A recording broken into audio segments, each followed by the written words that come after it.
hello, hello, hello, hello,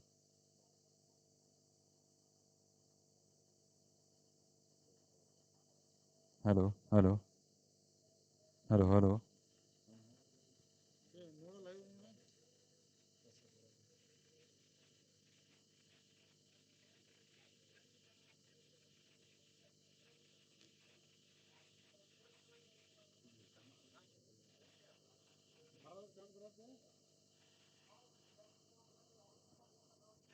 Hello, check, check. Mic 1 2 3 1 2 3. Hello, hello, hello, hello. Mic testing 1 2 3 1 2 3. Hello, hello. Hello, hello.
Hello, hello.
Hello hello ಹಾಂ ಬಂತು ನೋಡಿ ಈಗ.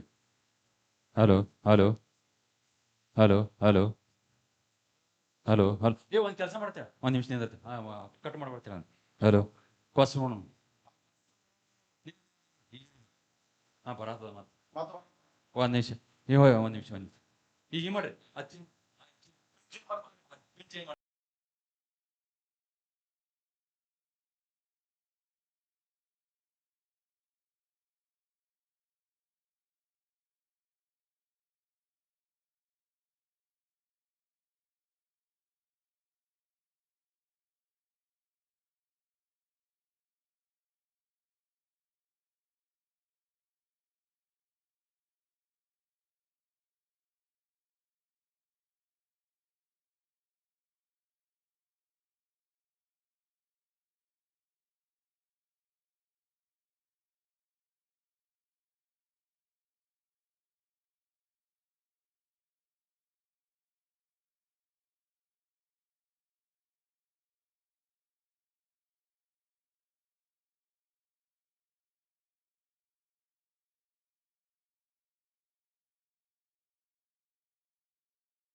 ತಾವು ಅಲ್ಲಿ starting point ಹತ್ರ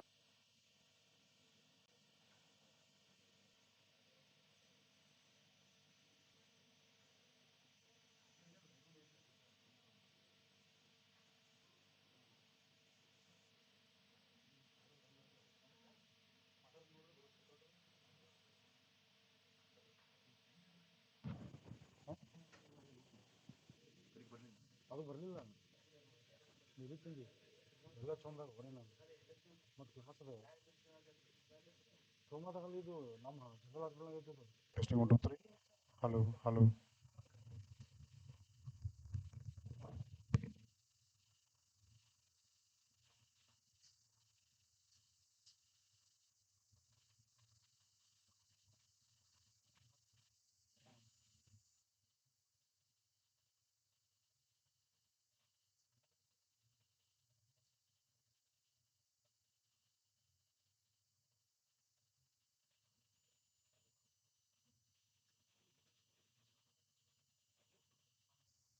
hello hello hello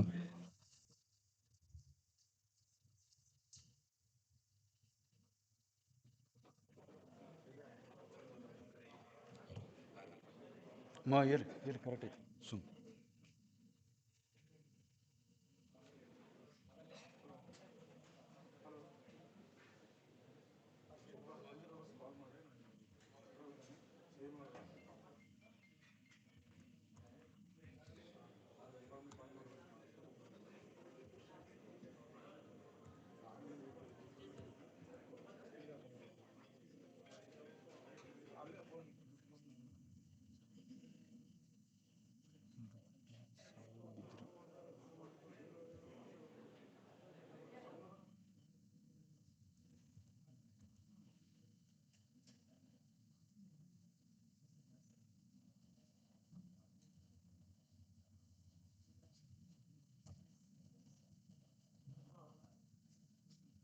ಏನಾಯ್ತು ಯಾಕೆ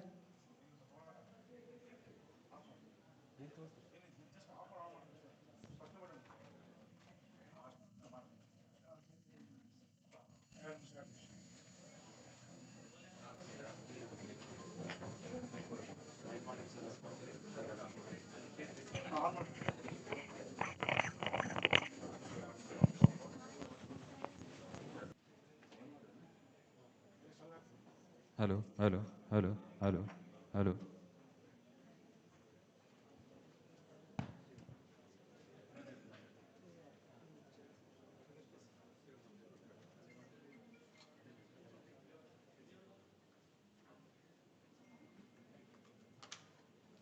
autism Vijayapura ಅಂತ.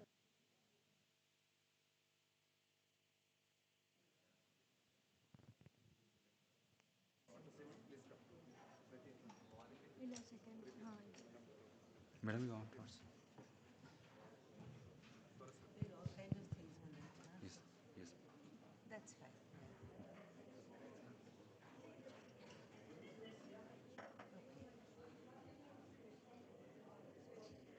So That's okay. I'll have this here. Can I change my slides? Slide changer ಇದೆ ಸ್ಲೈಡ್ Can ಚೇಂಜರ್ I ಇದೆ do it here?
Hello hello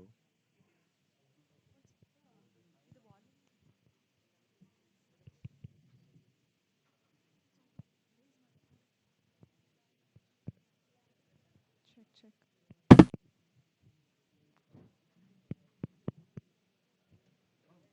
Check. ಮಾತಾಡ್ತಿದ್ದೀನಿ.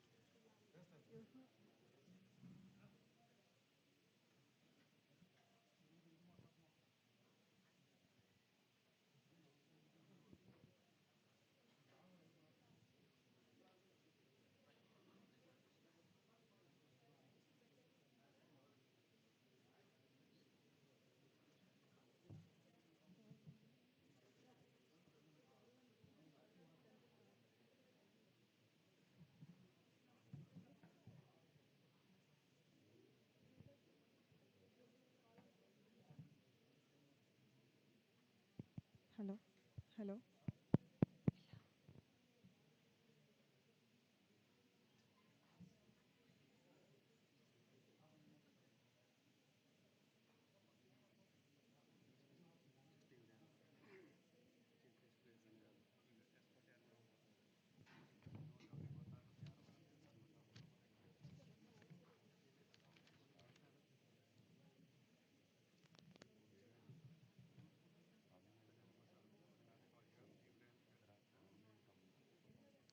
Hello hello hello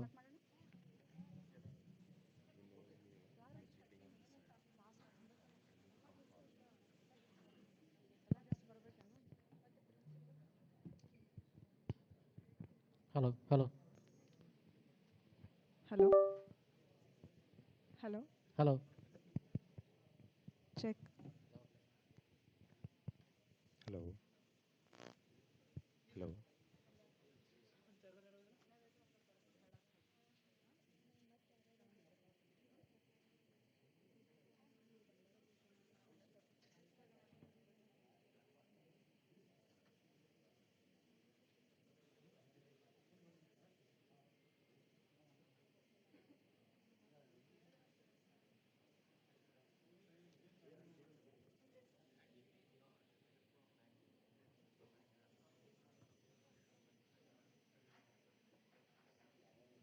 hello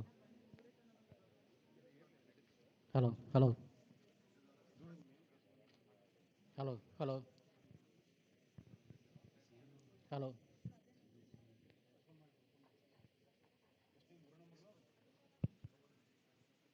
hello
hello hello hello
Hello, hello.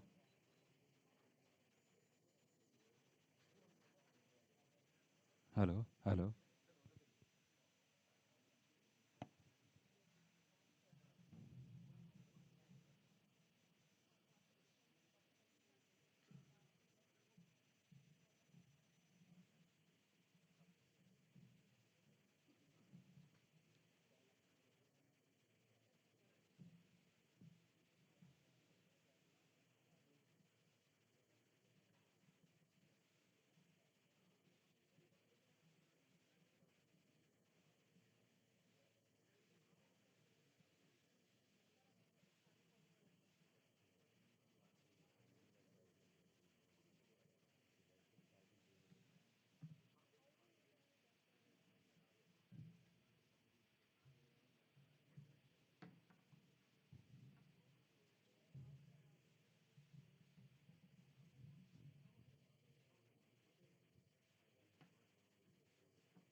are a bridge.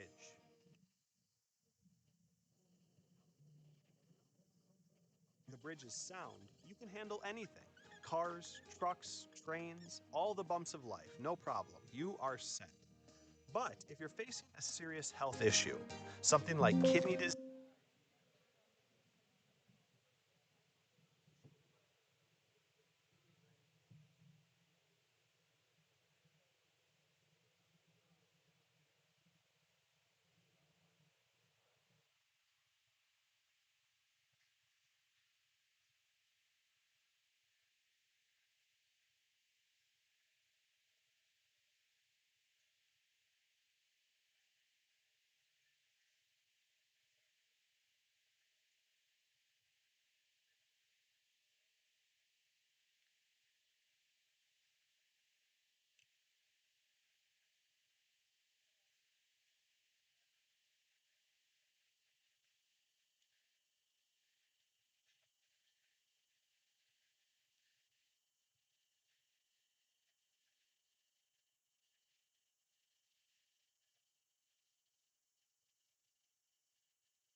Good morning, everyone.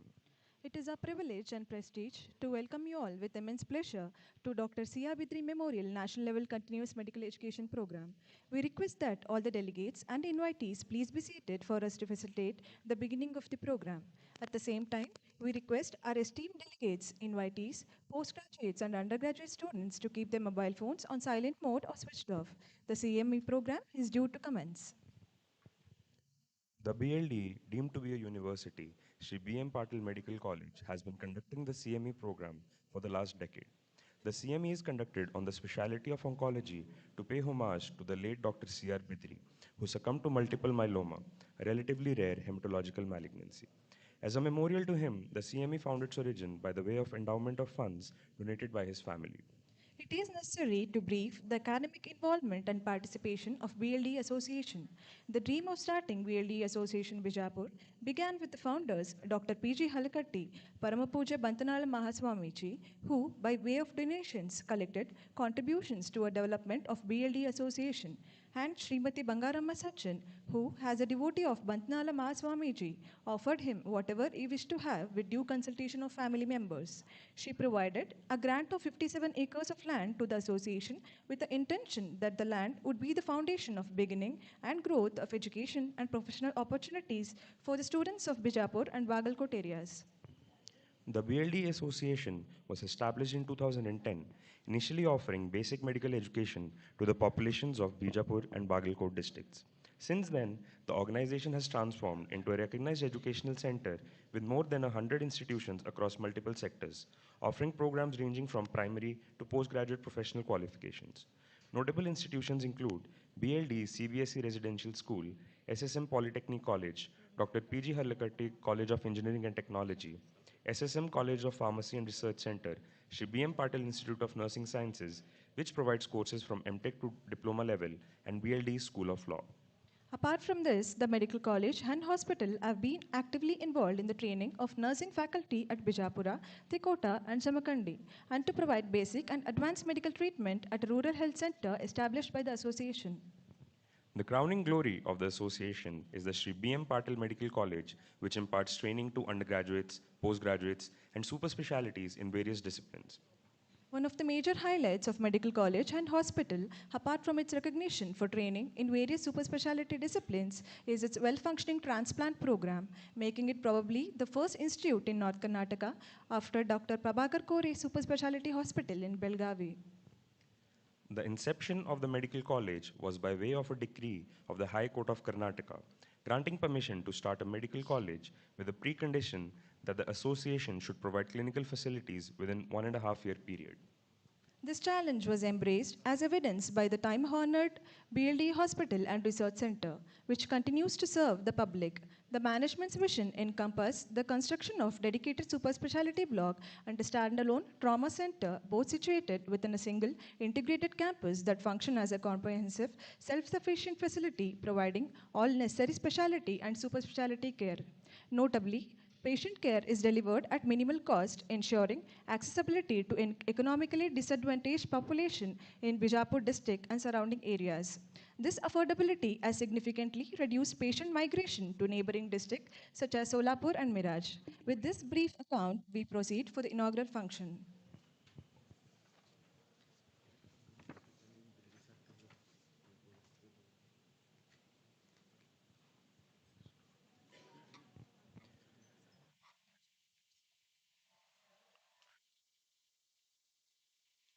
I would like to quote the preamble. Greetings from BLD deemed to be university, Shri B.M. Patil Medical College, Hospital and Research Center, Vijayapura. Vijayapura, a city steeped in history and rich cultural heritage, is a home to architectural marvels such as the Gol Gumbaj with its awe-inspiring dome, the second largest in the world, and the enigmatic whispering gallery that resonates with the echoes of a bygone era.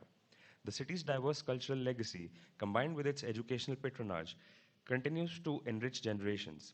It is with great pride and pleasure that we extend an invitation to you for the continuing medical education program scheduled for today. This event is dedicated to the memory of our beloved Founder and former Dean, the late Honorable Professor Dr. C.R. Bidri, a distinguished physician, pediatrician, and dermatologist. Dr. C.R. Bidri was an alumnus of Grant Medical College, Mumbai, and a University Blue for his athletic prowess. He was selected to represent India in the Rome of Olympics alongside the legendary sportsperson Milkha Singh. However, just months before the event, he was struck by Guillain-Barré syndrome, a devastating condition that left him with lifelong physical disabilities. Despite these challenges, he fought valiantly to recover and continued his unwavering dedication to medical education and social service. His vision was to establish a medical college in the underserved region of North Karnataka, a dream fulfilled with support of Dr. P.G. Halakatti, whose contributions were instrumental in the founding of BLDE Association. After years of serving the people of this region, Dr. C.R. Bidri succumbed to multiple myeloma. This CME is held in honor of his memory and his lifelong commitment to the betterment of healthcare.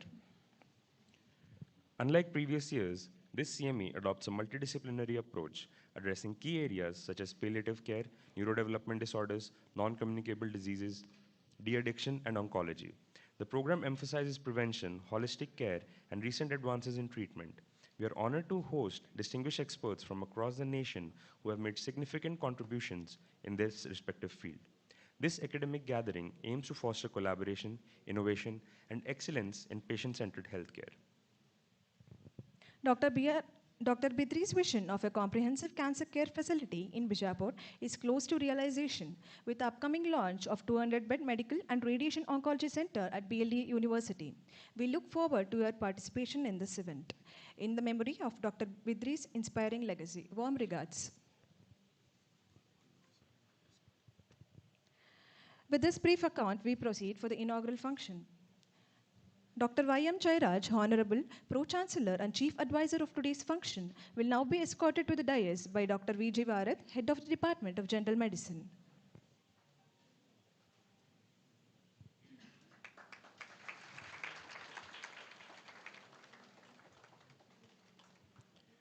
Our distinguished chief guest, Dr. Vivek Benegal, former professor and head of the Department of Psychiatry and head of De-Addiction Center, NIMHANS, will now be escorted to the dais by Dr. Vijaykumar T. Kalyanapagol, Vice Principal, BLD. Dr. Arun Inamdar, Vice Chancellor, who will be presiding over today's function, will now be escorted to the dais by Dr. S.M. Biradar, Professor, Department of General Medicine.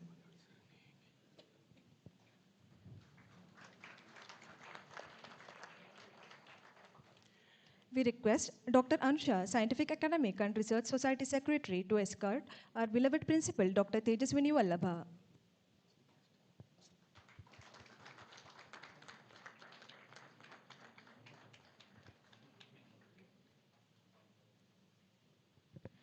We have an observer from Karnataka Medical Council who shall participate in the CME program and decide to award 2 KMC points. We welcome Dr. Babu Rajendra Nayak to the dais, who will be escorted by Dr. Rahul Biradar, Assistant Professor, Department of Medicine. Sir will be joining us shortly. Dr. R.C. Bidri, Professor, Department of General Medicine and family member of Dr. C.R. Bidri, will now be escorted to the dais by Dr. P.G. Mantur, Professor, Department of Medicine.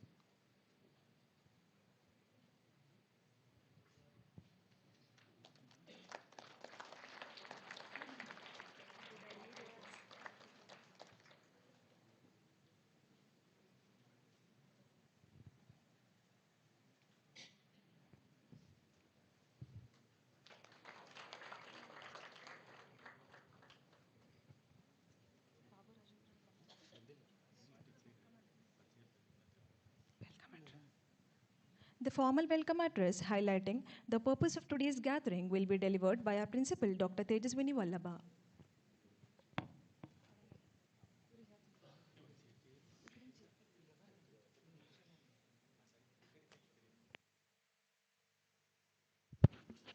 Good morning, everyone. At the outset, I bring greetings from our Honorable President, Shri M.B. Patil Sir, our General Secretary, Shri Sunil Patil Sir, and our Honorable Chancellor, Shri B.M. Patil Sir, for this August gathering. And on behalf of the association and also BLD deemed to be university, I welcome you all for this wonderful CME. The CME, which progressed for last few years has been seeing leaps and bounds in its scope, and also the scope is being widened, which has become a practically an active academic feast, annual academic feast of the university and all of us, which delivers a significant amount of new recent knowledges, and also which is inspiring us by the August faculty who come here every year and contribute to all of us their wonderful knowledge and experiences, guiding us to progress in the same path, giving us significant evidence related to newer changes and the patient care there.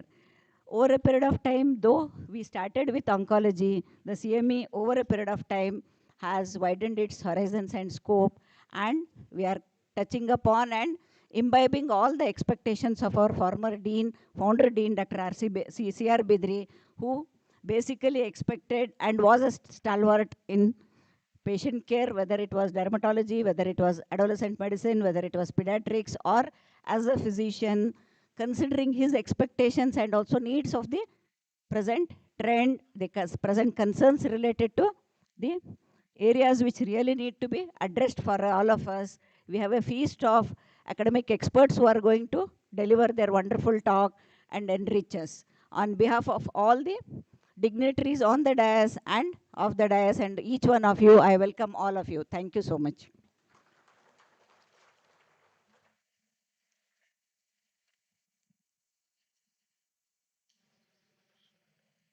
Thank you, ma'am. Now we will be presenting regards to all the dignitaries on and off the days. I request Dr. Y.M. Jairaj sir to present a bouquet to our esteemed chief guest, Dr. Vivek Benegal.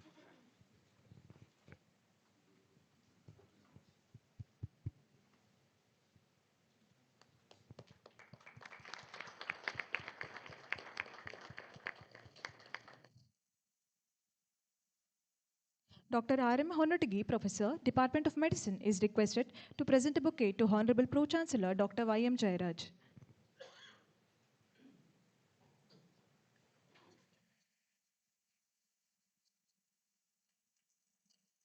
Dr. Arun Inamdar, Vice Chancellor, shall receive a bouquet from Dr. Sharan Badiger, Professor, Department of Medicine.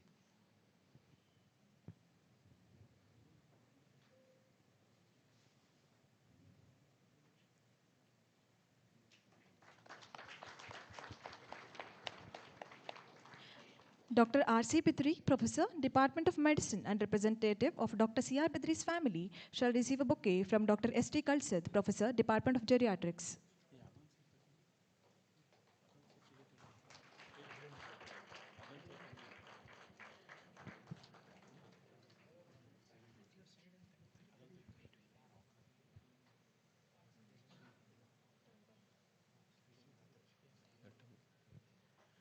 Dr. P.G. Mantur, Professor, Department of General Medicine, is requested to present a bouquet to the Principal, Dr. Tejaswani Vallabha.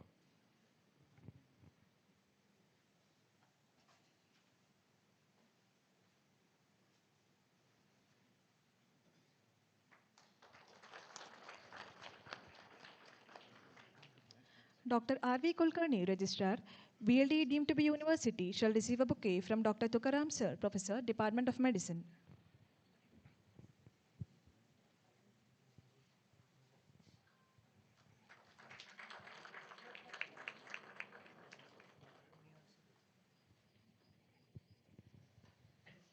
Dr. S.M. Biradar, Professor, Department of General Medicine, is requested to present a bouquet to Vice Principal Dr. Vijayakumar T. Kalyanappa Gold.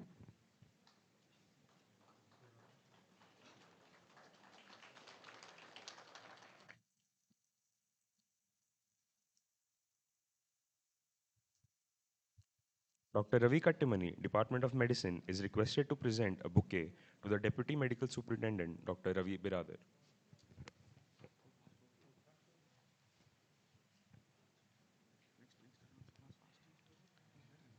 Dr. Purvi Shemparik, Medical Oncologist, shall receive a bouquet from Dr. Anand Amli, HOD, Department of Geriatrics.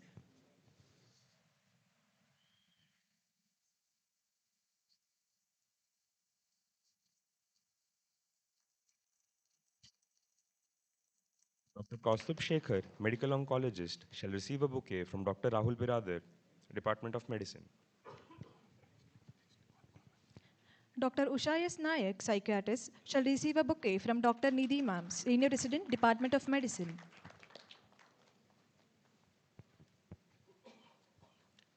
Dr. Kumar Angdi, pediatric endocrinologist, shall receive a bouquet from Dr. Shaban Kumar Kotkar, Assistant Professor, Department of Medicine.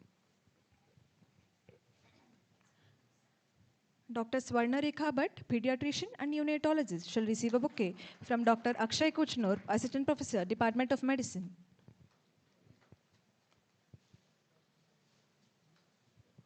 Dr. Nayan Kumar, Director of Palliative Care, Shima Palliative Care, shall receive a bouquet from Dr. Sridhar Patil, Assistant Professor, Department of General Medicine.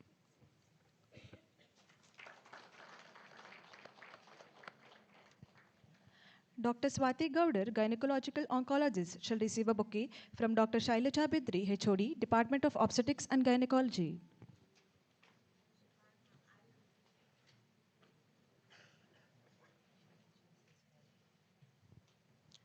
Dr. Pradeep Gaudar, Consultant Oncoradiologist, shall receive a bouquet from Dr. Harish and Dr. Ganesh, Senior Residents, Department of General Medicine.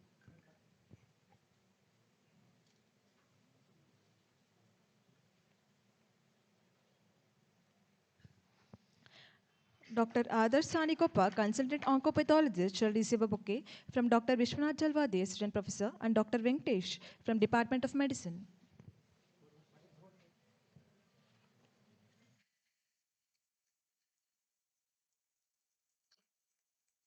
Mrs. Asha Patil, representative of Dr. C.R. Bidri's family, shall receive a bouquet from Dr. Anuja, SAR Secretary.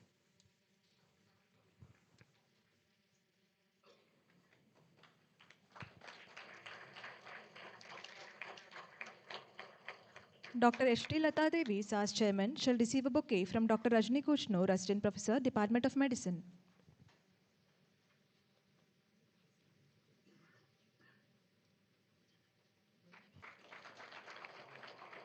Dr. Anuja M.K., SAR Secretary, will be presented a bouquet from Dr. Pooja Chaudhary, Senior Resident, Department of General Medicine.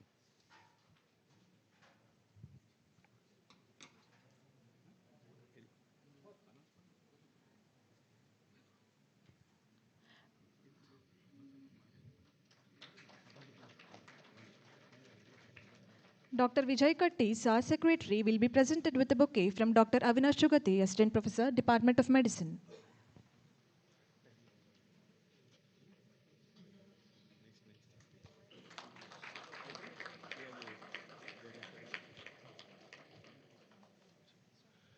On this occasion, Dr. Y.M. Jayaraj, Pro-Chancellor of BLDE, deemed to be university, will briefly highlight the stages and development of the institution.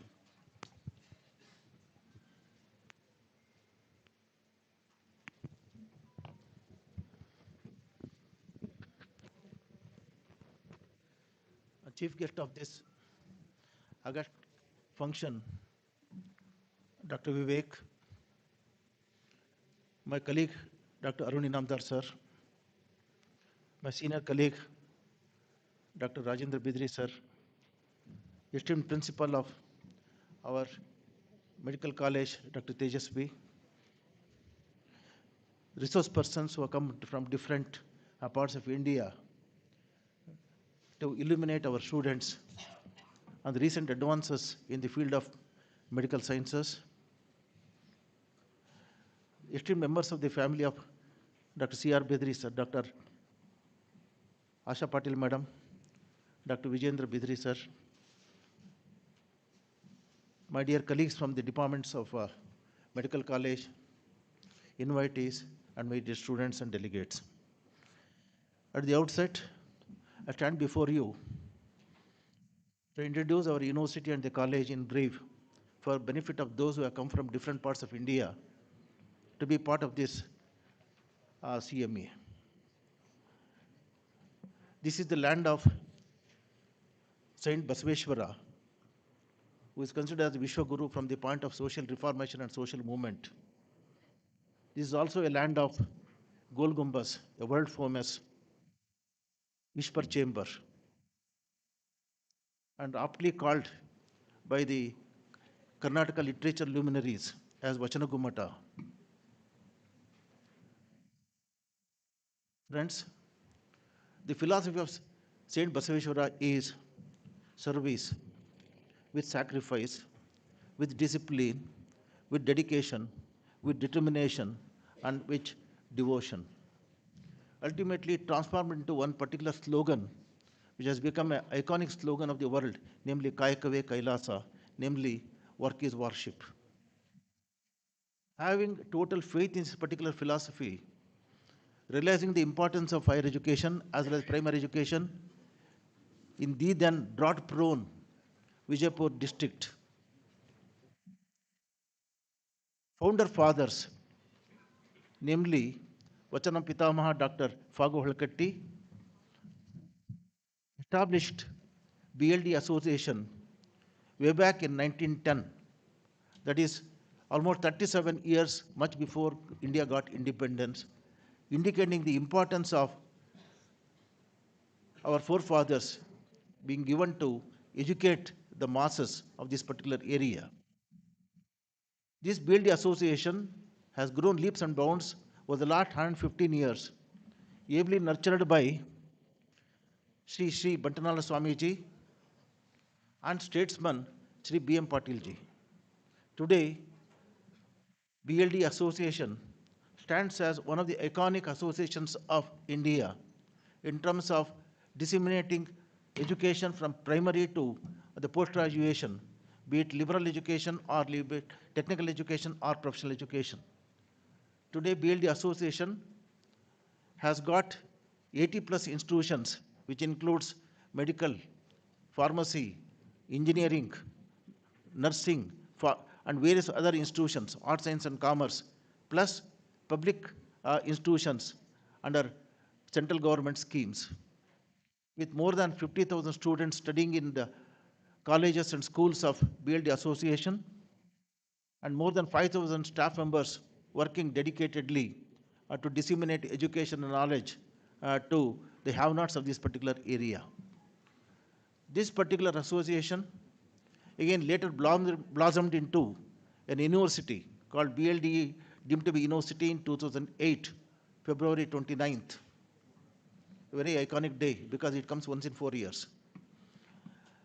And from then onwards, this deemed to be university, which is assessed and accredited by A grade by NAC, and which is within 150 ranks of NIRF, Government of India, with various other media rankings, is growing in a very significant way, contributing to the education of health sciences in general, medical sciences in particular.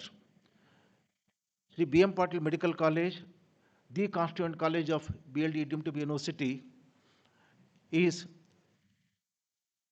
at present having an intake of 250, that is the maximum that is permitted by NMC for undergraduates, and we've got 171 postgraduate seats, and at the same time we have got 2 super specialty departments, cardiology and urology, and 18 super specialty services, which will be blossomed into the super specialty programs for days to come. All this is possible because of the able mentorship and guidance of the present president of BLD Association, Shri M.B. Patil ji, who is also the cabinet minister of Government of India for heavy and medium scale industries and infrastructure development, Government of Karnataka. When he was the irrigation minister and water resource minister for Government of Karnataka in 2013-2018, he was responsible for bringing waters from Upper Krishna project to the drought-prone area, upper strata of Vijayapura through lift irrigation system, and thus today Vijayapura is no longer a drought-prone area, but an area which will be known for irrigation and agriculture and horticulture for days to come. All these things are mainly because of the human service and the contribution and the thinking and the planning and process of our Honorable President and our Cabinet Minister, Shri M.B. Patil ji. On his behalf, I extend a warm greetings to all of you for the success of this particular program. And today, the BLD deemed University is guided by Shri B.M. Patil ji, our Honorable Chancellor, who is young and dynamic with a lot of exposure to the international education system. We are sure the university will grow leaps and bounds for days to come. For having said so, there is a particular component, namely, when we get something from society, what is that can be given back to society? And that is possible only when you have a means of endowments. In Kannada, we call it runa. So we have to get back to the society. The first runa is Pitru runa. That means we have the debt towards parents who have given us the birth and the culture and the heritage. Second one is we have got the runa, our debt towards our teachers who have given us the knowledge and the values and the ethics. The third runa is towards the society, which has given us the status as to what we are today. And we are finding that particular component today. Dr. C.R. Bidri, a very prominent doctor of this particular area, though he would have gone abroad and settled to practice medicine, he chose Vijayapura as his Karma Bhumi, as per the philosophy of Saint Basaveshwara, and started serving this particular area in a very befitting manner, much before the medical colleges could come in. He was instrumental in joining his hands with Shri B.M. Patil ji in bringing Shri B.M. Patil Medical College to the portals of Vijayapura. That's how for the last 40 years, this particular college is growing to the international level. And we have to remember the contributions of Shri C.R. Bidri sir, along with Shri B.M. Patil ji. Both of them are known as Lavan Kusha of BLDE Association, as they were always together to ensure that this particular growth of medical college must be to the national standards and international standards. And after his human service, the family of C.R. Bidri, Dr. C.R. Bidri sir, thought it fit enough to have endowment, because Basaveshwara's one more philosophy is Dasoha. So this particular family believed that we should give Dasoha in the form of knowledge to the masses for days to come. That is the reason why they instituted an endowment in the name of Dr. C.R. Bidri sir to conduct continuing medical education for the students on recent advances in medical sciences. Alvin Toffler, a famous cephalogist and philosopher of the world of 1970s, in one of his famous books called Future Shock, he writes that who is the illiterate of 21st century? He says the illiterate of 21st century is the one who refuses to learn, and refuses to unlearn, and refuses to relearn.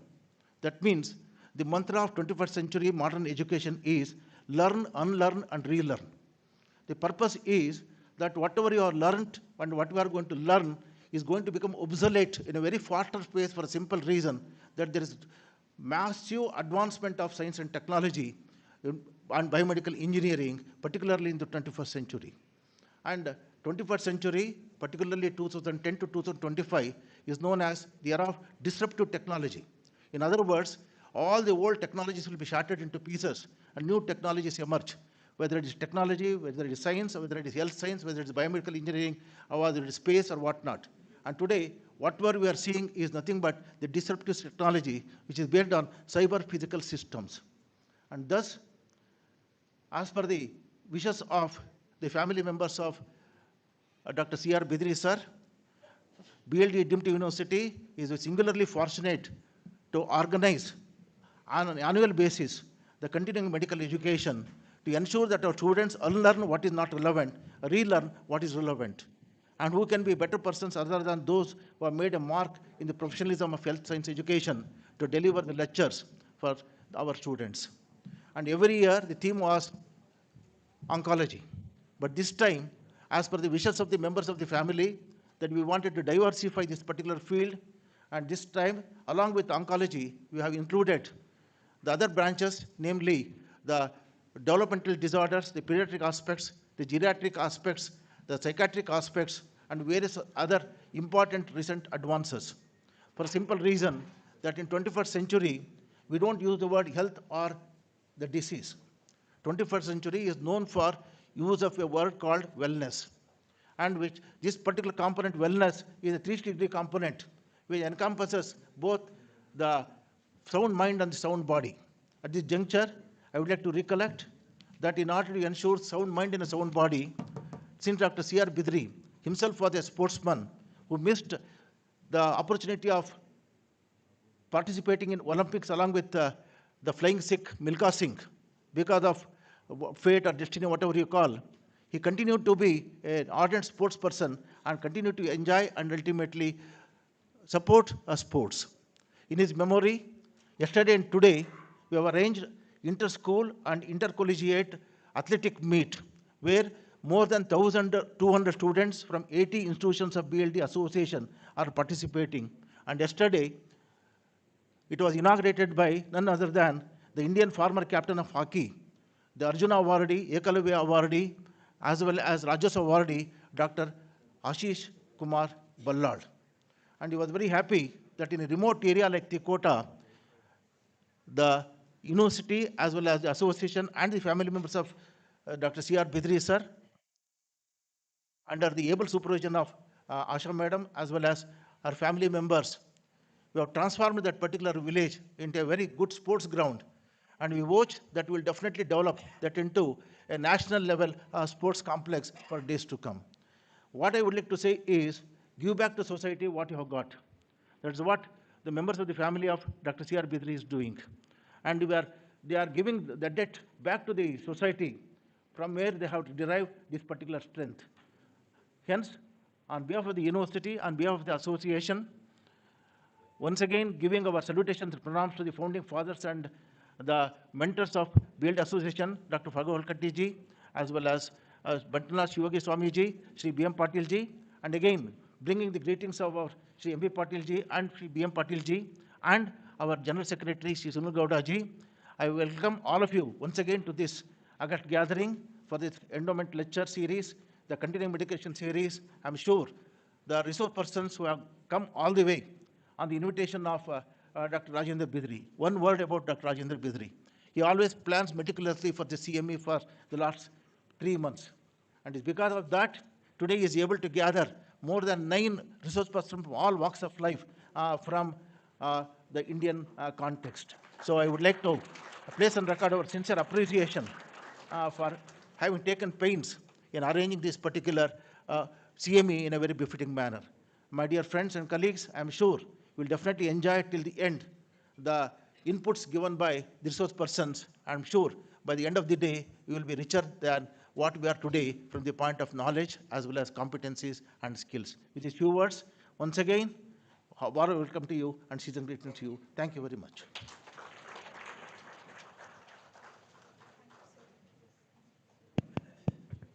Thank you, sir. Now we request Dr. Deepak Charagi to present a bouquet to our KMC observer, Dr. Babu Rajendra Nayak.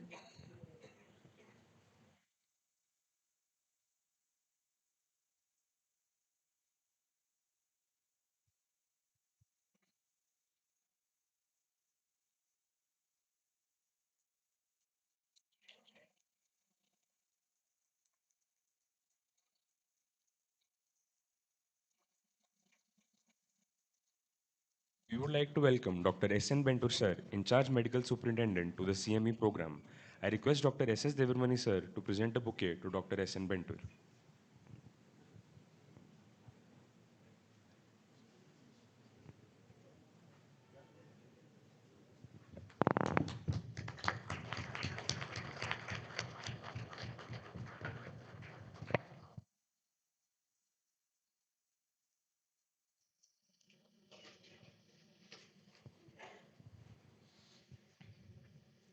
Thank you, sir.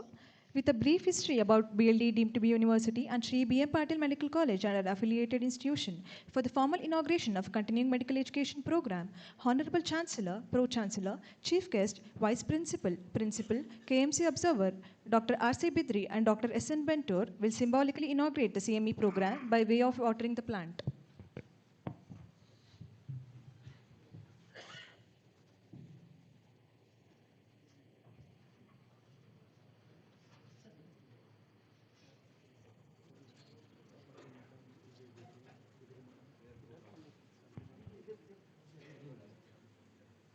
I would also request Mrs. Asha Patil ma'am, Shailaja Bidri ma'am and Vijay Bidri sir to join along.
Thank you, one and all. Dr. R.C. Bidri, Professor, Department of Medicine, and a member of Dr. C.R. Bidri's family, is requested to say a few words on the occasion of today's function.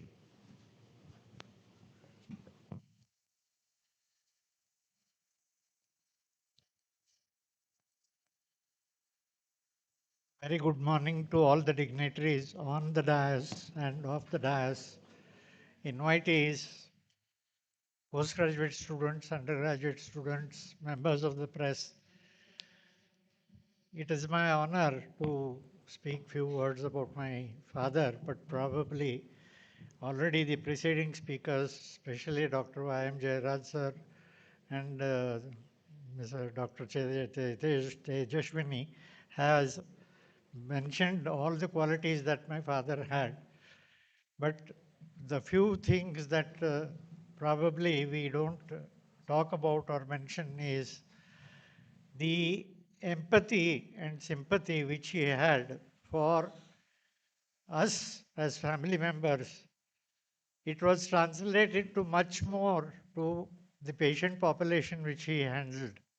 So much so that his memory, even today, a lot of seniors here remember, he always used to remember not only names of family members, all the family members, their family tree, and their nicknames to that extent. And he could call anybody anytime and talk by name. The same love and affection he delivered not only for the patients, us as family members, and the institutions which he used to look after, because previously, before the medical college started, he used to look after the primary and high school as chairman. And the same dedication and devotion and discipline he used to demonstrate there also. And much of it is being mentioned in the brochure which many of you have received.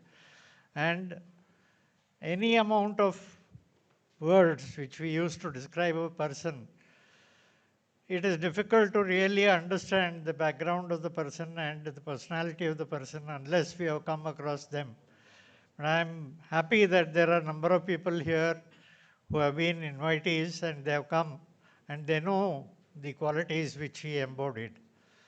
With these few words, I thank the BLDE University and Shri B.M. Patil Medical College for having given me an opportunity to address the gathering.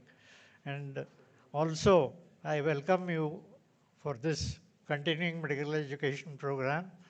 And I'm sure you will carry home a lot of knowledge from this. Thank you.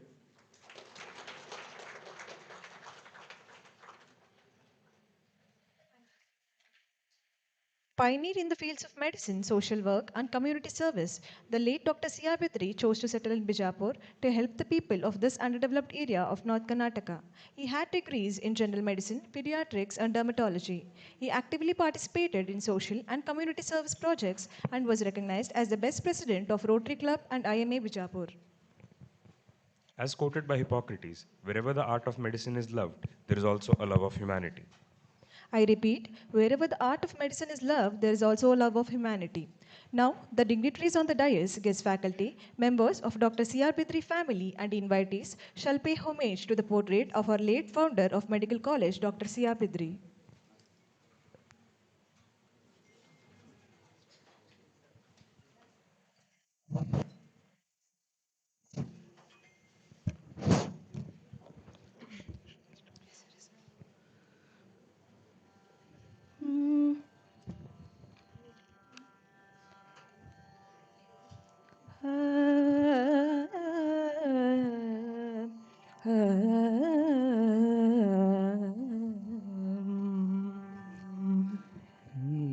ತೊರೆದು ಜೀವಿಸಬಹುದೇ ಹರಿ ನಿನ್ನ ಚರಣಗಳ ತೊರೆದು ಜೀವಿಸಬಹುದೇ ಹರಿ ನಿನ್ನ ಚರಣಗಳ ತೊರೆದು ಜೀವಿಸಬಹುದೇ ಹರಿ ನಿನ್ನ ಚರಣಗಳ ತೊರೆದು ಜೀವಿಸಬಹುದೇ ಹರಿ ನಿನ್ನ ಚರಣಗಳ ಬರಿದೆ ಮಾತೆ ಕಿನ್ನು ಅರಿತು ಪೇಳುವೆನಯ್ಯ ಬರಿದೆ ಮಾತೆ ಕಿನ್ನು ಅರಿತು ಪೇಳುವೆನಯ್ಯ ತೊರೆದು ಜೀವಿಸಬಹುದೇ ಹರಿ ನಿನ್ನ ಚರಣಗಳ ತಾಯಿ ತಂದೆಯ ಬಿಟ್ಟು ತಪವ ಮಾಡಲು ಬಹುದು ತಾಯಿ ತಂದೆಯ ಬಿಟ್ಟು ತಪವ ಮಾಡಲು ಬಹುದು ತಾಯಿ ತಂದೆಯ ಬಿಟ್ಟು ತಪವ ಮಾಡಲು ಬಹುದು ತಾಯಿ ತಂದೆಯ ಬಿಟ್ಟು ತಪವ ಮಾಡಲು ಬಹುದು ದಾಯಾದಿ ಬಂಧುಗಳ ಬಿಡಲು ಬಹುದು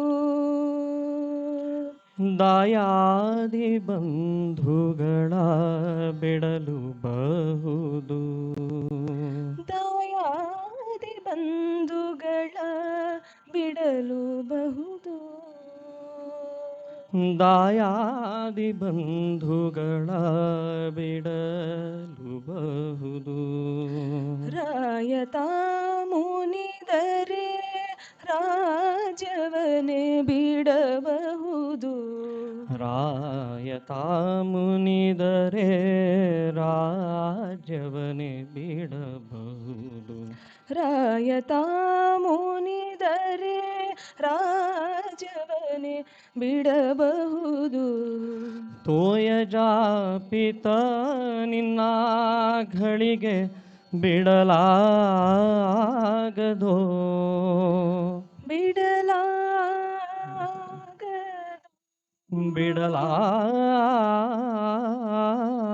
ಬಿಡಲಾಗದು ತೊರೆದು ಜೀವಿಸಬಹುದೇ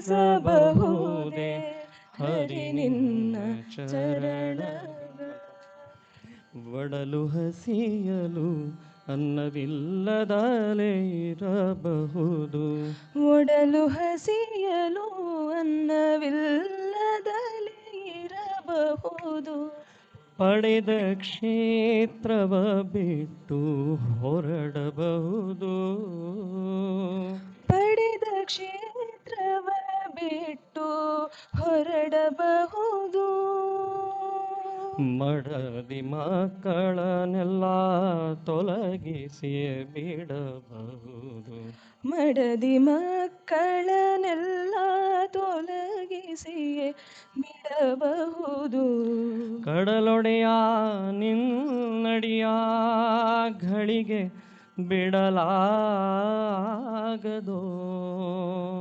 ಬಿಡಲಾಗದು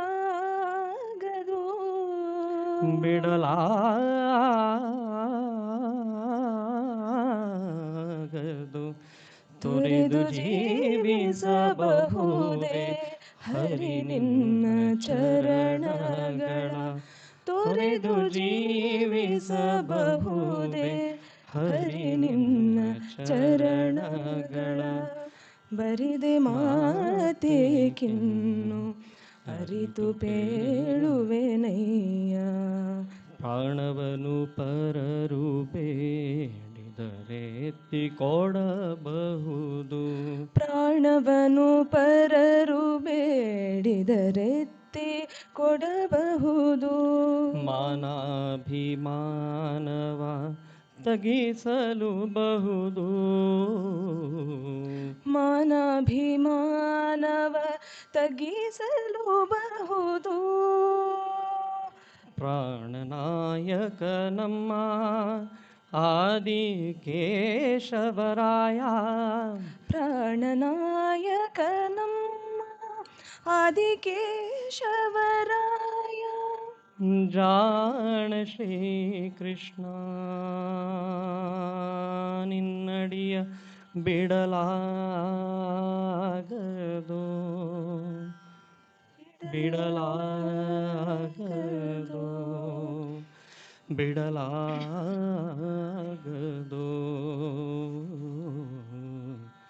ತುರಿದು ಜೀವಿಸಬಹುದೇ ಹರಿ ನಿನ್ನ ಚರಣಗಳ ತೊರೆದು ಜೀವಿಸಬಹುದೇ ತೊರೆದು ಜೀವಿಸಬಹುದೇ ತೊರೆದು ಜೀವಿಸಬಹುದೇ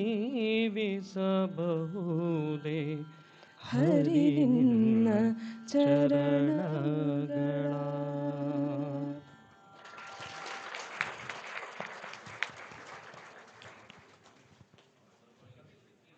Thank you, one and all. After this early occasion of paying homage, we request our distinguished chief guest, Dr. Vivek Menakal, former professor, HOD Psychiatry, head of De-Addiction Center, Nimans, to kindly address the gathering.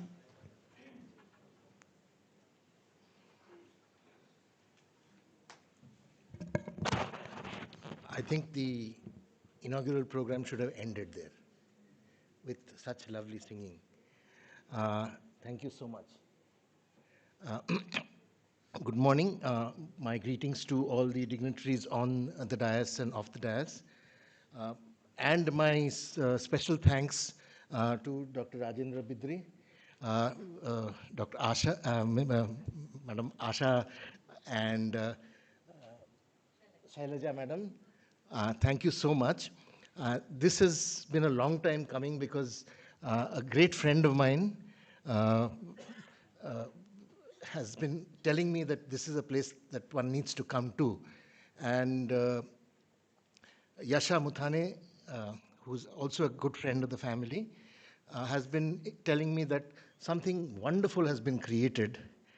And this is, as I realize, the dream of your father, who I unfortunately did not have the privilege to meet. But this morning I went out for a walk in your campus, and it was such a beautiful campus. It's so green, and it was also very beautiful to see all the young people coming out. And I haven't been to a medical college campus in a long time, but after a long time I felt I'd like to go back to medical college. Now, I do not want to take more of your time. I'm a psychiatrist, and by training, I'm supposed to listen, not to talk.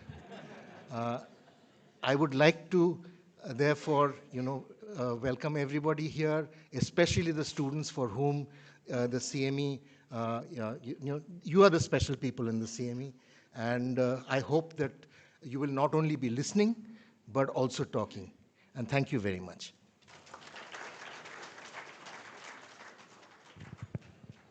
Thank you, sir. We now call upon our Honorable Vice Chancellor, Dr. Arun Inamdar, to deliver the presidential remarks.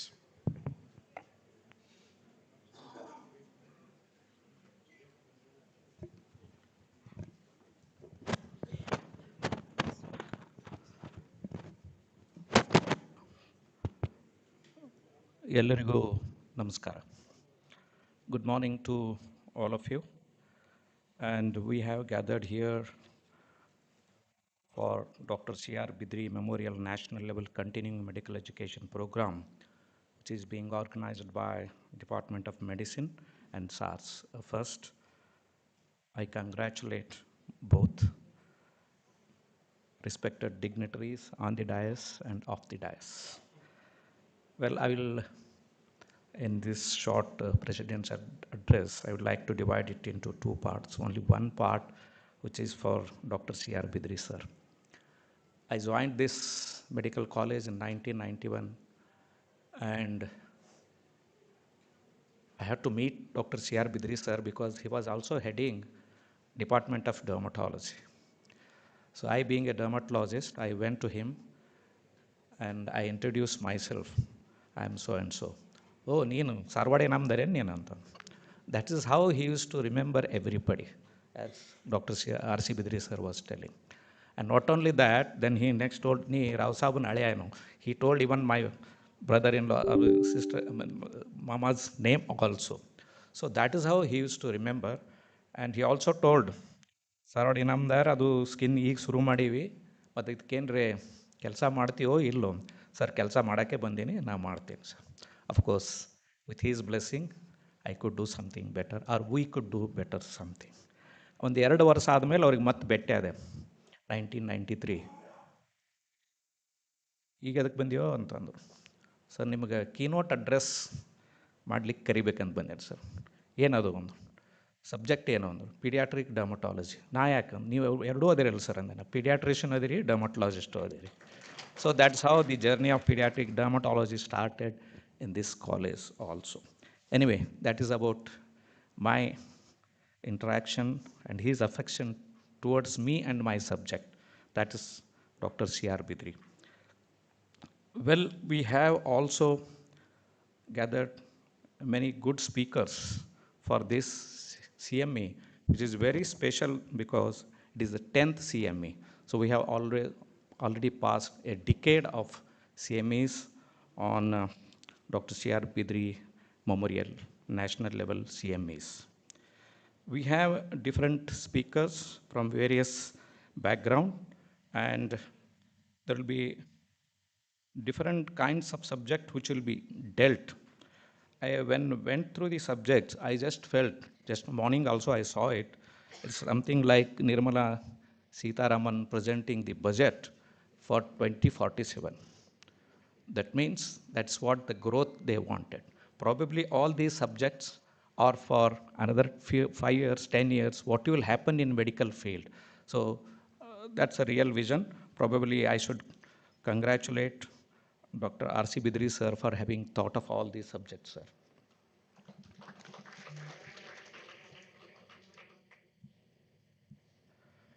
Well, addiction is not a failure of willpower. It is a disorder of brain development shaped by early in life and expressed across the lifespan. So we'll have Dr. Vivek Benegal, who will be talking on neurodevelopmental origins of addictive disorders. We know that there is a great problem of screen addiction now. So probably that will be the future problem which all of us should face. And in oncology, shared decision making shifts the question from what can we do to what should we do for this patient. So this shift will be talked by Dr. Purvish M. Farid, wherein he will be talking on optimizing outcome in oncology shared decision making. And there is a talk by a medical oncologist on thrombocytopenia, well, an important clinical indicator. And autism is not about lacking ability, it's about having a different ability, and a longitudinal perspective of the autism will be talked by Dr. Usha Nayak. And well, the most important problem I believe is obesity is the most visible but neglected public health emergency of the 21st century. I know Dr. Angadi, who is a well-known pediatric endocrinologist, will highlight the obesity pandemic in a better way. And well, microbes evolve in hours. Policies evolve in years. The wisdom must evolve daily. So if we want to wait for the policies to counteract this antimicrobial resistance, then we are a failure. So every day, simple thing like whenever I go to pediatric department or any surgery department, we see, even in our own department, for various reasons, we write first hand wash. So that itself will reduce 99% of the infection, cross infection and all.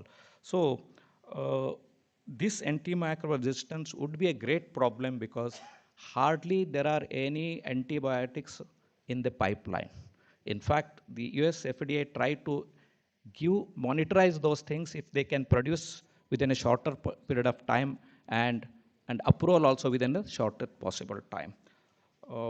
As because they have already almost defeated the things, except something like, of course, we cannot win over the microbiomes. We saw the corona and how we badly affected and how all of us globally came together to defeat it also. That war against microbes will be continued.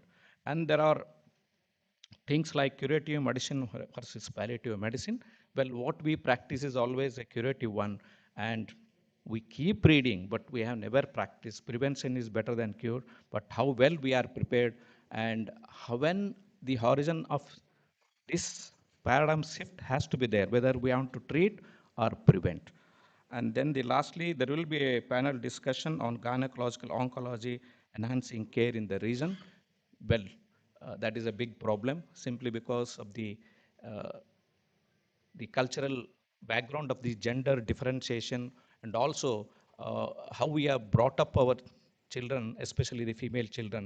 So the hesitant way of not reporting what's happening in the genitalia makes, and when they really approach a doctor, already there will be advanced stage of the diseases.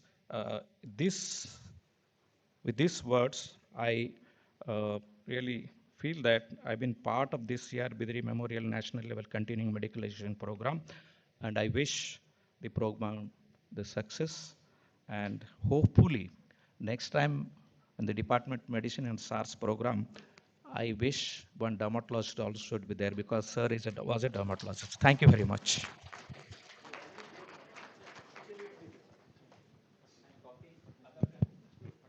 Invitees, delegates, postgraduates, this is but the beginning of CME program, which is going to be addressed by various luminaries in their specialities.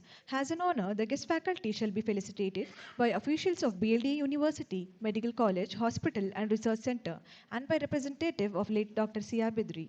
We request the guest speaker to come forward to receive their award of recognition in their chosen field of specialty. In the intervening period, you are requested to have refreshment in the form of tea, where you are seated, as the scientific session started with Dr. Vivek Benegal shall begin shortly. We'll now be proceeding with the felicitation ceremony. We call upon Dr. Vivek Benegal to kindly step forward. We request Mrs. Asha Patil and Dr. Y.M. Jairaj to felicitate Dr. Vivek Benegal.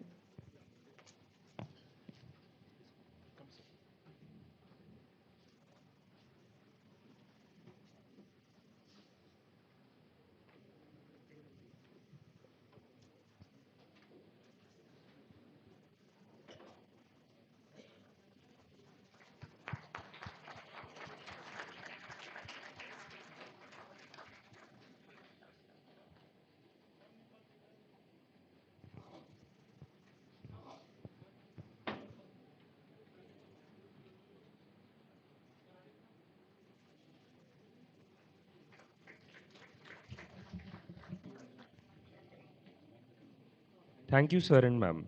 We call upon Dr. Purvesh Parekh to kindly step forward. We request Dr. Anun Inamdar and Dr. R.C. Bidri to felicitate Dr. Purvesh Parekh. Hello, hello.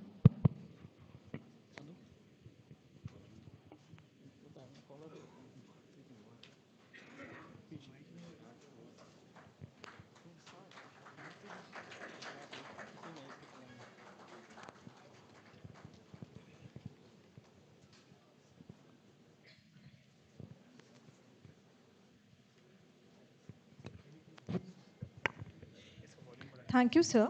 We call upon Dr. Kaustubh Shekhar to kindly step forward. We request Dr. R.B. Kulkarni and Mrs. Asha Patil to felicitate Dr. Kaustubh Shekhar.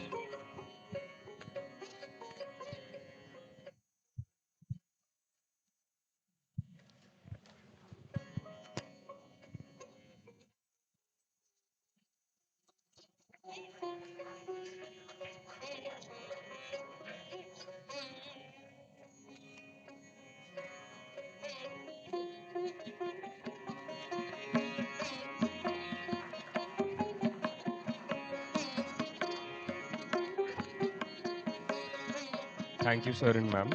Now we call upon Dr. Usha Nayak to kindly step forward. We request Dr. Tejaswini Vallabha, Principal, and Dr. R.C. Bidri sir to felicitate Dr. Usha Nayak.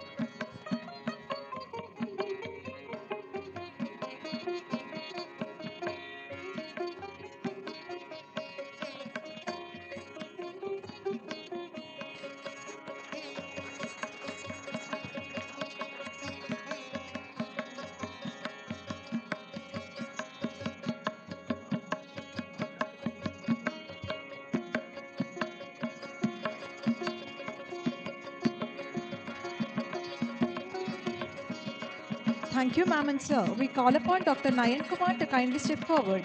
We request Dr. Vijay Kumar T. Kalyanapakol and Mrs. Asha Patil, ma'am, to felicitate Dr. Nayan Kumar.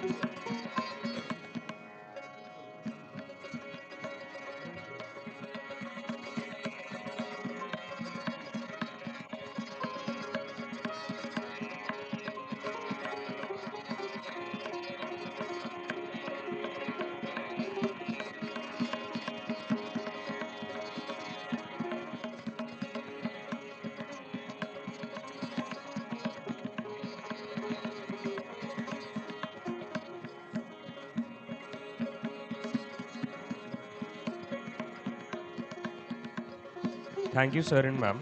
We call upon Dr. Swarna Rekha Bhatt to kindly step forward. We request Dr. H.T. Lata Devi and Dr. R.C. Bidri sir to felicitate Dr. Swarna Rekha Bhatt.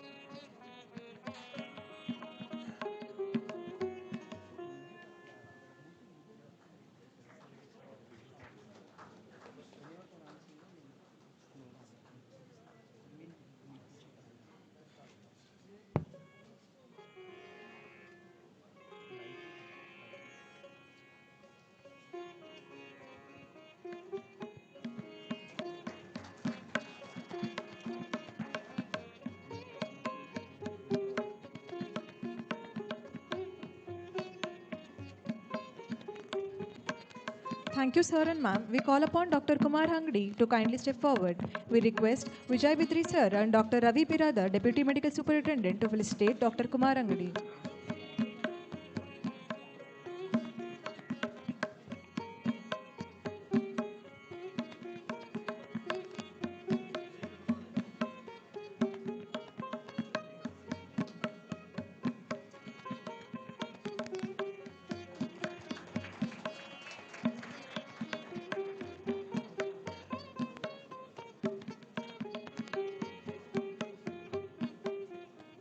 Thank you, sirs. Now we call upon Dr. Swati Gowder to kindly step forward. We request Mrs. Asha Patil ma'am and Dr. Anuja ma'am to felicitate Dr. Swati Gowder.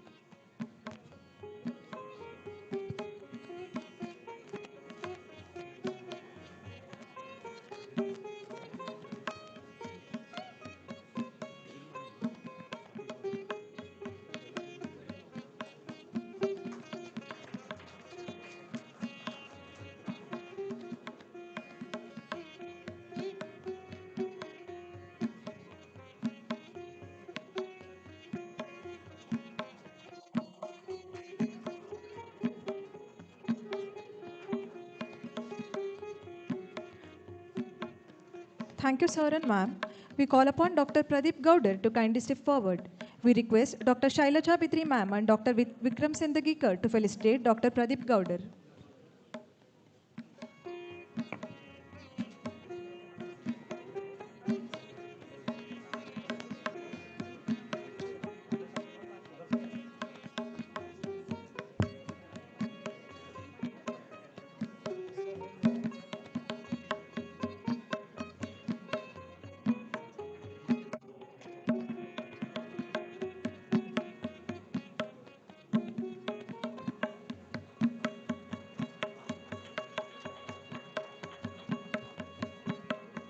Thank you, sir and ma'am. Now we call upon Dr. Adarsh Sanikop to kindly step forward. We request Vijay Bidri sir and Dr. Vijay Katti to felicitate Dr. Adarsh Sanikop.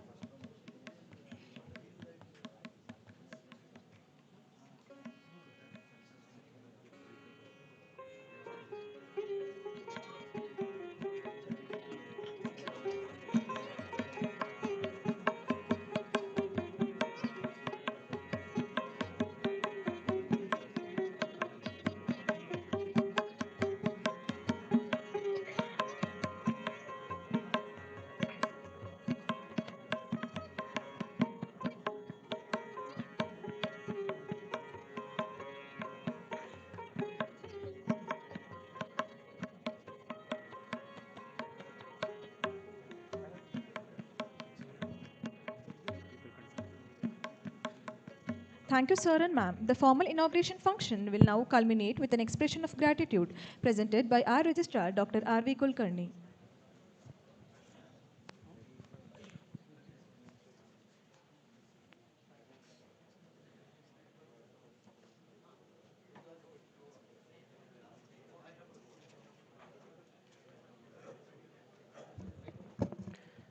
Good morning, all. So we are already running out of time. I'll finish it in 1 or 2 minutes. On behalf of organizing committee and BLDE team to University, I convey my deep regards and heartfelt thanks to Honorable Chief Guest, Dr. Vivek Benegal, sir, for having accepted and for his presence. I extend my thanks to Pro Chancellor Professor Y.M. Jairaj, sir, who has kindly supported and guided this event. Thank you, sir. I thank Honorable Vice Chancellor Arun Inamdar, sir, for his support and timely guidance. Thank you, sir. My words are not enough to express the gratitude towards Srimati Asha Patil Madam for gracing the function, who is always source of inspiration and guiding force for all of us. Madam, on behalf of University and BLD Association, we thank you, Vijayendra Bidri sir, and Ravi Bidri sir for your generous endowment for treating poor patients, academic excellences, and academic sports excellences. Thank you so much, madam. Thank you. I thank Dr. R.S. Bidri sir, who has put his hard efforts meticulously since more than a month to organize this event, including the selection of speakers who are stalwarts in their field of experts. Thank you, sir. Thank you so much. I extend heartfelt thanks to all the speakers who have traveled all the way from different places. Dr. Purvish, Dr. Kaustup, Dr. Usha Nayak, Dr. Nain Kumar, Dr. Swarna Rekha Madam, Dr. Kumar Angadi, and panelist Swati Gaudar, Dr. Adarsh, and Dr. Pradeep Gaudar, who have traveled from the different places of India and came over here to share their valuable experiences. Thank you so much, sir. I thank Dr. Tejaswi Vallabha Madam, Vijay Kumar Kalyanapko sir, and S.N. Bentur sir for extending all the support and suggestions during this event. I sincerely thank Dr. Lata Devi, Dr. Anuja MK, Dr. Katti from the SARS. Thank you so much. I thank Dr. Babu Rajendra Nayak sir, KMC Observer, for accepting and coming over here. Thank you, sir. Thank you. I thank all the volunteers and committee members who have put in hard efforts in, in the successful of this event. I thank everyone. If time is the money, today we are all spending millions in knowledge sharing and caring. Thank you. Thank you so much. Thank you, sir. We'll now begin with the scientific session of the continuing medical education program.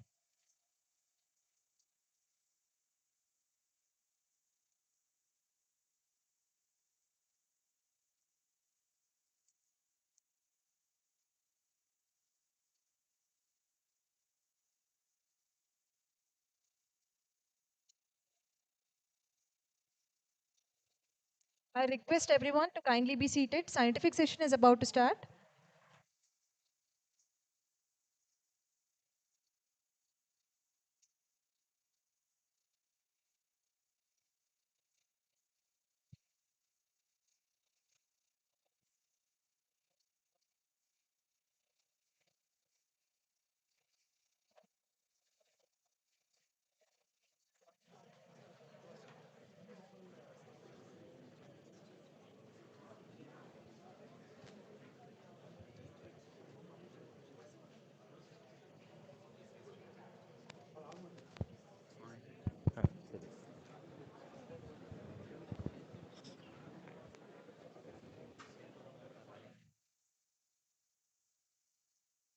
No, you do.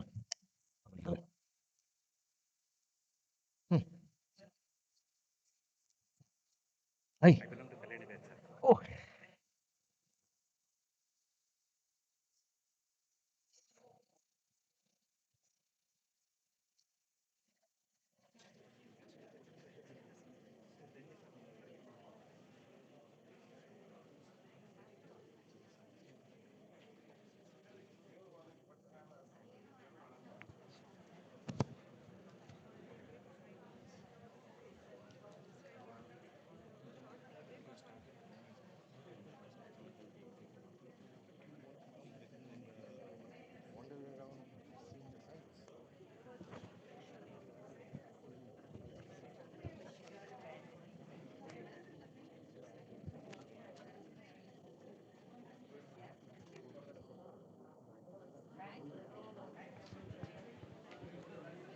Now there's a short break of 5 minutes. Kindly reconvene after 5 minutes.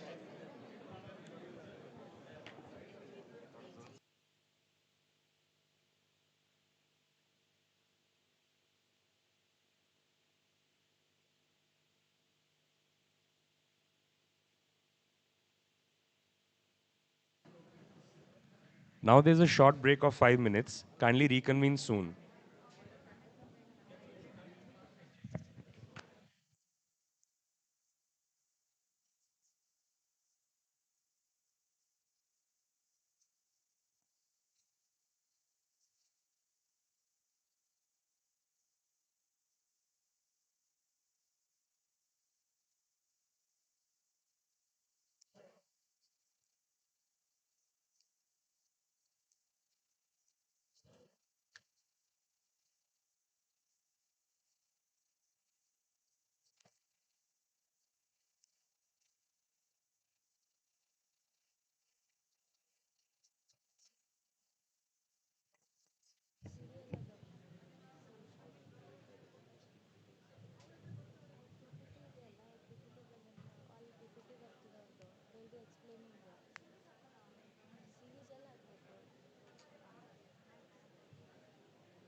ಹೋಯ್ತು ಹನ್ನೊಂದು ಐತಿ ಇಲ್ಲೇ please start ಮಾಡಿರಿ ಏನಾಗಂಗಿಲ್ಲ madam please start ಮಾಡಿರಿ ಏನಾಗಿಲ್ಲ talk ಚಾಲು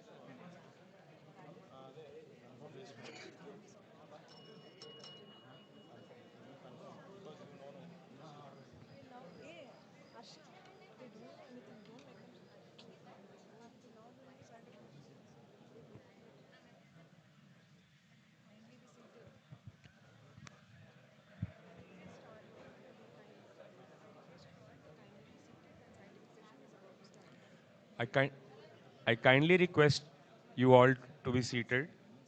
We'll now begin with the scientific session of the continuing medical education program. I would now like to invite Dr. S.P. Chaukimat, Professor, Department of Psychiatry, and Dr. Manjunath Masali, Consultant Psychiatrist, to chair a session on neurodevelopmental origins of addictive disorders, which will be delivered by our chief guest, Dr. Vivek Benegal.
I kindly request everyone to be seated.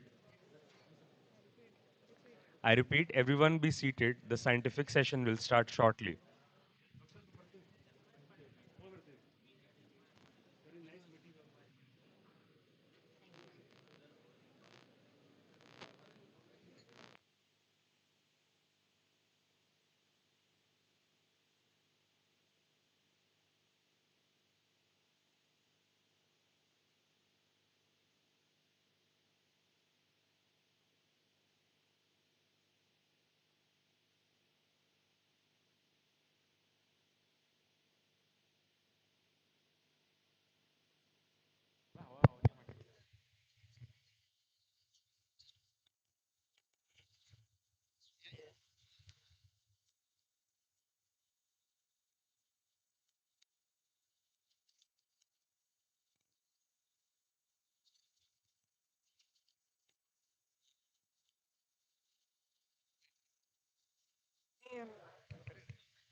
I kindly request everyone to be seated.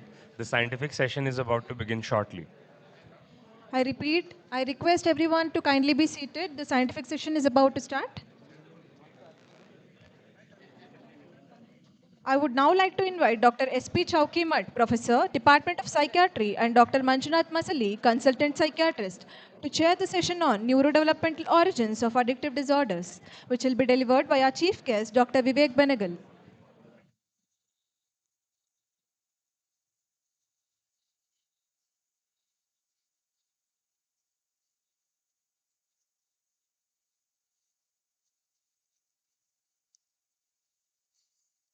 I request everyone to be seated.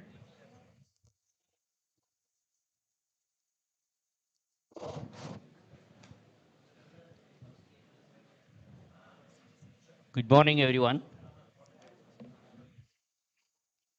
It's a very pleasant privilege for me to introduce Dr. Vivek Benegal because he was my senior student when I was doing my postgraduate studies at NIMANS in 1990.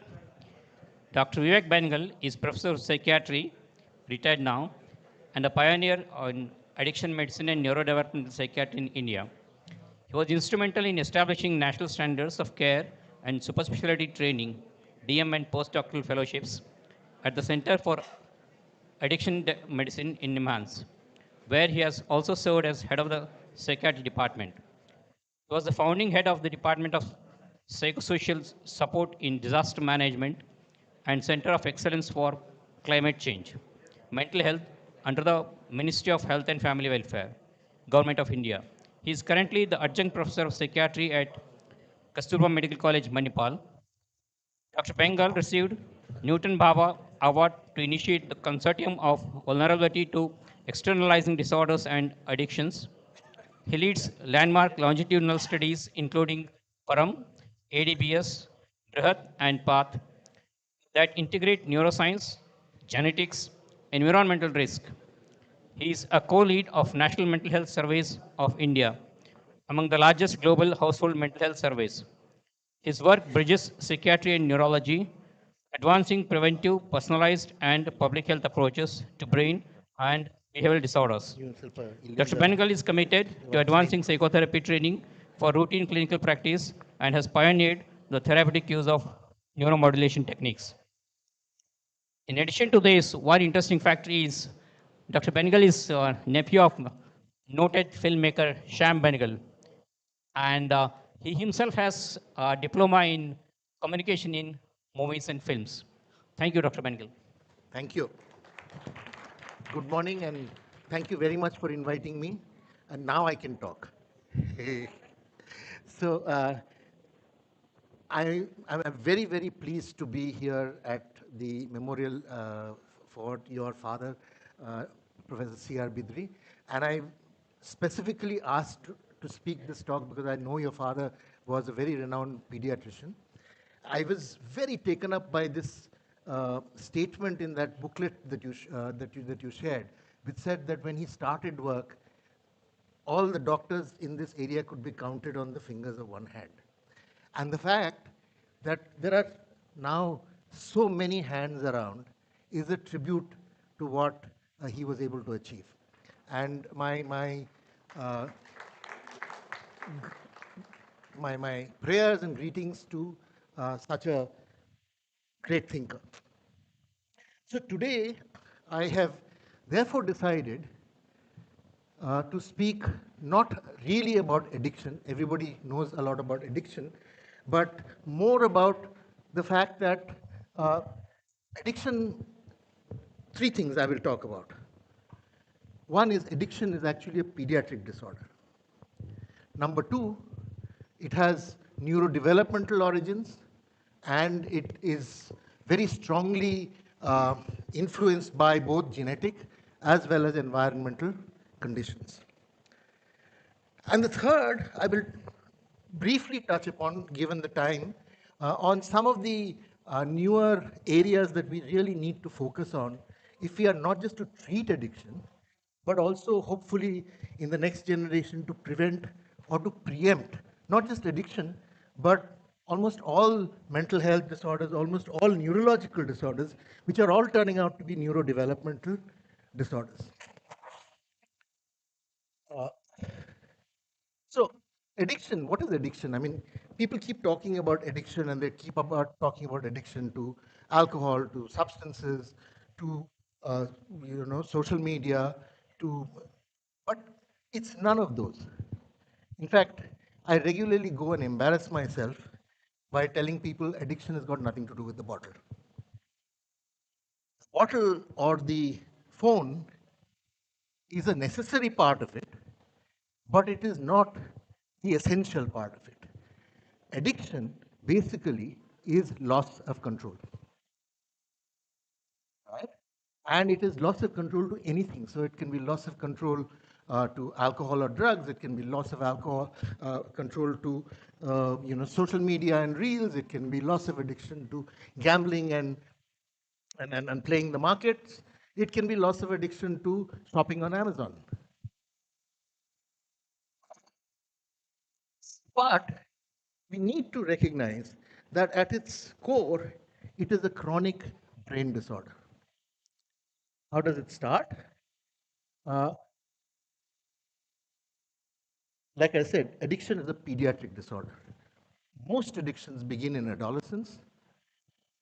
And even when it begins later, we now realize that some of the core reasons for starting repeated or repetitive use of certain substances or behaviors, the causes start very early.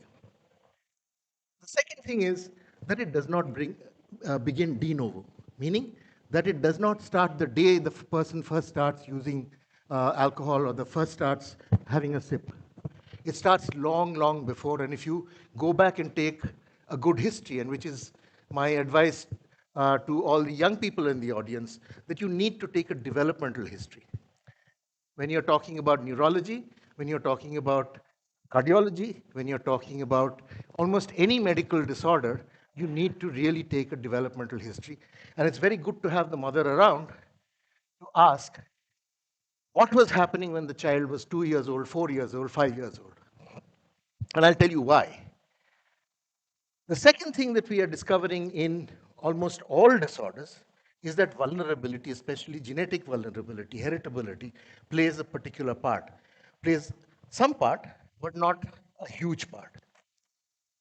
What we are now discovering is a really scary thing, that what really plays a part is the exposure to the environment, which is throughout the lifetime, beginning from exposure in utero, maternal inflammatory activation, etc., to inflammatory or other exposures which happen to people at our age. And so this exposure to the exposome, which is the cumulative exposure to environmental stresses throughout the lifetime, seems to be a very, very major factor, not just in cancers, but in mental illnesses. A lot of my talk today will focus on things we have learned from a very, very large neurodevelopmental study, one of the largest neurodevelopment studies in the world that we are running at NIMHANS. This is a neurodevelopmental study across 9 centers across India. And this focuses on the age group starting from the second trimester pregnancy to adulthood. So we are basically following brain growth, tracking the brain growth of children from utero to adulthood. And we are looking at the genetic contributions as well as the exposomal or environmental contributions which affect brain growth. And this is one of the task force projects of the Indian Council of Medical Research. And we have about 15,000 youngsters across India which we are following. So let's spend 2 minutes on a lesson. How can one make a brain? How does one make a brain? Number one, in making a good brain, one has to follow the instructions written down in your genetic code. And the normal genetic variations that are there affect your structure of the brain. So in fact, the Enigma Consortium has identified about 300 genetic variants which are responsible for the structure of the human brain. And that is now fairly well known. And these contribute to individual differences in structure, function, etc. But, like I was saying, environmental factors modify genetic expression every day in every way from actually before fertilization. And they modify genetic expression throughout the lifetime, but especially in the early lifetime. The first 1,000 days, as we were talking about, seem to be some of the most crucial period in human life when things can be made or broken. And these significantly alter brain developmental programs and affect the individual's psychological capacities. What psychological capacities? The psychological capacities that we use day in and day out to deal with our daily challenges, acute challenges, etc. So, experience-dependent development is a very, very important part of development. And this is especially so in fetal life, early infancy, childhood, adolescence, through adulthood. And people who, we know this for a fact, and people like Semmelweis, I saw Semmelweis's name on one of the doors there, people have always been telling us that, the environment has a major say in medical status, in the health of people. And people exposed to more unfavorable environmental circumstances are more vulnerable to poorer mental health over their life course. Just as a matter of illustration, I thought the younger people in the audience would like to know, this is a paper of ours where we were able to look at the effect of poverty or socioeconomic status. Difference in societies where there is a greater difference in socioeconomic status, gap between the highest and the lowest, you find that human brains grow differently. So countries which have lower HDI, Human Development Index, were consistently associated with larger hippocampus, more expanded global cortical surfaces, etc. People in higher areas. Lower areas had less. Now, this is from a data set of 1.5 lakh MRI scans across 40 countries. And this is a consortium that we are part of, our Param is a part of. Similarly, we have very good data showing that maternal violence, maternal domestic violence, impacts adolescent children and their propensity to get depression, anxiety. So something which happens so early on casts a very, very long shadow. This again is data from our group, which shows across 40 countries that country level gender inequality changes the way women's brains grow across the lifetime. I'm not going to go into details. I just brought this for, again, hopefully the younger people to understand how a lot of these socio-political factors affect health, affect everything that you guys are being trained for. Early life stress, inflammation, affects cognition in children. So this part of it happens through the microglia. Again, all of you in the audience would be very conversant with the fact that microglia are a very important part, other than the neurons, in the human brain. They're like the policemen in the human brain. So from the beginning, they're the people who are saying, come here, go there. So they are responsible for neuronal migration. They're the people who are actually getting the neurons to grow bushy, and then after it grows bushy, they are the ones who do the neuronal pruning. And once the pruning is done, they hard code the brain by myelination. They also keep a lookout for strangers coming into the brain and keep modulating or moderating brain size, volume, function, etc. Now, microglia are very important because if they are inflamed early on in life, they change the structure of the human brain in a different way. The brain trajectory changes. And they remember, like your T cells and B cells, they are primed. So the next time stress happens, the stress response is exaggerated. And the next time stress happens, it's exaggerated more. Which means that stress that happened in childhood or in utero might be responsible for things that happen, or Parkinsonism which happens, or dementia which happens much later on. So early life stress sets up a process of immune priming, which is cumulatively exaggerated, and responses to stress across the lifetime affect brain development in very dramatic ways, which can alter vulnerability. And these are hard-coded through epigenetic mechanisms. I'm not going to go into details. I'm sure all of you are very, very comfortable with these ideas. So for example, again, this is our work where we were able to, like the pediatricians in the audience have normal curves, growth curves, we were for the first time able to establish normative growth curves for the human brain, for gray matter, white matter, etc.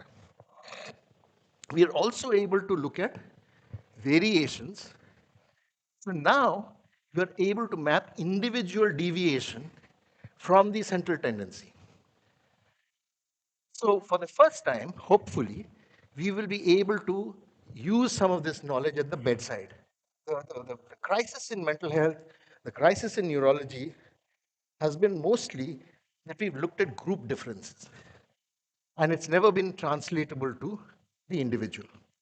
So we hope that this will change. And for example, this is the curve for gray matter development across life from 0 to 100. Oops, what happened? And this is important. Why is it important? For example, this is again work from our group which shows that young people who are at higher risk for, say, addictive disorders have had developmental delay in affecting certain parts of their brain, both structure and function. And so long before the first sip, long before the first smoke, long before they started tapping on the phone, their brains are already different. You chew on that a moment. I mean, it affects not just brain morphology, but also brain networks. So what do we see? Network deficits, therefore, lead to certain patterns of behavior. And these are transdiagnostic, meaning that they are common across a lot of psychiatric disorders. So if we were to talk to teachers, what would we tell them? Who are the children who should be given special attention because they are at higher risk for developing mental health problems, other brain problems later on? Number one, these are kids who have problems in reward functioning. They get bored very easily. They start off things with a lot of enthusiasm. Halfway through, they lose interest and give up. They're moving from one task to another task. These are kids who are multitasking all the time. Number two, these are kids who are highly impulsive. They can't wait for reward.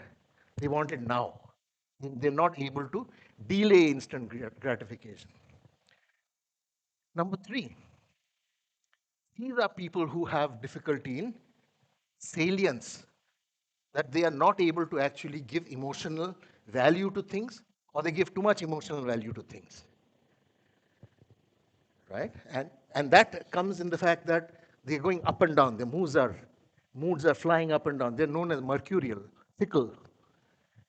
Or these are children who can't recognize the moods or the thoughts in other people and who get very upset at what we call They're highly rejection sensitive. So they have said they are afraid of rejection, won't go into a situation where they may be rejected, or they are so sensitive to rejection that, even imagine rejection, they'll either break a TV or slash their wrists. And the other one is something which affects what is called the default mode network, which is the sense of self. I'm not going to go into details, but poetically people have said that is where the ego resides, the sense of me and the world. And these are kids who have a lot of brittleness, and we were talking about it last evening, and brittleness about sense of self. Who am I? What am I doing here? What is my aim in life? Difficulties there. And any teacher will recognize it as this is the one that she sends to the back of the class. Whereas in fact, this is the one they should send to the front of the class.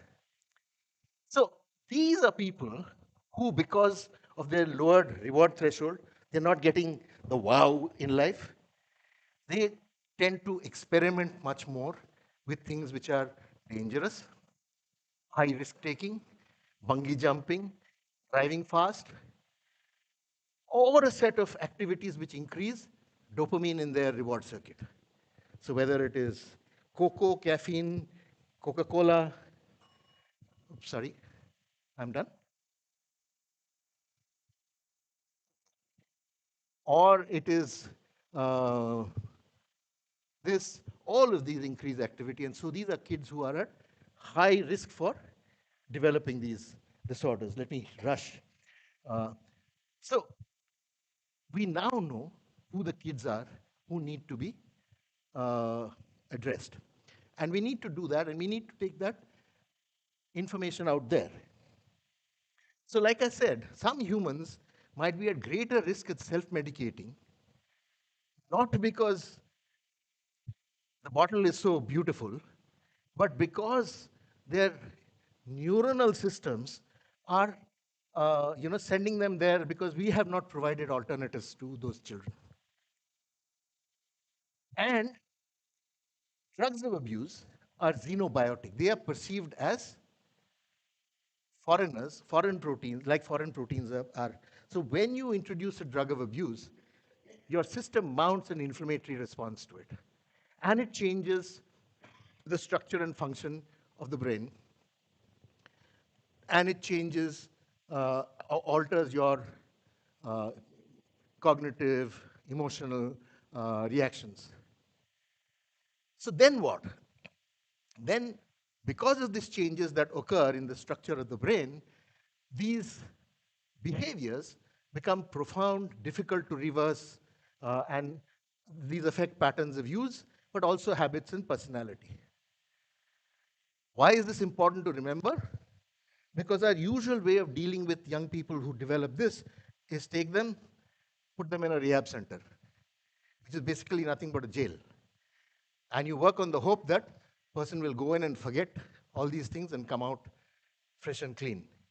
But remember, there is a very hard-coded brain change that has occurred. So just putting somebody in a jail is not going to change their behavior. Like putting criminals in a jail is really not going to change their behavior. So what are we dealing with? We are dealing with people who have a childhood vulnerability, which leads to early repeated use. And because you use something over and over again, like doing 5 times table or riding a bicycle, that leads to neuroadaptation due to repeated exposure. And because of both, you have cumulative consequences. Because of the poor psychological abilities, which have affected school, childhood, learning, etc., as well as the use of substances, you have a whole lot of other problems, which are medical, psychosocial, etc. So this is the triangle of care, and which is what we've always talked about. That if you only deal with one, you're going to have failure. And unfortunately, our treatment systems have only dealt with one thing. Let's get rid of the bottle, everything will be okay. This is as stupid as saying, let's give an antitussive to the cough, everything will be okay. Doesn't matter if the guy has bronchial asthma, doesn't matter if he has bronchogenic CA, who the hell cares whether he has, something else. So similarly, here, if you don't treat the cause, you are going to get a revolving door system, which addiction has always been. Now, I will take 2 minutes or 3 minutes, depending on, basically, treatment strategies. This is not part of the neurodevelopmental thing, but because students are there are 3 things. One is you deal with people who have already developed a problem, which is called, what is it called? Indicated prevention, isn't it? There's indicated prevention, there's selective prevention, and there's universal prevention. Indicated is for people who have already developed the problem, selective are people who are at high risk, and universal is for all of us to prevent us from developing a problem. So for indicated, number one is you have to engage people in treatment. I'm not going to go into details. Second thing is you need to remedy the neuroadaptation by relieving withdrawal. Again, most addiction programs only work on treating withdrawal. Treating withdrawal is just the beginning of treatment. After which you have to treat co-occurring problems and prevent relapse, which is basically the treatment. Then you have to reskill for deficits due to the lifelong vulnerability, and you have to find solutions for the cumulative consequences. Most important is restore to life, to normal life as soon as possible. I mean, the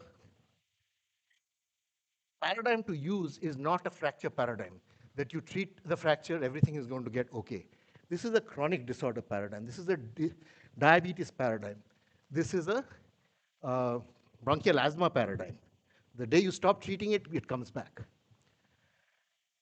But also very important is that we must remember that we now know the causes. And unlike when you didn't know the cause of tuberculosis, you sent people to a sanatorium. Once you found that you have drugs for tuberculosis and for the bacteria, you do it at home. Similarly, you need to restore people to normal life as soon as possible, rather than put people into rehab centers. Okay, so I'm not going to go into these details, but treating vulnerabilities is a very, very important issue. And I spent half a second on universal public interventions because I think that is really the way to go. Somebody talked about wellness a little while earlier. We need to prevent our young people from falling sick. And to do that, the paradigm to use, remember the focus here actually is inflammation. Whether it's stress, psychological stress, whether it's infection, whether it's highly processed food, whether it's cell phone, they all work through inflammation. And common anti-inflammatory activities or things are likely to help, as it is likely to help in reducing cancer risk, reducing diabetes risk, etc. And so some of us are now focusing on, so the first thing is prevent first use. The earlier the use, the higher the chances of developing a problem. Young people who start using substances at age 16, before age 16, the chances of developing addictive disorders is 80%. If you are able to delay it to age 25, the risk comes down to 5%, which is the risk in general society. So we need to do that. The second is to upskill and build resilience from childhood. Again, not going to talk about details, but there's a lot of work that needs to be done there, which is something that needs to be done by civil society, in association with us. The other thing that a lot of us are putting our hat in the ring for is to reduce maternal inflammation. This probably is the core of the problem. We have a lot of work, I didn't bring it, where we show that some of the problems that are occurring, which lead to mental health, is actually happening during second trimester pregnancy.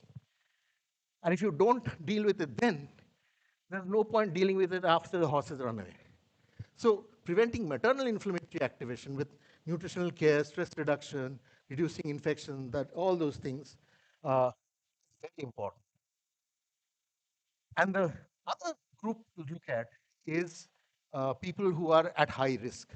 And some of the things like screening, brief intervention is also important. That is not part of my brief. I just brought it around to show that I know a little bit about this.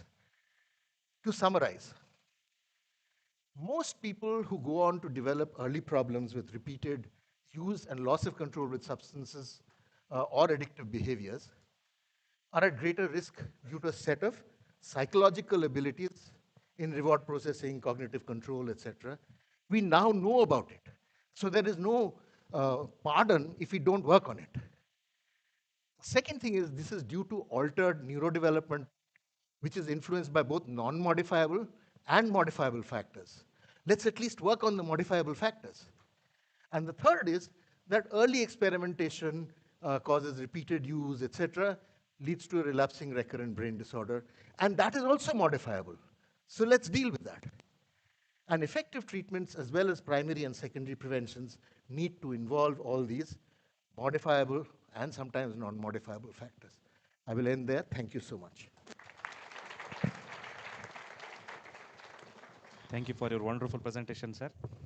Any questions from audience? It's always feel nice to hear from sir, since from our Nimans days. Sir was a guru for us in Nimans. Any questions from audience?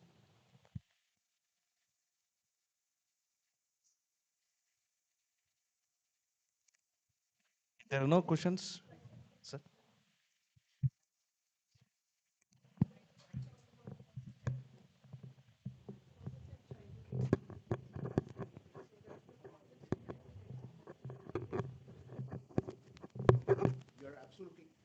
You're absolutely right. So these are highly modifiable. In the same way that negative experiences alter brain trajectories, positive alter brain trajectories as well. In fact, we've got a paper right now out, we are shopping for a journal, which show that adding positive experiences, especially adverse childhood experiences, etc., reducing that definitely changes your activities. We've followed these kids for 10 years. So we are able to see trajectories that they take. Sir, yes. The screen addiction is one of the biggest thing which we are finding it. No child is seen without the mobile, and the things like unless that particular song or the cartoon is played, the child won't eat also. So do you think it is neurodevelopmental because the mother was also looking at it? Of course, the smartphone is with everybody now, and everybody lives on that only. I don't So what think is it's because your the mother was looking take on at that it. and solution, sir? Yeah. No. There was in the middle. There used to be this entire trend of wanting to play Mozart or music to mothers. This is this ancient trend of Garbhasanskar. But more than that, I mean, I don't know whether that is right or wrong. More than that is, we give machines to young children in lieu of giving them attention or time. So we are 300% to blame. And young children as small as a few months are being given machines or iPads and left with that. So it's a very clear thing, which is why in a few societies now they're banning it. No? Australia and in all Norway, them, Australia, they banned it. Thank you, sir.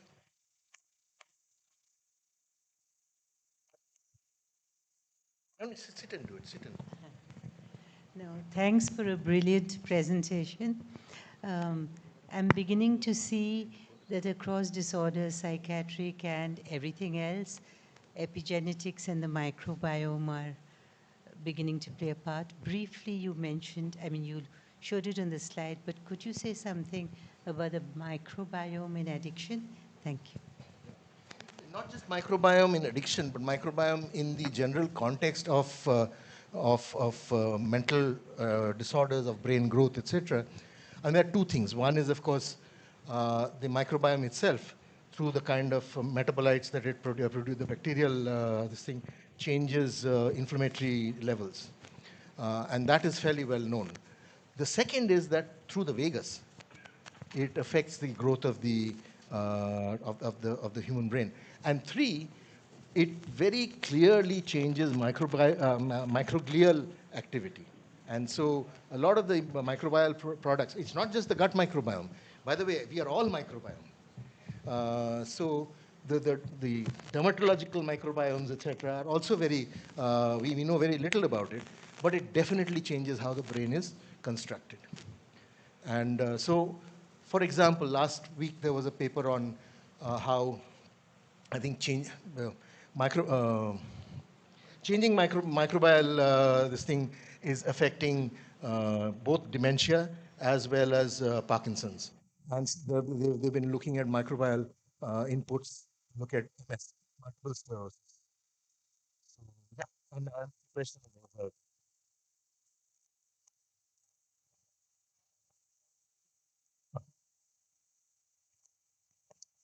Thank you, Dr. Vivek. Thank you for the wonderful lecture. Thank you, everyone. Thank you, sir. Now I request the chairpersons to kindly present a certificate of participation to the guest speaker.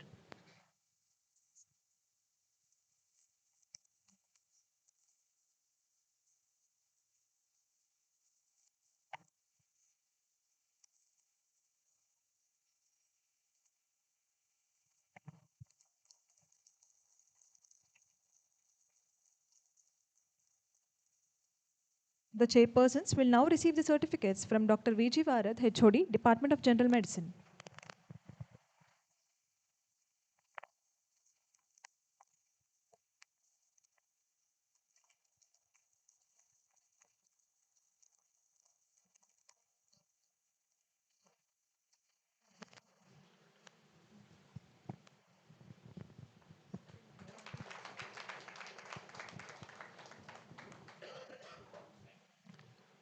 Thank you, sir. We'll now move on to the next session. We would now like to invite Dr. S.L. Chandargi, consultant physician, and Dr. Anand Ambli, HOD, Department of Geriatrics, to chair the session on optimizing outcome in oncology, shared decision making, which will be delivered by a distinguished speaker, Dr. Purvish M. Parik. Over to you, sir.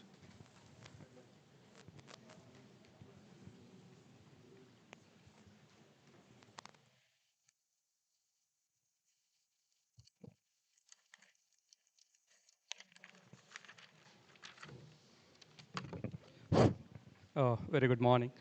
And I take this privilege to introduce our honored speaker, Dr. Purvish M. Parik, sir. He is an ex-professor and head of medical oncology at Tata Memorial Hospital, Mumbai. He is a founder president of Asia Pacific Geriatric Oncology Society, president of Integrated Academic Society of Clinical Oncology, founder of Asian Cardio Oncology Society, and a founder member of Board of Directors of Asian Oncology Society. He also serves as a board member and the chair of Genetic Cancer Research Committee at Maharashtra University of Health Sciences, India. He is the emeritus editor of South Asian Journal of Cancer, International Journal of Molecular and Immuno-Oncology, and Indian Journal of Medical Sciences. Dr. Purish Parik, a prolific academician. He has authored 20 books, 38 book chapters, and 284 scientific articles to his credit. Here I present Dr. Purish Parik. Over to you, sir. So we move from addiction to another addiction for me, and that is oncology. So I'm going to share some very interesting thoughts. So my father is 95 years old. And when I talk to him, these are the myths that he has. He says, I'm having a healthy lifestyle. I do not have to worry about cancer. And I do not pay attention to whatever my son is talking. You know, Ghar ki murgi dal barabar. It's always like that, right? So let's look at what is happening at Tata Memorial Hospital. Total new biopsy proven cancers registered every year is 68,000. 68,000.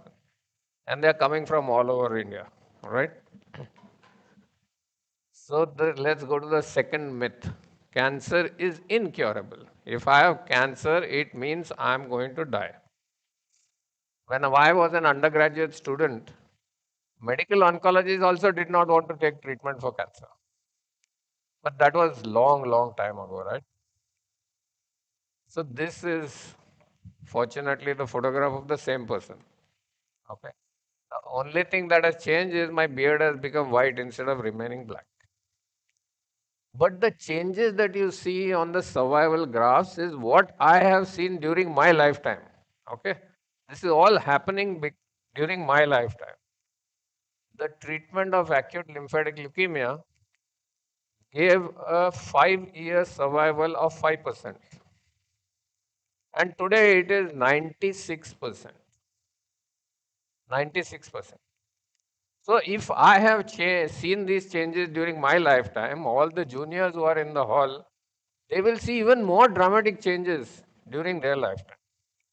So let me share some example. On the left side is for 3 common cancers, and on the right side is for cancers who are in stage 4 disease.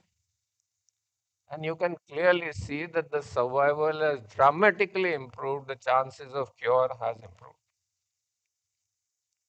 That is why National Geographic and Time magazine says that these 2 kids are going to survive for more than 120 years. And that is why Anand is very happy. The field of geriatrics is not going to have any diminution in the number of patients. So let me look at what is called conditional survival. And there are a lot of articles in conditional survival. So you will be surprised to see that if we live longer, our life expectancy increases. And I'm sure that all the senior citizens like me must be very happy with this. So if I'm born in 1948, my life expectancy was 68 years. Now if I'm already 65 years, my life expectancy increases to 83 years. And why I'm showing you this is because many a times senior citizens with cancer say, oh, my time is over, I don't want any treatment. Please understand their time is not over. They have still got a lot of functional life left and we should give them the best possible. Therefore, challenges means communication. And personalized medicine also means personalized communication. The government of India said that you need to propagate this information to as many people as possible. So we were given this mandate by the Director General of Health Services, and we did CMEs in oncology all across India. We had 100 top oncologists as faculty, and we used a uniform set of slides to spread the message. We also made online training videos.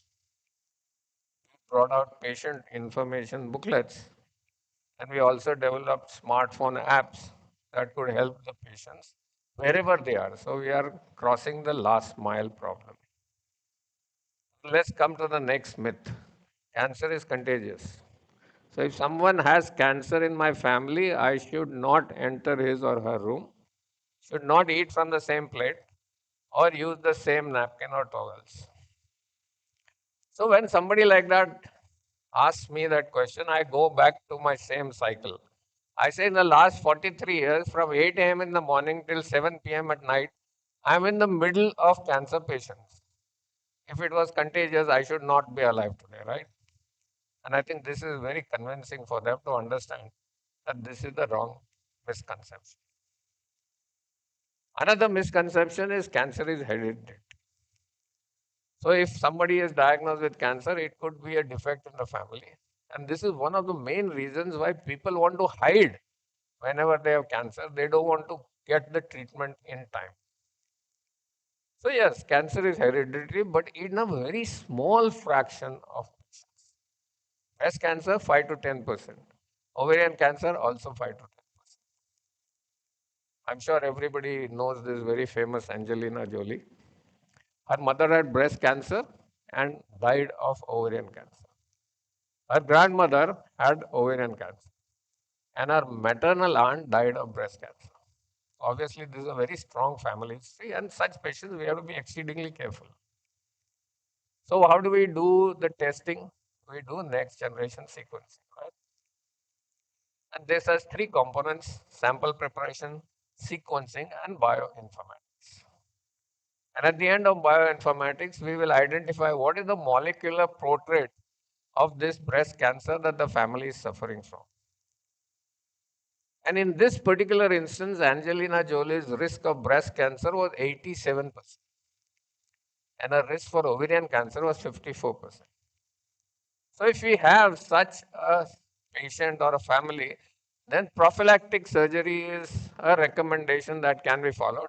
And she has undergone prophylactic bilateral mastectomy and prophylactic bilateral salpingo-oophorectomy. So it is justified if the risk is so high. But the patient has to decide this. Everything has to be patient-centric. So another myth. I do not eat outside food. I do not smoke. I don't have bad habits. Then why did I get cancer? Is God punishing me for my past deeds? So madam asked the question about microbiome. Microbiome is exceedingly important for oncology. Okay. We have millions and billions of cells. Microbiome exists in trillions. Every 1 ml of the fluid inside the colonic cavity has so many microbiomes. And we are learning more and more about the good and the bad microbiomes. And we are able to treat patients in this manner as well. Another myth is it is not possible to diagnose cancer early. If you look at rural India, 89% of patients are diagnosed in the 3rd or the 4th stage. 89%. So how can we solve this problem? We have to empower our patients. And in this instance, I have taken the example of breast cancer. First column is early breast cancer, second is locally advanced breast cancer, third is metastatic breast cancer. So if a lady feels that there is some lumpish feeling in the breast and she comes for treatment or investigations, she is in the early breast cancer, less than 2 centimeters size of tumor. Treatment is surgery alone. Duration of treatment is 1 week and cost of treatment is 30%. With that, the chance of cure is 95%. But she is afraid. She doesn't tell her husband or family members. She does not go to the doctors till it becomes 4 centimeters. Now it is locally advanced. Now instead of simple surgery, she will require surgery plus chemotherapy. The entire treatment will not be 1 week, but it will be 8 months. The cost of treatment will be increased to 2 lakhs and the chance of cure falls down to 60%. If she waits another 6 months, it becomes metastatic disease and you know the risk or the chance of cure comes down to 10%. So I think the biggest point that can be changed is early diagnosis if the patient and families come for treatment or diagnosis as early as possible. And this I think is a focus that we should definitely implement all across our country. Another myth, I have breast cancer, surgery is a must to remove my breast. I have no chance of preserving my body image. Again, please understand this is a myth. Here is a lady with breast cancer where the primary tumor is right behind the nipple. It is now surgically possible to preserve the nipple, remove the tumor, reconstruct the breast, and give her the same chance of cure. Very, very good cosmetic surgery possible, body image preserved, psychologically very satisfying for the female. And this is also possible in other tumors. So this gentleman has an oral cavity tumor. You can see that the tumor is removed along with the teeth. And then our plastic surgeons are very, very good at reconstructing, and except for the little scar, you can see that the person has a very good body image that is preserved. So this is possible today. One more myth is about tobacco use and lung cancer. I was smoking and I got lung cancer. Now what is the need of stopping smoking, right? The cancer is already killing me. On the left side is a photograph of a patient who was a smoker. On the right side is a photograph of a person who was a healthy non-smoker. I don't think because of pollution, such specimens exist. But the fact is that after the cancer is diagnosed, if a person stops consumption of tobacco, the survival is longer. Fewer and less serious side effects occur with surgery, with chemotherapy, with radiation, with recovery and healing, and there is better quality of life. So just because somebody had tobacco and then developed cancer does not mean that he should continue using tobacco. All patients with lung cancer or any cancer, the same all over the world, is also a myth. This is a geographical map of the epidermal growth factor receptor mutations in lung cancer. And what is their incidence all across the world? And Dr. Puri and I published this way back in 2013. If you see the Caucasian population, the incidence is only 5%. If you see Japan and Korea, the incidence is as much as 50%. And India falls somewhere in between. We have between 35 and 40% EGFR positive.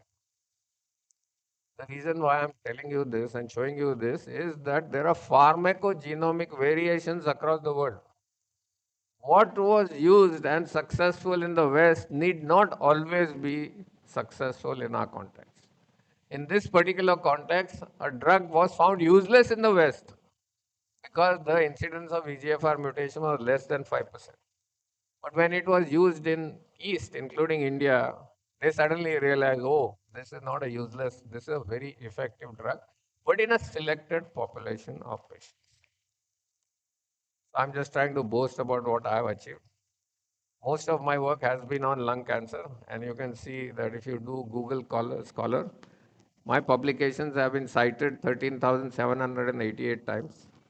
And the top two are on the basis of work on lung cancer.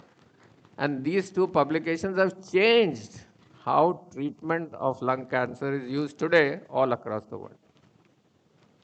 So earlier, before these publications and before molecular testing, all patients of lung cancer were treated like what I seen on the left-hand side with a combination of two drugs chemotherapy. Now we know that that was a wrong way because we did not have the diagnostic capability to identify which is the mutation in these patients. And after molecular testing, now instead of using a standard two-drug combination, we now have so many combinations of drugs. And this is the reason why the chance of cure and 5-year survival has increased. So on the left side, the median survival was 8 months after diagnosis. Now, 25% of lung cancer patients are surviving for 5 years or more. Even patients with metastasis to the brain are surviving for 3 years and 4 years. So there is a lot of progress in how we are treating our patients. The cost of this is the cost of use of technology, which is contributing to 65% of everything that we have achieved today. And therefore, modern medicine is a victim of its own success. Initially, for radiation therapy, we had 3D CRT, then intensity modulated radiotherapy, then image guided radiotherapy, and now we have proton beam therapy. And this is a photograph from the Apollo Proton Cancer Center in Chennai. The cost of the treatment is 40 lakhs on this machine. Another example is CAR T-cell therapy. Okay. CAR T-cell therapy gives an overall response rate of 83% in heavily pre-treated patients who have no option or poor outcome. But when it first came, the cost of this single treatment was more than 3 crore rupees. So I sent an email to Novartis saying, when are you bringing this to India? And they said, we have no plans to bring this to India. So we have to find our own solutions. And you might wonder why I'm showing Formula One car racing for finding our solutions, but this is very relevant. So some of you might know what is Formula One car racing. It is the fastest speed of car racing in the world. And the car has to come to a pit stop to change the wheels or to fuel up. So when it comes to the pit stop, there are 20 people working on that car to remove the wheels, put in the new wheels, add the fuel, and then allow the car to come back. Now, can you imagine what is the duration of the pit stop? The pit stop duration is typically 2 seconds. Of course, I'm joking. It's not 2 seconds, it's 2 minutes. But in 2 minutes, 20 people are working together and the car is back on the racing. So, the hospital for sick children in UK decided to learn how to do neonatal surgery management from the lessons learned from the F1 car pit stop.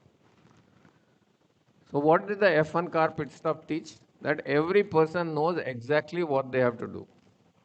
They also know in what sequence they have to do, and they practice and practice and practice till they become perfect. And when this was used in the handover in neonatal surgery from the operation theater to the intensive care unit, there was a reduction in technical errors by 40%, reduction in information errors by 50%, reduction in handover time by 50%, and mortality was reduced by 38%. So please understand, we have to think outside the box. We are sitting in your center of innovation and incubation, right? This Center for Innovation and Incubation has to think outside the box to find solutions from lessons that already exist from other walks of life. So there are some examples of how this has worked. Ayushman Bharat provides free cancer treatment up to 5 or 10 lakhs. Yesterday we heard about reduced taxes on 17 anti-cancer innovator drugs, and therefore they are going to be cheaper by 20%. And the 3 crores of CAR T cell therapy is now available, manufactured and designed in India itself by 2 companies, Immunil, Immunact, and therefore the cost has come down to between 25 and 40 lakhs. What else can we do ourselves for our patients? So first is we have to listen to what the patient wants from treatment. As doctors, is it that they want the least side effects and better quality of life? Is it they want least visits to the hospital, or they want least out-of-pocket expenses?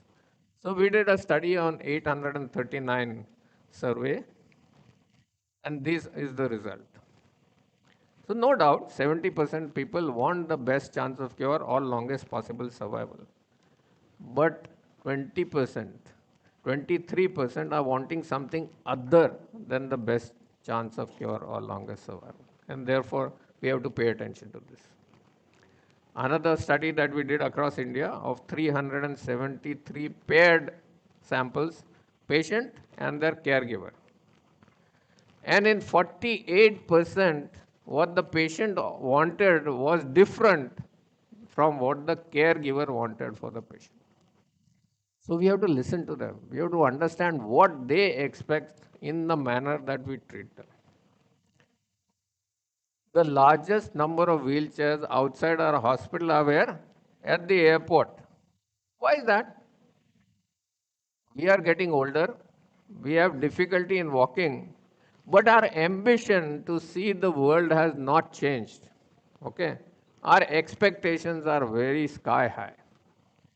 So I will focus a little bit on the older doctor treating the still older patient, right? And that's why Anand and I have to collaborate. So this is the Asia Pacific Geriatric Oncology Society. We have members from 20 countries, and we cover 28.3% of the global population. This is a screening tool for older patients with cancer that was developed in India itself. And it divides the patients into safe score, intermediate score, and high risk score. In the safe score people, we give the standard treatment. In the high risk score, our focus shifts to providing palliative care. And in the intermediate score, which is about 12 to 15% of our patients, we did a more detailed evaluation of their geriatric status before deciding how to treat them. We also set up guidelines on how to set up a geriatric oncology clinical services. And this is the workflow that we want for the same day evaluation of new patients. A geriatric patient when coming to the hospital means one other caregiver is leaving his work to come to the hospital accompanying the person. We do not want them to waste time day evaluation is possible in our patients. When we find that they are compromised, and here I've taken the example of a cardiac problem, we can modify the treatment based on what is required. This is in press, and it talks about the Takotsubo disease, and that is the reversible broken heart syndrome. This is data on 35 patients from across India, 13 centers. 29 out of these 35 were gastrointestinal malignancies, and 20 out of these 35 received Folfox regimen. 8 out of these 35 died because of cardiotoxicity. Now, if we find that there is a DPYD mutation and the risk of cardiac toxicity is high, how do we modify the treatment? So this is the consensus guidelines that was published on the use of an oral medicine that replaces 5-FU with something called S1. Now, why does this S1 work different from 5-FU? Tegafor works in the liver and it reduces the metabolites which are toxic. Oxo works in the gut and it reduces the toxicity of mucositis and diarrhea. However, the OPRT that works in the tumor is unchanged and therefore the chemotherapy efficacy on the tumor does not change. That also means that the only toxicity that we now have to worry about is myelosuppression. So this is how we identify a new drug based on what toxicities we want to reduce in our patients. So I come to the last few slides. The $100 million or the 500 crore question is the future of how to treat the patient with the focus. So let's say the zebra is the patient and the lioness is the cancer. How do we do that? We empower the patient by giving a motorcycle. Technology. And I always end my talk with a salute to the Indian Armed Forces. We have one of the professors of medicine here who is also from the Armed Forces. We are able to talk, enjoy life, and survive because of the supreme sacrifice that they make at our borders. Thank you very much.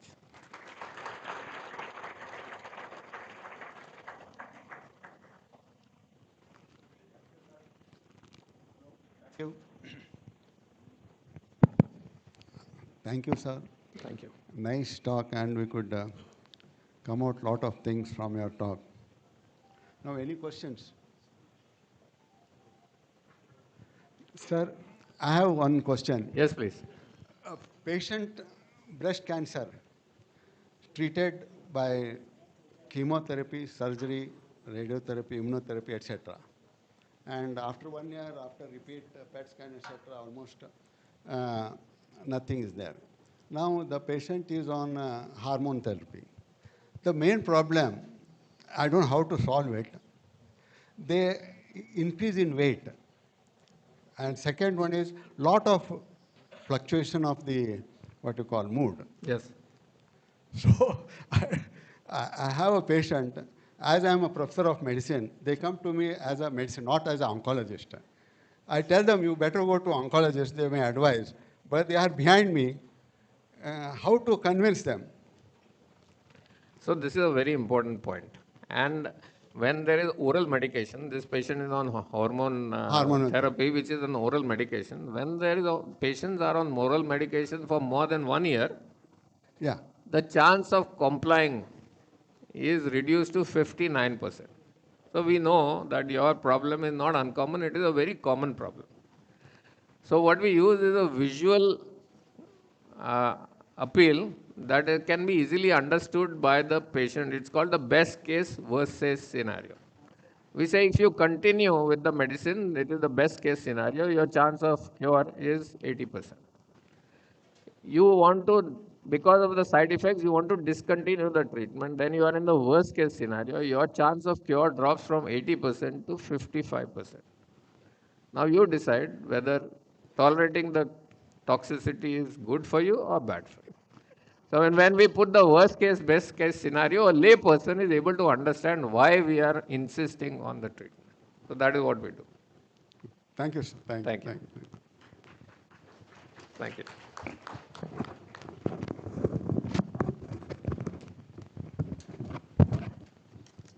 Thank you, sir.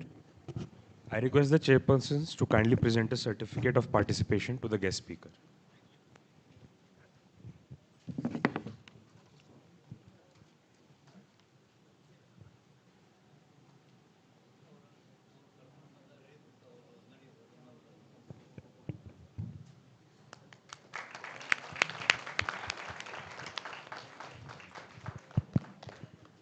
The chairpersons will now receive the certificates from Dr. R.M. Honotagi and Dr. Manjunath Sir, Department of Medicine.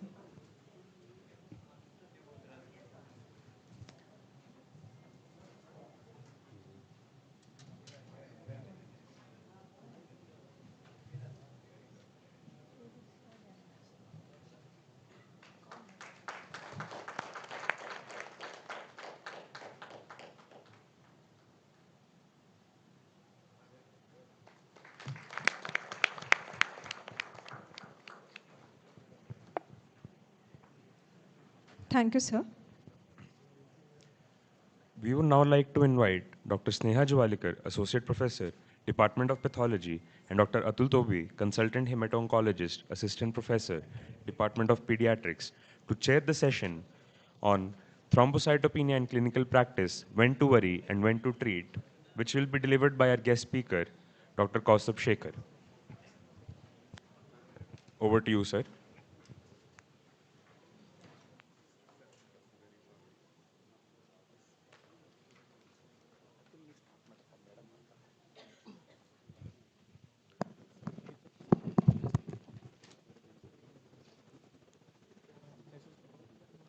Good morning, sir. It's an honor and privilege to introduce Dr. Kaustubh Shekhar, sir. Sir is an assistant professor of hematology and oncology at Bharati Hospital Research Center, Pune. He holds an MD in medicine and DRNB in clinical hematology with advanced fellowship training in bone marrow transplantation from Actrec Tata Memorial Hospital, Mumbai. He has prior teaching experience at KM Hospital, Mumbai also. He is recipient of ASH Abstract Achievement Award and has a publication in the Blood Journal on Molecular Patterns. He has also contributed to leading hematology textbooks, including MCQs in Hematology, Hematology Pearls, and textbooks of hematology. I thank you, sir, for accepting our invitation. Over to you, sir. Thank you, sir, for the introduction. So good afternoon, everyone. First of all, I would like to thank the BLD team, Dr. R.C. Bidri, for giving me the opportunity to speak over here. On this dignified occasion, the most meaningful tribute we can offer to Shri C.R. Bidri is to live by the values he stood for, to learn sincerely, to serve selflessly, and to ensure that his legacy continues through our actions. The second most thing I would like is it is a special privilege to be here today. This institution also has a personal connection to me. My wife, Dr. Tejasri, and my best friend, Dr. Nilesh, have completed the MD medicine from here. So being on the stage makes this moment even more meaningful. So after the beautiful talks from Dr. Purvish and Dr. Vivek, I will start with my topic, thrombocytopenia in current practice, when to worry, when to treat. It is much of a pathophysiological and treatment-based topic. I would like all the PG students here to participate actively. So today, the topics which we'll cover are the clinical features, differential diagnosis of thrombocytopenia, have an overlook at immune thrombocytopenia, a few case studies guiding this, and an approach to thrombocytopenia in pregnancy, and just a brief of how to approach the thrombocytopenia in the pediatric population. Going ahead, as we know, the normal platelet count is between 1.5 to 4.5 lakhs. Anything below that is considered as thrombocytopenia. 1/3 of all the hematology consultations which we have are for thrombocytopenia. 5 to 10% of the hospital patients are thrombocytopenic, and the incidence is much higher in ICU patients, which it might go up as high as 35%. Now, platelets are produced in the bone marrow from the megakaryocytes. It is the factory for platelet production. It is formed by cytoplasmic shedding. They circulate in the circulation for 5 to 7 days and are removed by the monocyte macrophagic system, which is present in the spleen. 1/3 of the normal platelets are found in the spleen in the resting state. So why does thrombocytopenia matter? Now, platelets, as we all know, are much important for the primary hemostasis. Generally, bleeding does not occur until the platelet count is below 30,000. But it is very, very necessary to know why the platelets are low, because the etiology varies from benign causes to as malignant as that of a blood cancer. A study done in the ICU setting showed that sepsis was the most important cause with DIC following. But you can see almost 25% patients have more than one causes, which needs to be taken into account. Evaluation of thrombocytopenia. So first of all, it is very, very necessary to exclude the thrombocytopenic emergencies. All thrombocytic patients, they do not need platelet transfusions. In some conditions like TTP, it might giving a platelet transfusion might just be like adding fuel to the fire. Second and the most important thing is to get in contact with the pathologist and examination of the blood smear to see what is the cause, assess the degree of thrombocytopenia, which helps us in treating it, determining the timing of thrombocytopenia, especially in HIT or in drug-induced thrombocytopenias, where establishing the temporal relationship is very, very important. And the most important of all is a good clinical examination to look for any additional signs and symptoms which will guide you in identifying the cause. So briefly, it is classified into two parts, one because of decreased production and one is because of increased destruction.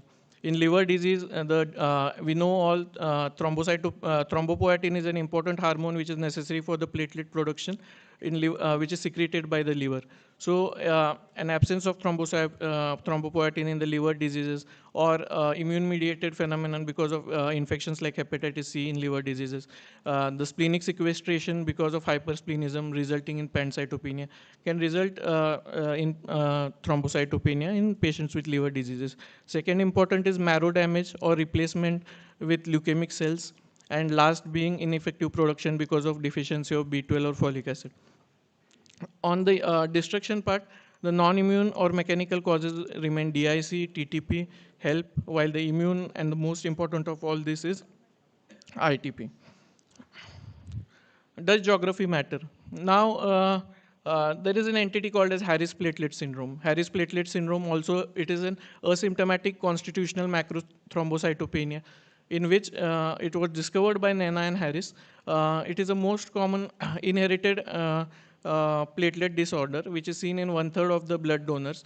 Generally, patients hailing from West Bengal or from Bihar or from the northeast, like Bangladesh, Bhutan, or Nepal, they have a platelet count in the range of 80,000 to 1 lakh.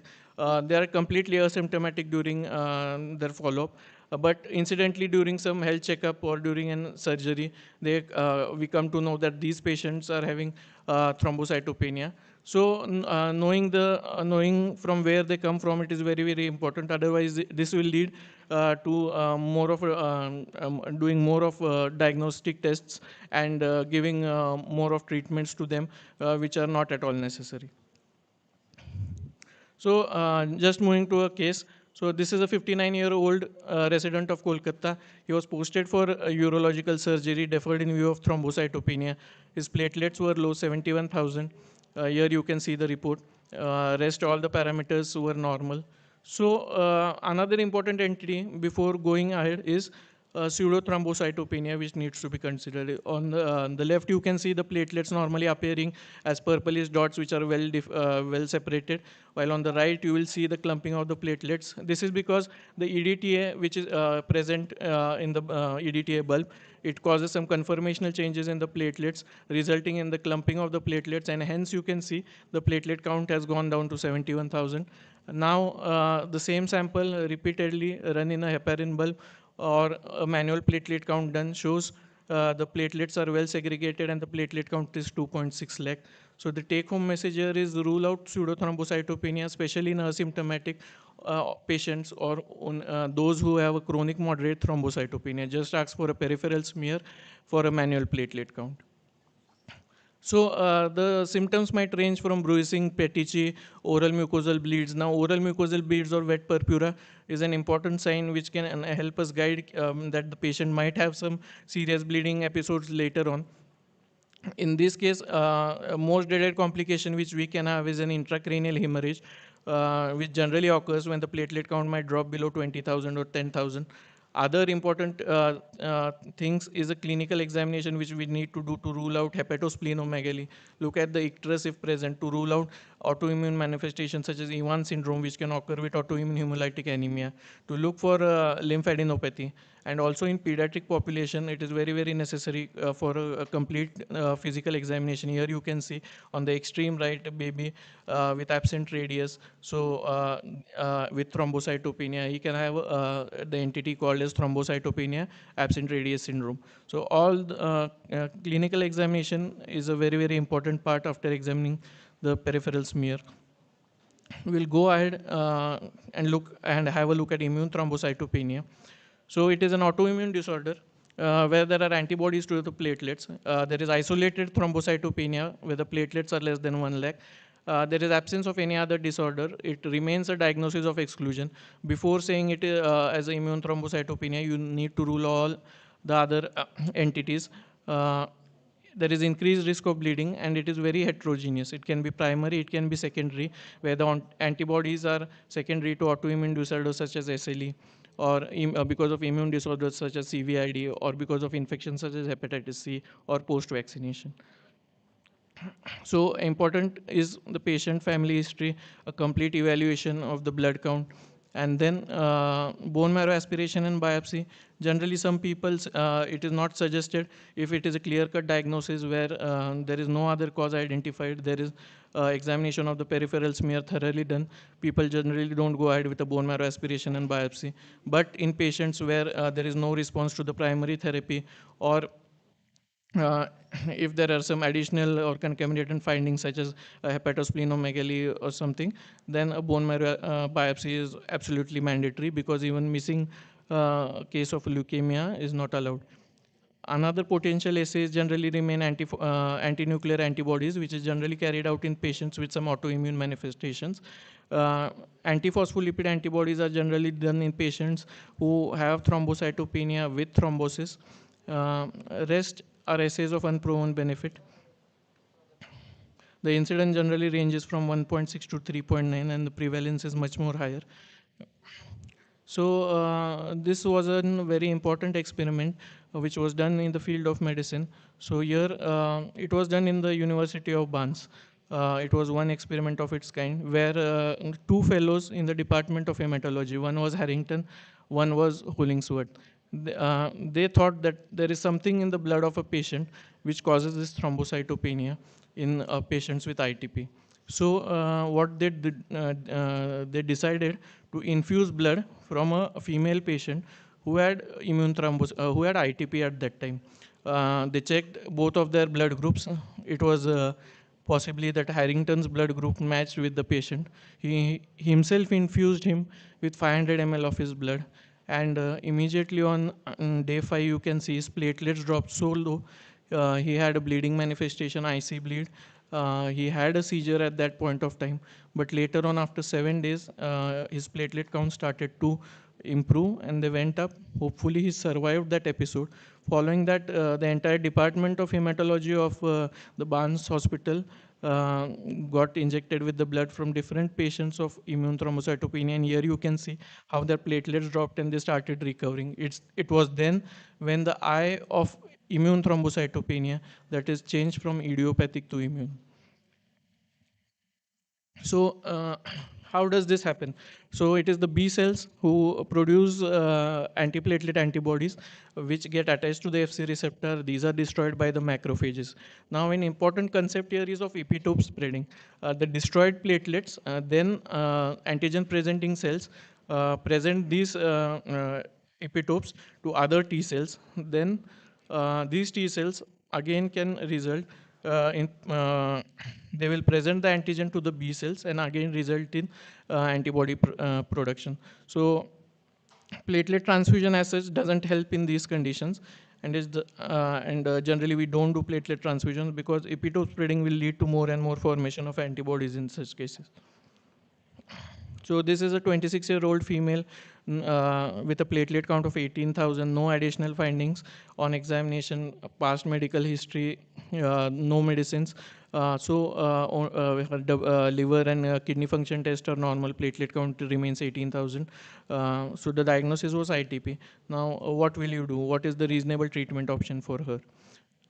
So generally, steroids.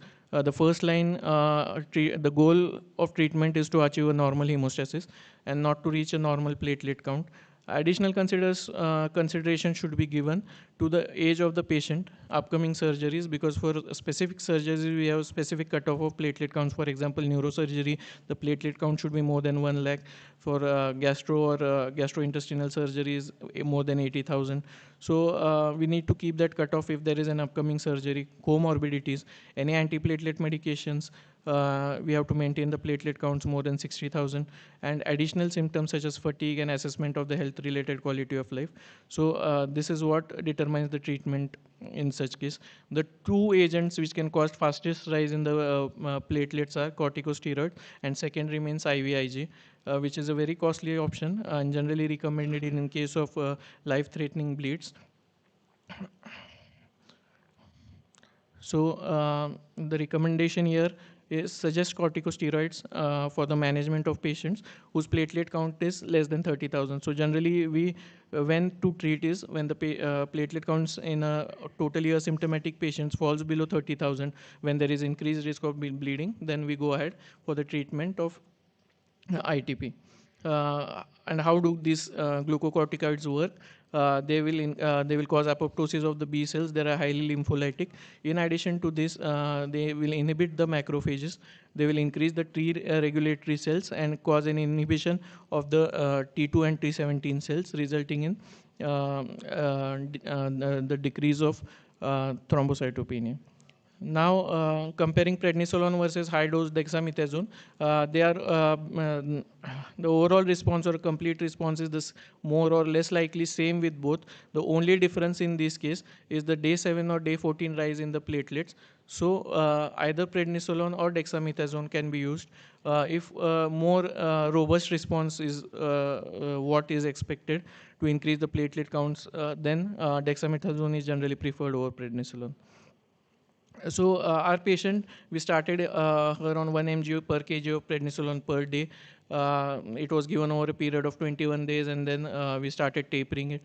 On prednisolone 10 mg, again her platelets dropped down to 10,000. She again started having bleeding complaints, bruises on the arms and legs, and menorrhagia. So what is the reasonable treatment at this point of time? So the next line after steroid failure, there are 3 options which we have. One is L-thrombopag, one is splenectomy, and one is rituximab. So we started her on L-thrombopag, 50 mg daily. So these are the 3 options which are in the second line of management of an ITP. How do they work? So first, as we know, the platelets, when attached to the antibodies, they are phagocytosis by the macrophages in the spleen through the Fc receptors. Removing the spleen will take care of the splenic macrophages and will result in the increase in the platelet count. But the response occurs on 7 to 10 days, and almost you can see there is a 80 to 90% response rate. But the only difficulty here is there is a high risk of infections with encapsulated organisms, and there is a high risk of thrombosis. Second thing is the autoantibody production here is caused by the B cells. So what we do is we use an antibody which is directed against the CD20, which is present on the B cells, that is rituximab, which will kill these B cells and there will decrease the antibody production. Now here you can see in these charts the remission rate generally remains, the long-term remission rates are just 20 to 30%. And again, they might require the re-challenge with the same drug. So the overall sustained remission rates remain lower with rituximab, but the early remission rates are higher, 57 to 63%. And last but not the least is to increasing the production of the platelets. This can be done by thrombopoietin agonist, which help in increasing the platelet production by megakaryocyte proliferation and differentiation. So thrombopoietin synthesis primarily occurs in the liver. Platelets in circulation bind to the TPO With thrombocytopenia, there is shift from free TPO, from bound to the free TPO, increasing the binding to megakaryocytes and resulting in increased production. So these three agents are available as a TPO agonist: romiplostim, L-thrombopag, and avatrombopag. Romiplostim, now this you can see the sites of action. Romiplostim generally acts on the MPL receptor outer membrane, while L-thrombopag and avatrombopag, these are oral agents which bind to the transmembrane and have the mechanism of action by stimulating the JAK-STAT pathway and resulting in case of megakaryocyte and proliferation and differentiation. L-thrombopag generally is an ion chelator, so we keep a gap of 2 hours before and after giving it. It causes side effects such as transaminitis, while avatrombopag on the other hand is free from these side effects. So now, according to the ASH 2019 guidelines for immune thrombocytopenia, a patient who has responded to corticosteroids is fine. Who has not responded to corticosteroids, it's the patient's preference to choose the treatment modalities between TPO-RA, rituximab, and splenectomy. If he wants a more sustained response and is wanting to undergo surgery, then he can undergo splenectomy. If not, if he wants a fixed duration of treatment, he can go ahead with the rituximab. Or if he wants to be on continuous treatment with TPO agonist, he can go ahead with TPO agonist. 40% of patients who are on TPO-RA after stopping the treatment after 6 to 9 months, they continue to have a sustained response. So before going ahead, just a few things the residents need to keep in mind. So this is a 22-year-old female coming with petechiae ecchymosis. There was mild splenomegaly, thrombocytopenia, 6,000 platelet counts. So fitting in the diagnosis of ITP. But just to remember, any amount of splenomegaly or organomegaly, it is against the diagnosis of thrombocytopenia. So we did a peripheral smear. It showed abnormal cells or immature cells in there with a higher nucleocytoplasmic ratio. Immature cells were there. We did a bone marrow, which was suggestive of AML. So always be in touch with the pathologist to look for the smear. Third case was a 22-year male with in the ICU who had a high-grade fever. There was an infection. Chest X-ray was showing a patch of consolidation. The platelet counts were 30,000. The peripheral smear done showed a very high amount of toxic granules with a high PCT here, which shows sepsis-induced thrombocytopenia. And the last case was a 75-year-old male with a coronary artery disease, osteomyelitis, receiving extended duration of antibiotic treatment. The platelet counts were low, 40,000 with a high MCV, low retic and an indirect hyperbilirubinemia. The peripheral smear showing hypersegmented neutrophils. The B12 levels were low, LDH levels were high. So generally a peripheral smear will give you a diagnosis in almost 50 to 60% patients. So it is very, very necessary to look through it. That's what these cases show. Now moving ahead to the thrombocytopenia in pregnancy. It can either be okay, so I'll require 5 more minutes. So it is thrombocytopenia in pregnancy. We'll rush through it. There can be 2 cases. One is isolated thrombocytopenia. It can be incidental or it can be immune, or because of diseases related to the pregnancy itself, such as preeclampsia, HELP, fatty liver. So how to approach it? We'll just go fast. A 26-year-old G2P1, 33 weeks, presents totally asymptomatically with a platelet count of 1.1 lakh, which was previously 1.65 lakh in her first trimester. Laboratory test done, all liver function, renal function tests are normal. The hemoglobin is normal. She recalls having thrombocytopenia during her first pregnancy also. So what are the pregnancy-specific causes of thrombocytopenia? We divide it into 4 parts. Pregnancy-specific, isolated thrombocytopenia is gestational thrombocytopenia. With addition to any other findings, it can be preeclampsia, HELP, acute fatty liver of pregnancy, and the general causes remain either immune thrombocytopenia or TTP. So when we see the general trend in pregnant patients during delivery, it is the lowest. They have the lowest platelet counts. Then the platelets start decreasing from the first trimester itself, and post delivery they normalize again. So looking to the causes, three questions to be asked are, so what is what is the lowest platelet count? When did this occur? And what is the severity? So most commonly here you can see if the platelet counts are low, in the first trimester, the most common diagnosis remains ITP. In the second trimester and the third trimester, gestational thrombocytopenia predominates, while coming to the third trimester, you can see the preeclampsia dominating the cause. So timing of onset, degree of thrombocytopenia, and the presence of other findings is what you need to see it. Our case generally present the timing of onset was third trimester, the third trimester, degree of thrombocytopenia platelets were more than 1 lakh, and there were no other findings on her morphology. So it was a gestational thrombocytopenia. We just advised her to check in with her labs. Second case, it was a G1 P0. Now she is presenting at 9 weeks with a platelet count of 53 without any abnormal findings. So how will you manage and what will be your diagnosis? So now looking at the second case, it is the first trimester.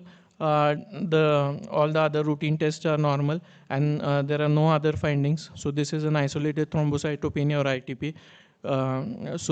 Generally we go ahead with steroids in this case. We'll move ahead. So what should be the platelet cutoff we maintain during pregnancy?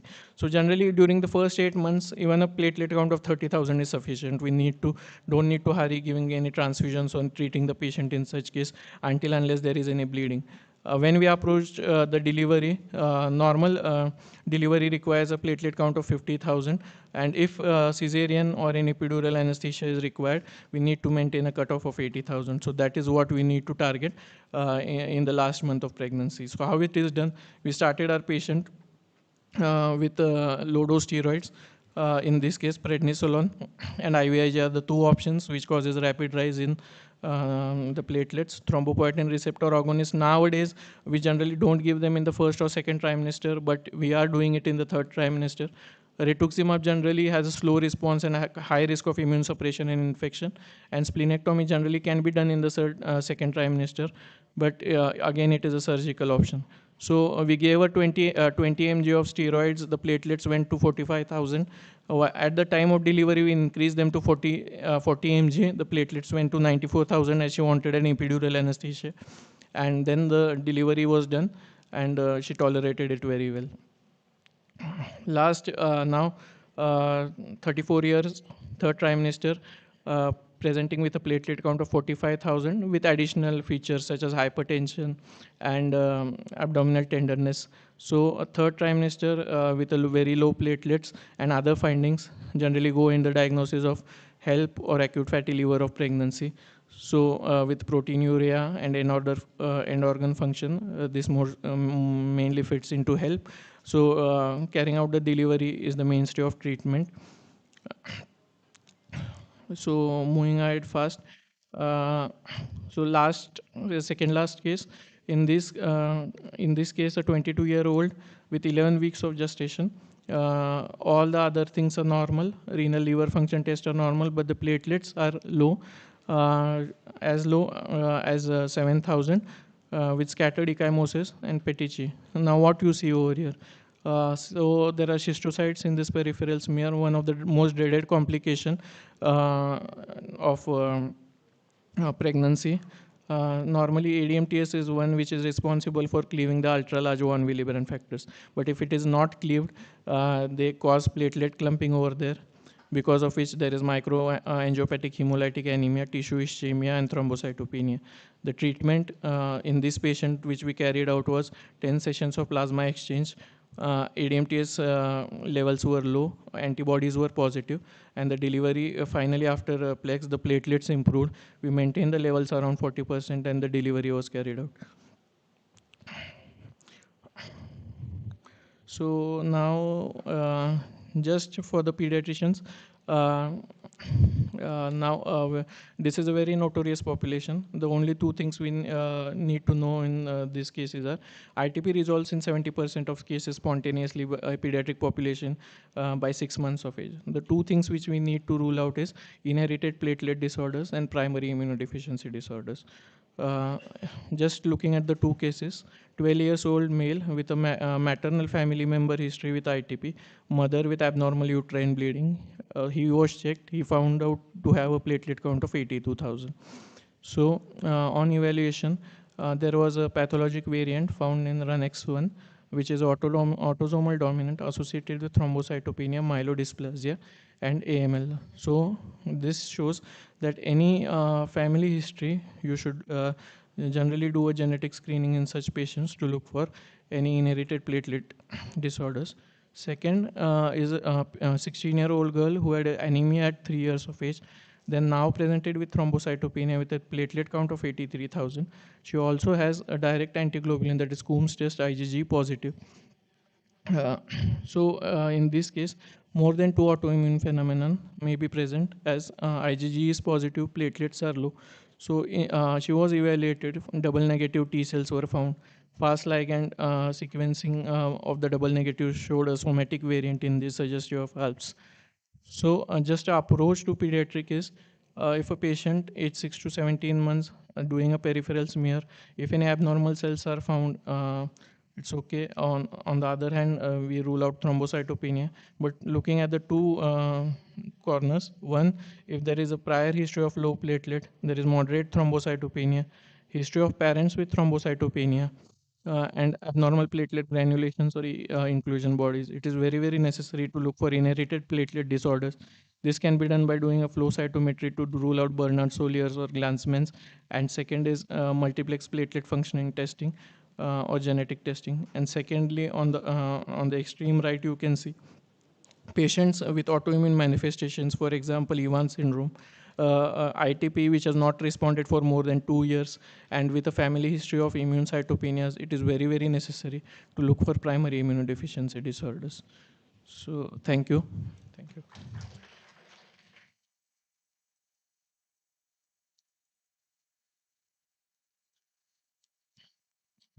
Any questions from audience side? Any queries you want to ask? I just want to add two things, sir. Just contraindications for platelet transfusions. There are three contraindications. One, sir has mentioned TTP, that is thrombocytopenic,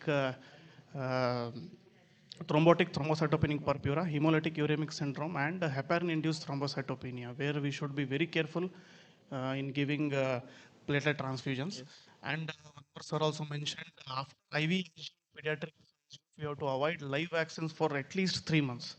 That should be the take-home message, the discharge summary we have to mention. Otherwise, we'll land up in medical legal issues also. Thank you so much, sir, for such an informative talk, especially on the immune causes of thrombocytopenia. So one question I wanted to ask: in liver disorder cases, when the patient is presenting, maybe in either because of alcohol or because of hepatitis, when the patient is presenting with thrombocytopenia or bicytopenia, then what could be the mode of treatment, sir? What is the modality of the treatment? So generally, patients with liver diseases, they tend to have platelets between 40,000 to 1 lakh. This is because of multiple causes. One can be because of infection like hepatitis C, not because of that, then because of low thrombopoietin, and third is because of hypersplenism. These are the important causes. Sometimes in cases of acute conditions, because of any fever or any other sepsis related, the platelets might fall acutely. But as such, if there is no bleeding from any site, treatment generally is not required for them. If any surgical procedure or any procedure is planned, depending upon that, we generally give TPORAs, L-thrombopag or avathrombopag. Generally, L-thrombopag can cause transaminitis to some extent. We need to monitor that. If not, then avathrombopag is very, very safe in such patients to maintain platelet count for that duration of time. Later on, even if it remains between 50 to 1 lakh, it is not a problem. Second thing, important thing in such patients is you need to do endoscopy regularly to see whether there are varices, and if they are, they should undergo banding with a regular follow-up for such patients. Thank you so much. Hi. In HELP syndrome, what we have observed is, they have cut off the platelet count around more than 70,000 for epidural analgesia and for labor analgesia. But what we have seen in last 40 cases, we have done a study on that. what we observed was the trend of fall of the platelet in the impending HELP syndrome is what we consider. Not like the platelet count is 2,30,000, suddenly it drops to Yes. 1 lakh, we will not do it. So, because further it will drop. That's the reason we do the platelet count every 6th hourly in these patients, so that to see the trend. So that's what I was thinking, like 70,000 cutoff. Cutoff cannot be maintained sometimes. Yes, in it's that. very difficult It is to very maintain difficult. it. Yes. So the trend of fall in the platelets is what we consider for giving labor analgesia in these patients. Yes.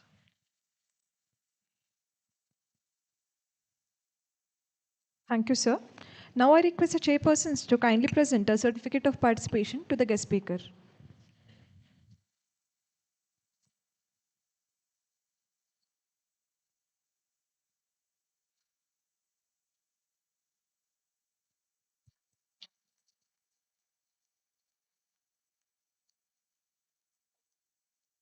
Chairpersons will now receive certificates from Dr. P.G. Mantur sir and Dr. Vishal Kaulagi sir, Department of Medicine.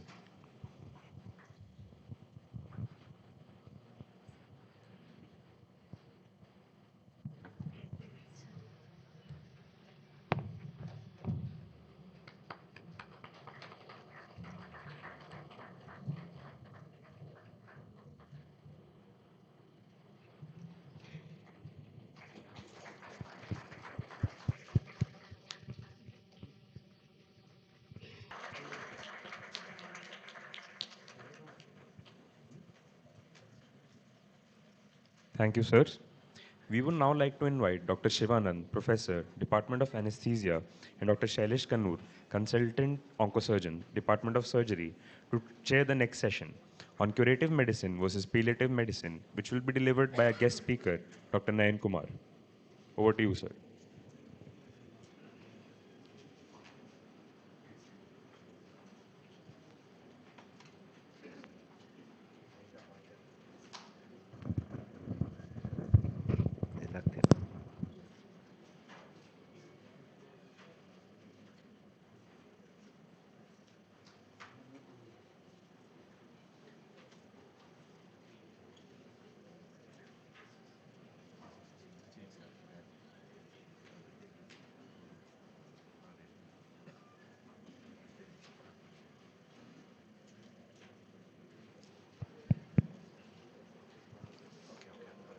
Good afternoon. I take genuine honor in introducing Dr. Nayan Kumar GR, an experienced consultant anesthesiologist and intensivist who's been in practice for over 20 years and for the last 4 years as pain and palliative care specialist. Sir is managing director at ARC Palliative Care and director at Kshema Palliative Care in Bengaluru. Fellowship trained in pain medicine and obstetric anesthesia with strong expertise in anesthesia, critical care, pain management and palliative medicine. Currently, sir is practicing at ARC Palliative Care, Kshema Palliative Care, Chirag Global Hospital, Medax Hospital, Kriya Hospital and Baines Hospital. Sir has served as the former HOD and DNB coordinator at Santosh Hospital and as the medical director at MediHope Hospital. Sir is actively involved in research, paper presentations, national conferences, including ISACon and EPICon. Sir, it's a pleasure to have you here and giving us insights on an interesting topic. Thank you.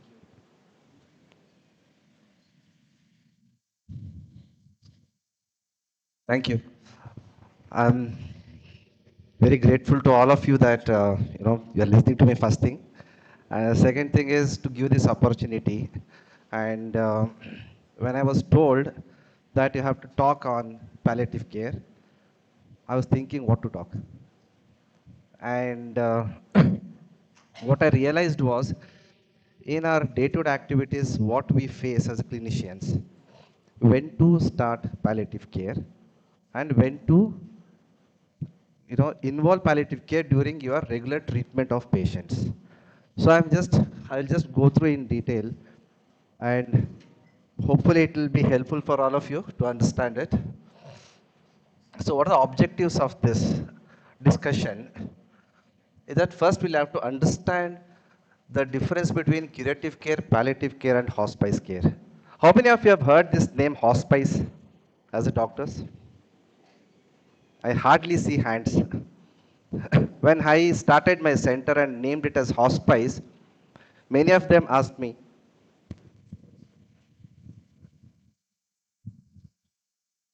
what is the meaning of hospice? So we are going to, understand one by one. And objectives in that to understand the indication for early palliative care, when to start, and to improve the decision making and communication with the patient as well as the patient relatives, and also to enhance the patient centered care. These are the main topics we are going to discuss now. So let's go to the definitions first. So what is curative care? In curative care is the one where we treat the patient, we diagnose the patient, we treat the patient, and we are there to eliminate the disease or cure the disease or the injury. This is to achieve the complete recovery and the cure. And this is what we all are doing on a day-to-day basis now. For example, antibiotics for bacterial infections. It's curative. You develop an infection, you give antibiotics and it's curative. And the surgery for removal of localized tumors. Is this an example? Even for the case of appendix. We do appendicectomy and it's cured. And chemotherapy or radiotherapy for curative intent for cancer patients. And thrombolysis in acute MI. And dialysis for for the renal patients, for transplant, and also for the recovery. So these are a few examples. And let's see what is palliative care. Palliative care is specialized medical care for people with serious illness, which focus on quality of life. We know that we are not going to eradicate the disease or completely treat the disease, but we are here to give the quality of life, and which is suffering and prevention and relief of suffering by early identification, assessment, and treatment of pain. So which is the most important thing, which also involves physical, physiological, and spiritual issues. I think this is little, maybe I don't know how many of you will understand this, because it needs little more concentration and understanding of these situations. Examples include like advanced cancer with multiple metastases. We know that we are not able to do anything. We cannot cure it. Multiple metastases, all of us know about it. But these are the patients who require palliative care. And also severe pain symptoms and end-stage renal disease are not suitable for hemodialysis. I think in a day-to-day practice, we all experience this issue, where there no venous, there is no, the vascular access for the dialysis, and the patient's heart is weak, like EF is 20%, 25%, where they cannot sustain the dialysis. There are alternative dialysis for that, like, CAPD and all those things, but regularly, it is this one of the conditions. And respiratory issues like ILD and COPDs. We know that we cannot reverse it, but these are the candidates for palliative care. And also severe cardiac conditions and multi-organ dysfunction in ICU with no improvement. This is a regular issue what we all go through. And severe neurological issues like head injuries with patient undergone craniotomy, extensive injuries to the brain, and where there is no recovery. So what is hospice care? So hospice care is a specialized care it's one of the form of palliative care, where it's a very life limiting illness. We know that the person is not going to survive for a longer duration. And also when curative treatment is no longer benefited or it is desired to give, and the focus shifts to entire comfort, dignity, and quality of life rather than prolonging life. This, as clinicians, we encounter on a day-to-day life, and also as patient relatives, maybe your children or maybe your parents. One point of time in your life, you are going to encounter this situation. Examples include, again, advanced cancer with brain mets and NMH class 4 heart failures, end-stage liver cirrhosis, end-of-life care. So these are all the situations where hospice care is involved. Now let's understand the indication for early palliative care, when to start. We are into treating the patient, but we don't know when to involve palliative care. So in this situation, like any new diagnosis of advanced metastatic cancer, as clinicians, we see the patients and we will see the patient is having multiple metastases. And we are behind treating that, yes, but this is one point where we have to involve palliative care immediately at the diagnosis of stage 4 cancer. And high symptom burden like moderate to severe pain. So pain management, those anesthetists who are here who wants to pursue pain management, this is one of the things where we encounter on a day-to-day basis. And dyspnea, fatigue, nausea, anorexia, these are part of the disease. And when it is become serious or when it is becoming more, we need to involve palliative care in this. Anxiety, depression, and insomnia, this is quite common in these patients and also with the patient relatives. So poor prognosis or limited life expectancy. Expectancy of life is less than 1 year. I mean, the doctors will say, and we will all know that, the patient is not going to survive. So we have to involve palliative care at this point of time, and when the disease is progressing rapidly. And recurrent hospital or ICU admissions, more than 2 admissions in 3 to 6 months, and frequent emergency visits. This is where most of us as doctors, we make mistakes. Patient is having a lot of problems, end-stage metastasis, multiple metastasis, and the problem is there. Having some issues, admit in ICU. Treat, cure little bit, send him back home. After 1 month, he'll again come back. So how long we are going to do this? So this is where the role of palliation comes. And also treatment suffering, like severe chemotherapy and radiotherapy side effects. We all know how they behave. And burdensome interventions with marginal benefit. We are trying to do a lot of things, but the result is very less. So we need not do, we have to involve that time, palliative care. And psychological, spiritual distress. So parents, the patient or the family distress, or the caregiver burnout.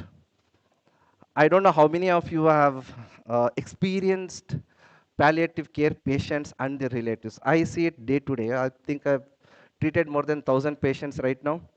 The emotion component of the patient and the relatives and the caregivers, whoever is involved in that, is very, very, very high. It needs lot of multidisciplinary approach, which I'm going to discuss in next slides, and existential or spiritual concern. Are we spiritual? No. When it comes to end of life, we also become spiritual for ourselves and also for the patients. So I've introduced few things in my practice there. According to the religion, I will involve the spiritual process at the end of life.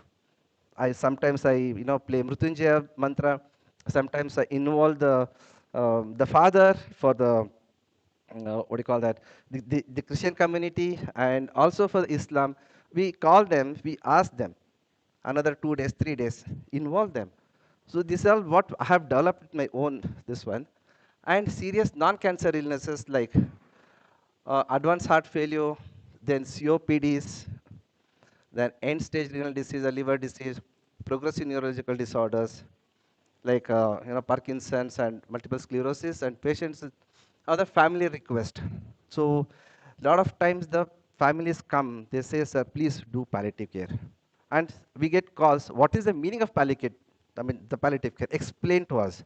And we have done this, which is designed for symptom relief, counseling, or the quality of focus, nothing else. So this is what the reasons for involvement of early palliative care in our regular practice, and why early palliative care improves decision making. How? So classify patient value and goals of care, align the treatment with what matters to the patients most. In palliative care, what happens? A patient comes with multiple problems. All of us are involved. Anesthetist involved, physician involved, surgeon involved. They put their own ideas. Like, this is how it should be. This is how it should be. But what the patient needs, nobody thinks. Nobody thinks what the patient needs. They will not even talk. Okay, sodium is low. Fine, correct the sodium. Okay, sugar is low. Correct the sugar. But how long? Yes, it is required. I'm not denying that it's not required. But patient-centered. We have to involve the patient's, the goal, what we are going to achieve also is very, very important. And align the treatment. Don't overdo the treatment. And it balances the benefit versus burden of interventions. So patient is having hypotension, put a center line, rush fluids, give inotropes, and how much we are going to benefit, how much is going to benefit to the patient. These things we can, this is a decision making for us also and for the patients also. This is where the palliative care comes into the picture, and also prevents fatal and unwanted treatments. So examples like patient is around 90 years, saturation is 88 on room air. Start a NIV. Indicated. But is it required for this patient? What are we going to achieve by doing this? We are just going to give more pain and more burden to the patient. It's very uncomfortable to keep an NIV overnight.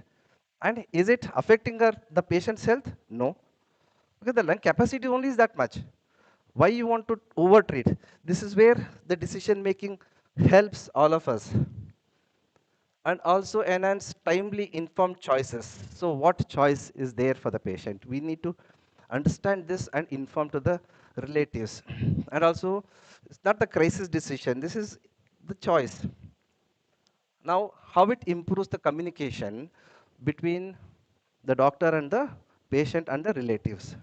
So honest, compassionate discussion of diagnosis and prognosis.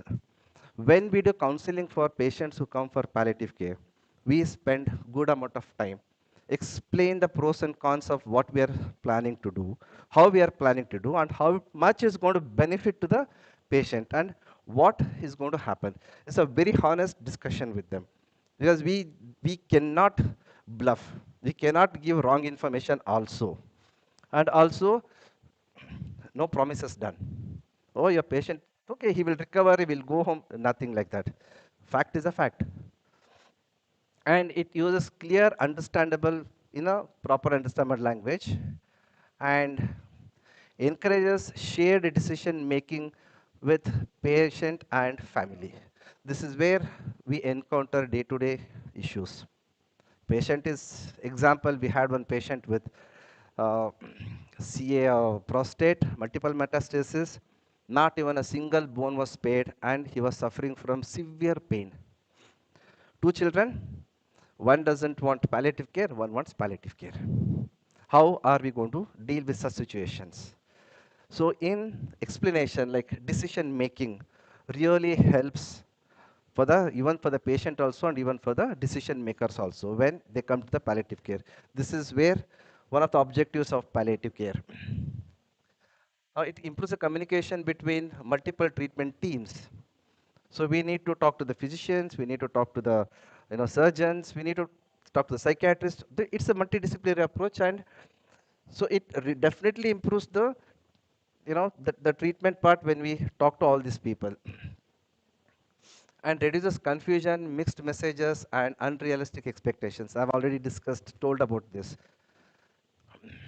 Now, clinical impact of early palliative communication. So how does it help the patient, the relatives, and the doctors to take a decision?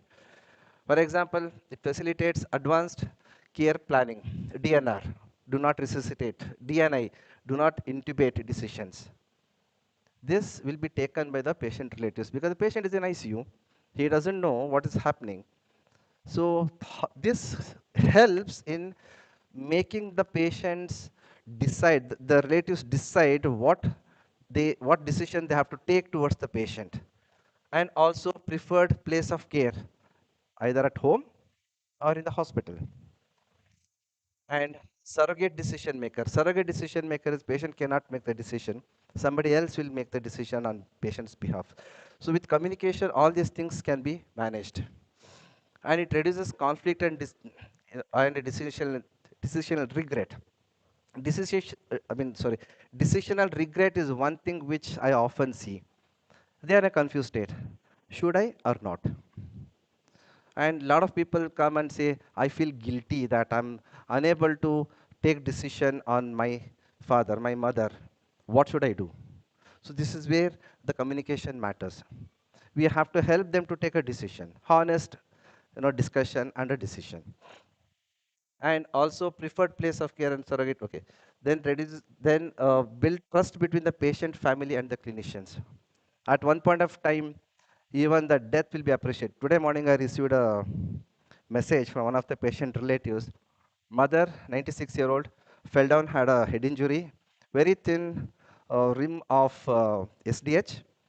Obviously inoperable. She was very fragile, and she was conscious and became little semi-conscious, and for a period of time she deteriorated, and peacefully she passed away. He is happy that my mother passed away peacefully. So this is where we get involved so much with the patient, the relatives, and also it builds a trust. Now he will trust, if he trusts me, he will definitely send another patient, because this patient was sent by one more patient who died. I mean, the patient's relative. So this is how the trust builds and improves satisfaction with care and quality of life. This is what we all look at in palliative care. And in curative care, briefly I tell, the goal is to just cure the disease. All of us do it on a day-to-day basis. And also it will be a disease focused, exactly what we know, exactly what we are doing and what we are dealing with. And it should be always aggressive. We cannot wait for the complications to happen. If you diagnose it's acute appendicitis, operate. Otherwise, it will rupture like that. So immediate and urgent approach. And outcome is always survival, remission, or cure. And in palliative care, what happens? Basically, we look at pain of relief. I mean, the relief of pain and other symptoms. And also improve the quality of life. This is what we focus mainly on in palliative care, which is always a holistic approach and patient-centered care. Why it is holistic approach? Because we need to have multiple multiple people involved in the management of a patient, which the next slides will show you. And support decision, I've already discussed. Integrate with curative and life prolonging treatment. This is where the palliative care comes. Now the patient is on palliative care, and patient suddenly develops pneumonia. We have to cure. This is where now the curative, the treatment comes into the picture. Yes, we have to treat. If patient is under palliative care, developing pneumonia, you can't just leave it like that. We need to treat that. And this is where this comes into the picture, and support the family and caregivers. This is the most important part in palliative care, and coordinate care across the settings and ethical and dignified care.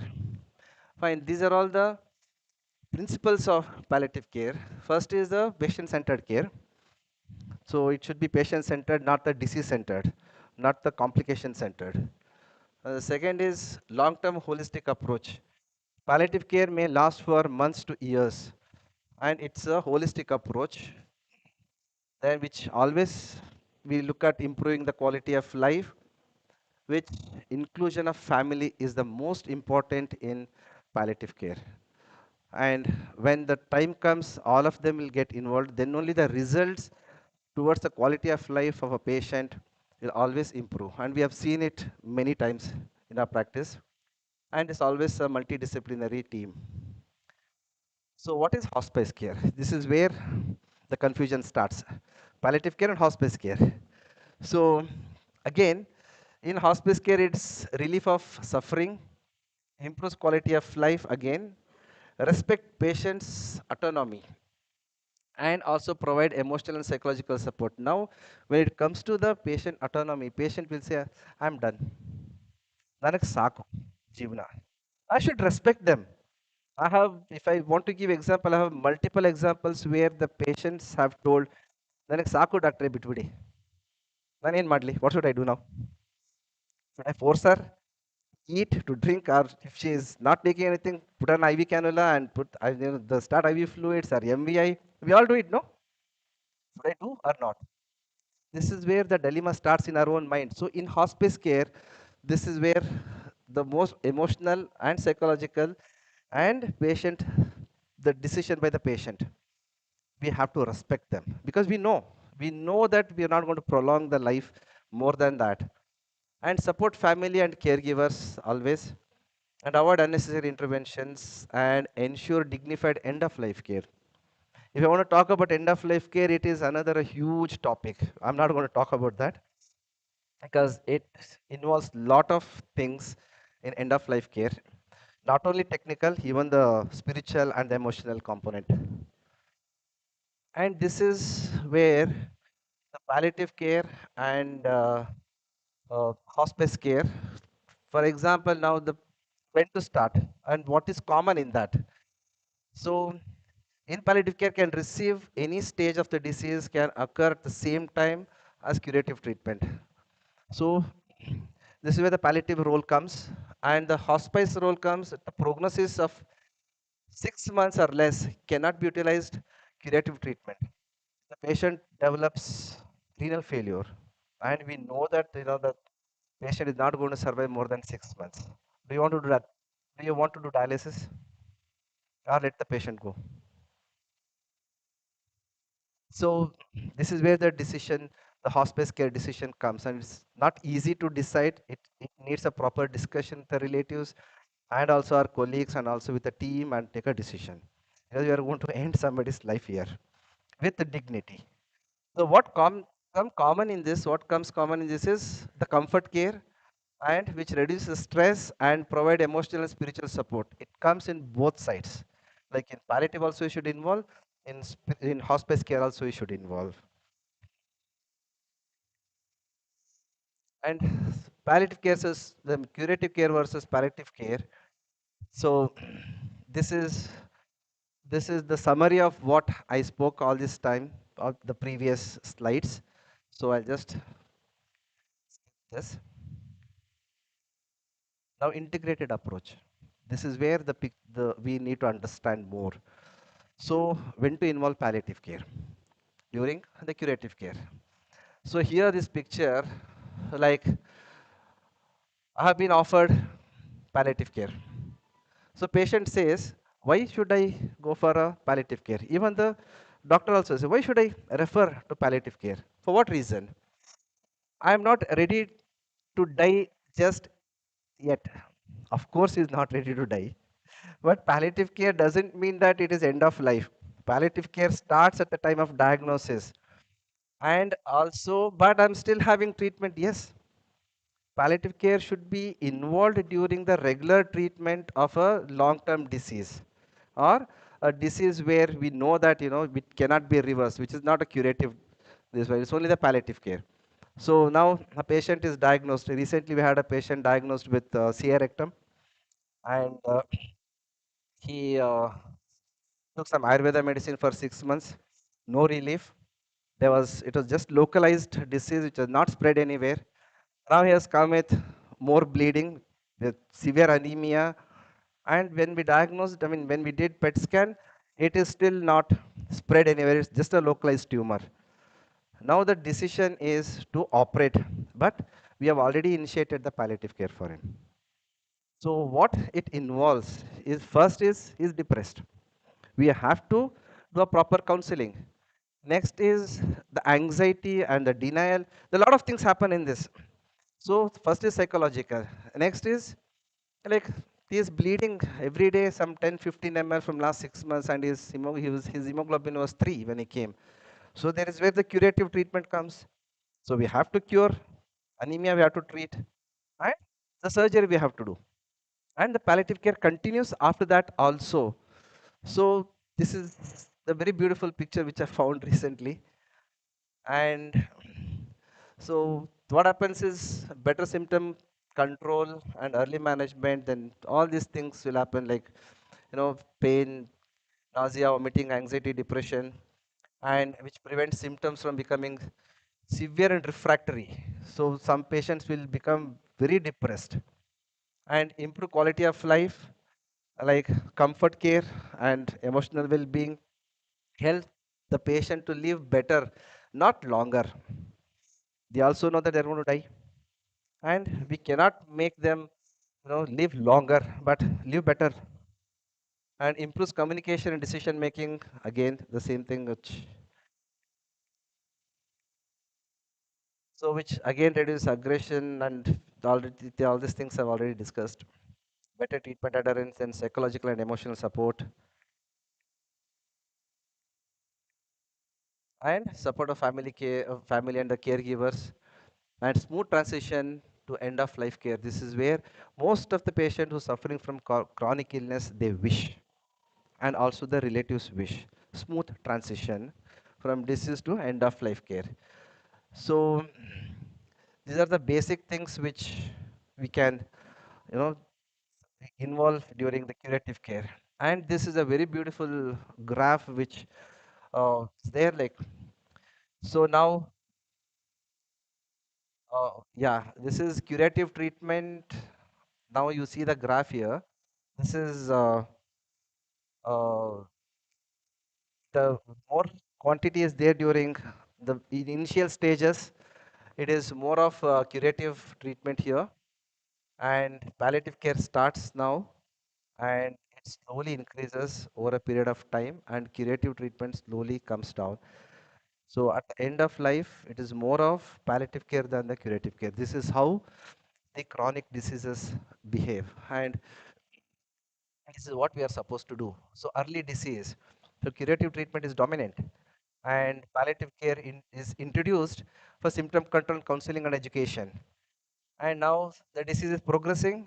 As a disease is progressing, the curative intent may reduce or change, and the palliative care may involve, the involvement of palliative care may increase. Definitely it will increase. In advanced this end of life, comfort, focus care becomes more primary treatment than and smooth transition to hospice when it is appropriate. So this is how the curative and the palliative care involvement happens. And this is the recent study done by many, there are a lot of studies done on curative care, palliative care alone, and combination of both. And this is the result where it improves the quality of life by 20 to 30% if you involve palliative care in advance, and depression it reduces by almost 50%, because they understand, they know what they're going through, they know what they will, feel, and how the disease will progress, because we had a honest discussion with the patient and the relatives.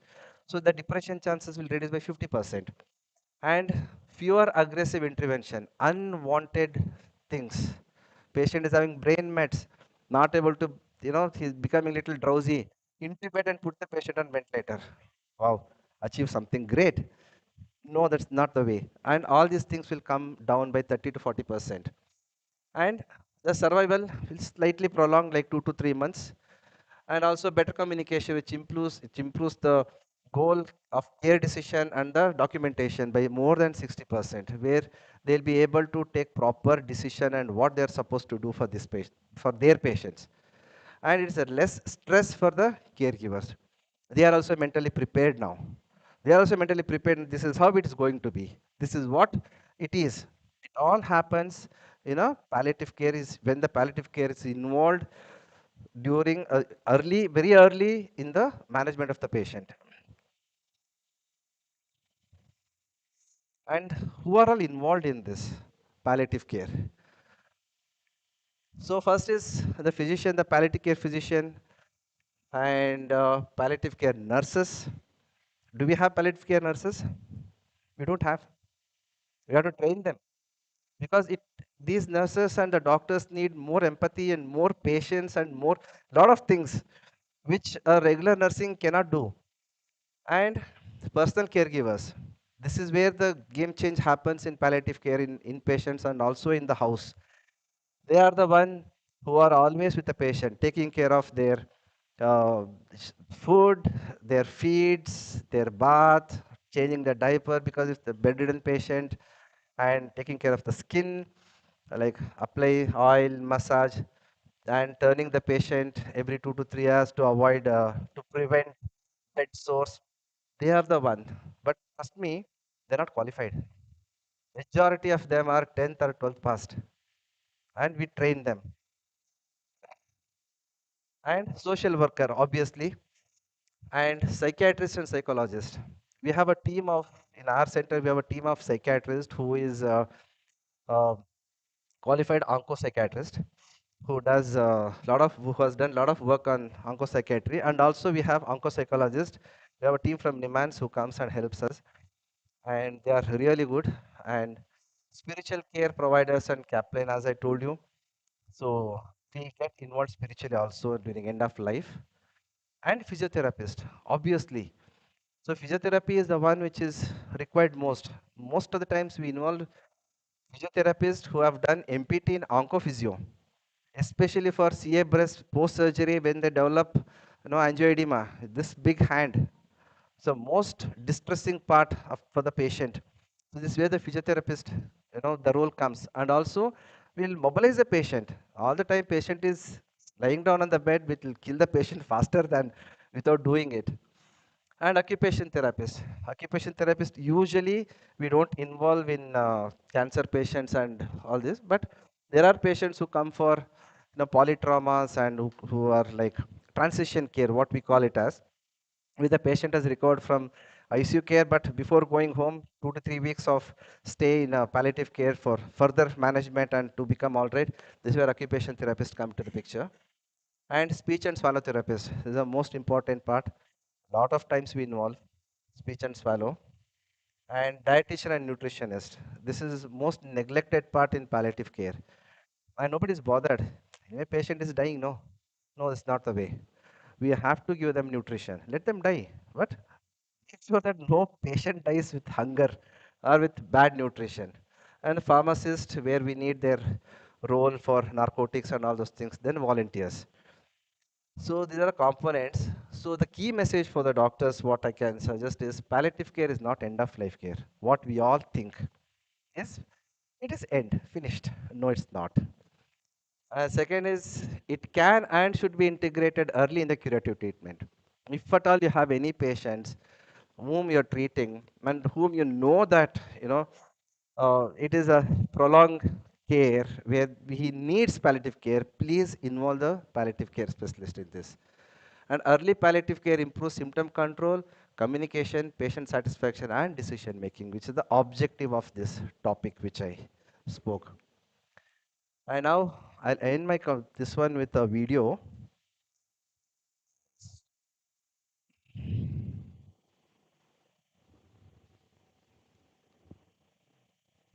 Play ಆಗ್ತಾ ಇಲ್ಲ.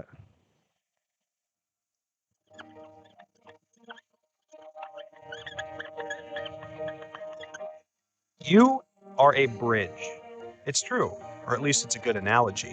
When you're healthy, when the bridge is sound, you can handle anything. Cars, trucks, trains, all the bumps of life, no problem. You are set. But if you're facing a serious health issue, something like kidney disease, lung disease, or cancer, the bridge starts to falter, cracks appear, and pretty soon it's hard to withstand all that traffic. Traffic that includes your own medical treatment. And that's where palliative care comes in.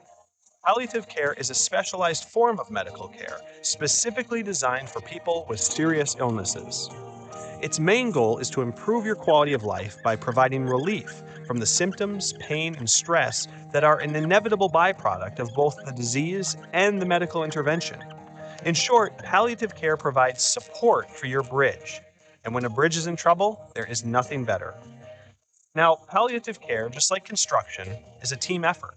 It takes doctors, nurses, social workers, and other specialists all working together with your physician to realize that extra layer, the layer that can make all the difference.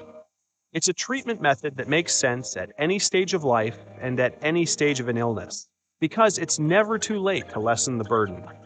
So, next time someone you care about is facing a serious illness, remember this bridge analogy and be sure to consider the enormous potential of palliative care. Thank you very much.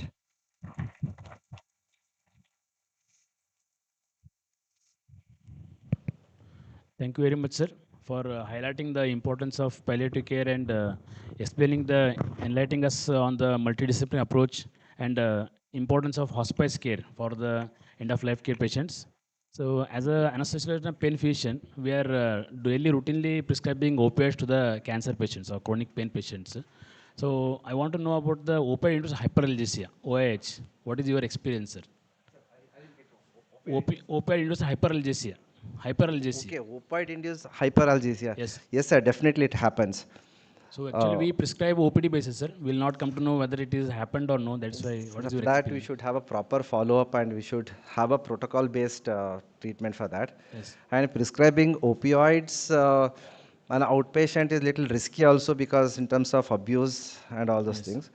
And also tachyphylaxis is quite common in opioids where we always try to increase the dose, and we are using nowadays regularly the patches. Patches, yes, we are using. Fentanyl patches, buprenorphine patches and all those patches. What we have observed is over a period of time, definitely the requirement will increase.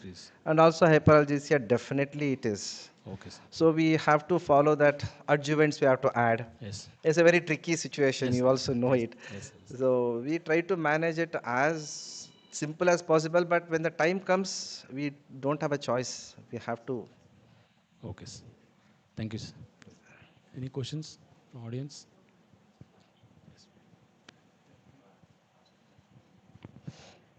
One is a comment, but I think patients will welcome this a lot. I don't know about doctors, but patients will definitely welcome this concept.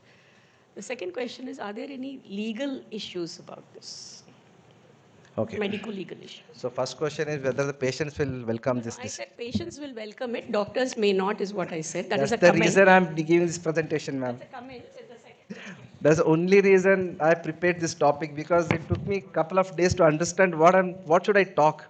Then when I asked the audience, who are the audience, I told doctors, then I said, okay, this is the topic I should choose. How many doctors will accept? Now the concept is slowly changing, but we have to educate the doctor fraternity when to involve palliative care. Because most of the doctors also think that palliative care is end of life, which is not so.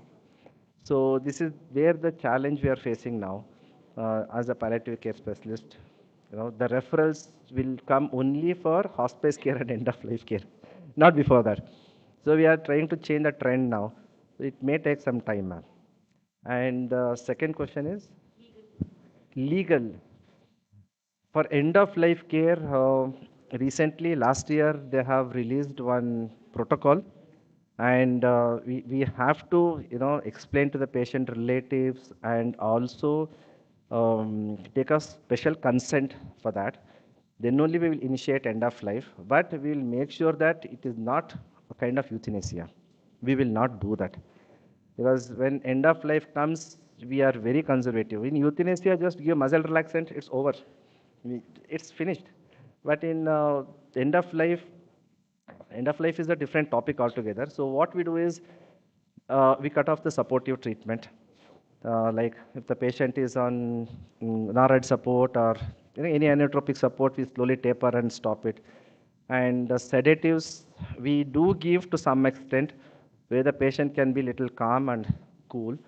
But legally, as of now, we are little more careful. Yes, it has a challenge. A lot of times we get a call to do end of life care at home. We refuse it. We don't do end of life care at home. And hospice care also at home, we don't do it.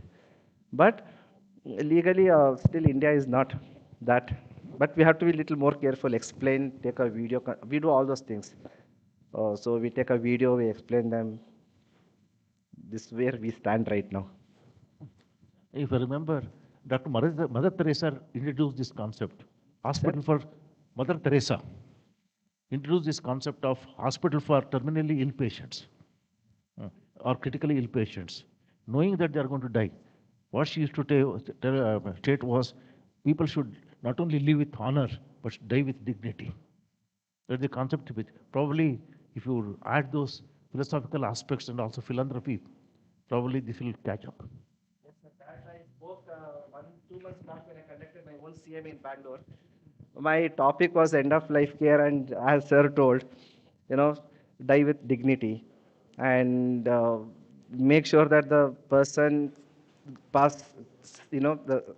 dies peacefully without having any pain, having any regressions. A lot of things in this. If I have to talk about Atma and soul, and it becomes the next topic only altogether. We consider all these things, sir. We are very, very particular about these things.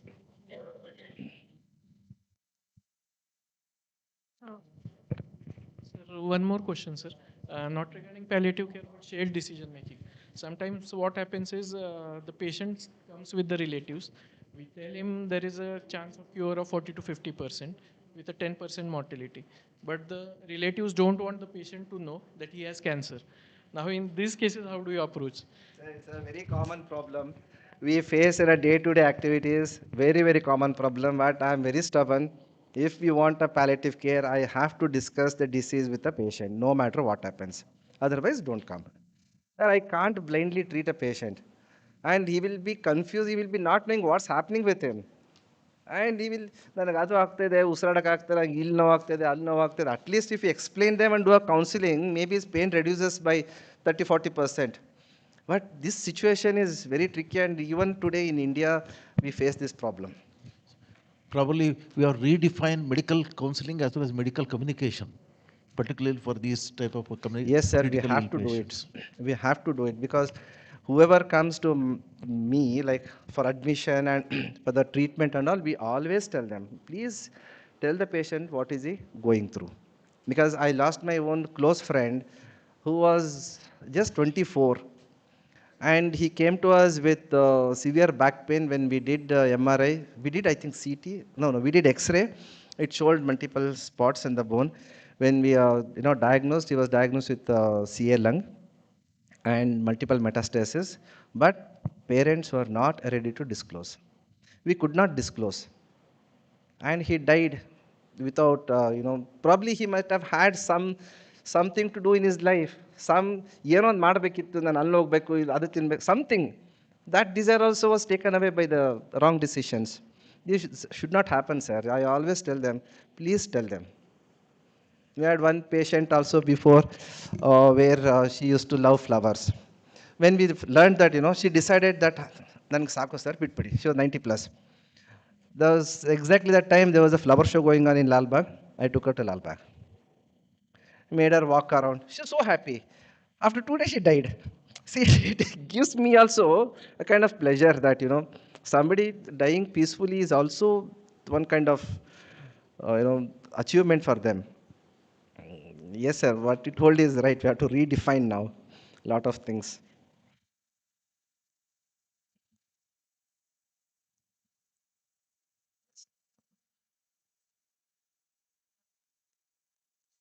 Yes, social workers are the one who are the bridge between the patient and patient relatives especially, and the doctors and the financial part. So they will be helping them to generate some amount of money from charity units or some donations and all those things they do. And also social workers are involved in some amount of counseling with the patients. So the social worker job is slightly different. It's not involved in clinical aspect, non-clinical part. They are there. Most of the hospitals, in corporate hospitals, we have a social worker team. Even in Nimans also, there's a social worker team where I recently met forgot her name. She's the head of the department of social worker.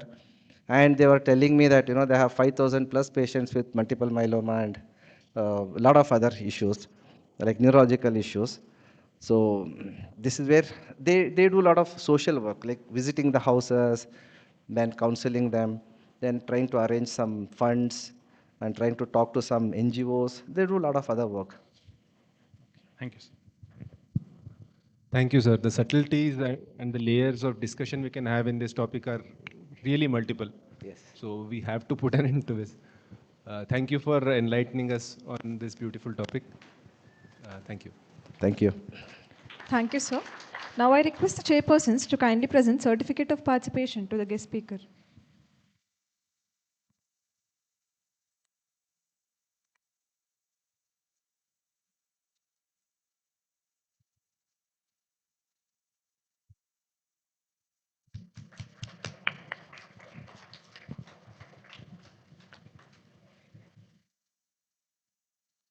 The chairpersons will now receive the certificates from Dr. Avinash Jugati and Dr. Shri Patil, Department of Medicine.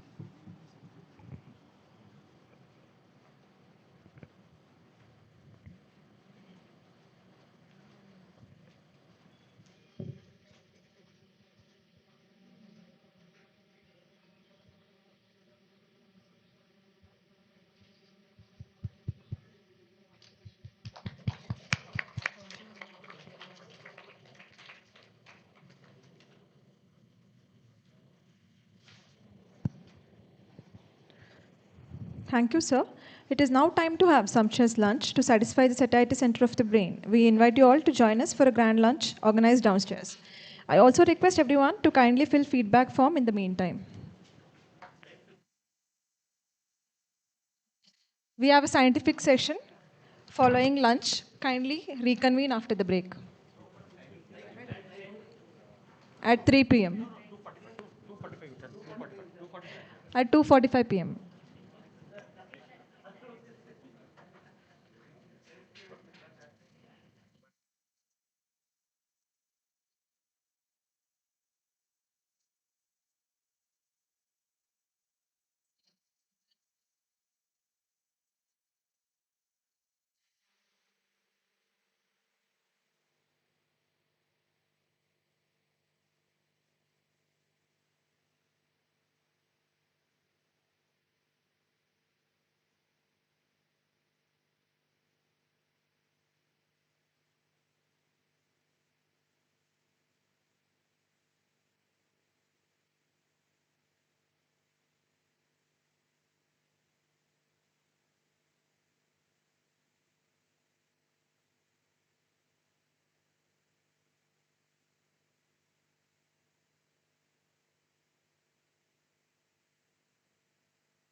Welcome back, everyone.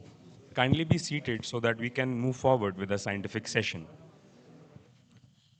We would now like to invite Dr. Sidhu Charki, Chief Consultant Neonatologist, and Dr. J. Prakash, Chief Pediatric Intensivist, to chair the session on antimicrobial resistance, Can We Outsmart the Bugs, which will be delivered by our guest speaker, Dr. Swarna Rekha Bhatt. Over to you, sir.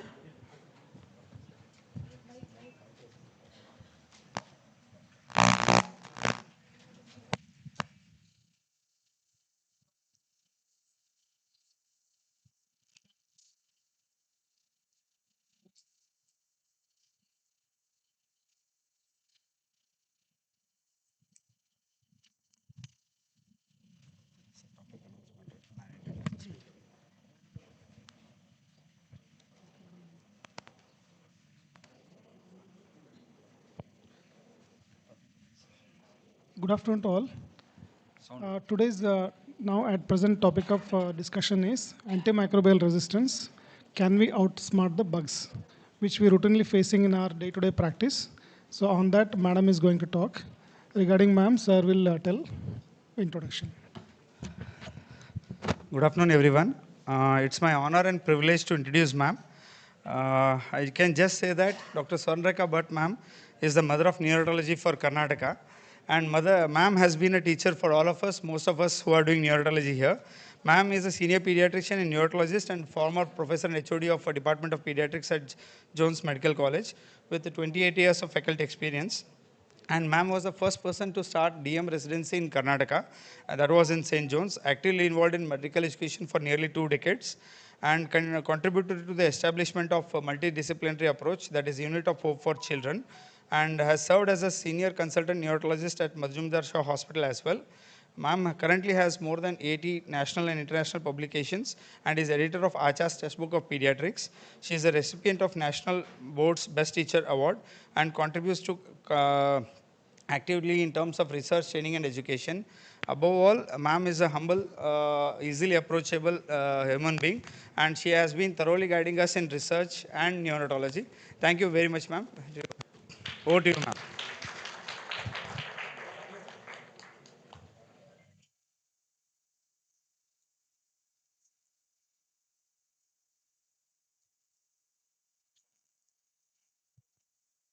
Thank you so much.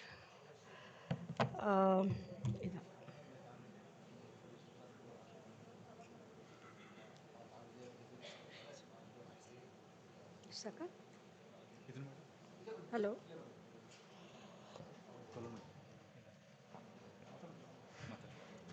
Okay. Okay? ಇದೇನಿದು ಇಟ್ಕೋಬೇಕಲ್ಲ Good afternoon, everybody. I'm very happy to see that quite a few are here, despite it being the post-lunch session. Thank you, both of you, and Sidhu for I can call you Sidhu, no? For the introduction. And thanks to the Department of Medicine here. And thank you so much, sir, to Dr. C.R. Bidri's family and Asha ma'am specifically for making me come over here. I have come to Vijayapura many times before, and I just want to say I'm happy to see the improvement I see in the place every time I come. I can't remember when I came last, but no, I have come even before that. So I'm very happy to see that. After the lovely sessions in the morning, this is a little out of context, maybe.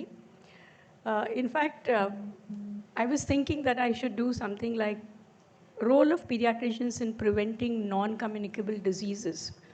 But Dr. Kumar was talking on obesity, and I said there will be an overlap. So I said this would be kind of relevant to everybody. And I'm going to be talking about basics. And I'm not going to be talking, there are too many recent advances, so I'm not going to, I'm just hoping to motivate each one of us that we should take this seriously. That is all the agenda of my talk. Whatever I'm talking about from point of view of infection control, neonatology is different but for infection control is basically from my experience in the NICU and being in the hospital infection control and prevention committee and the antimicrobial stewardship committees. I'm sure all of us know what is antimicrobial resistance. It's basically that the bugs are smarter than us.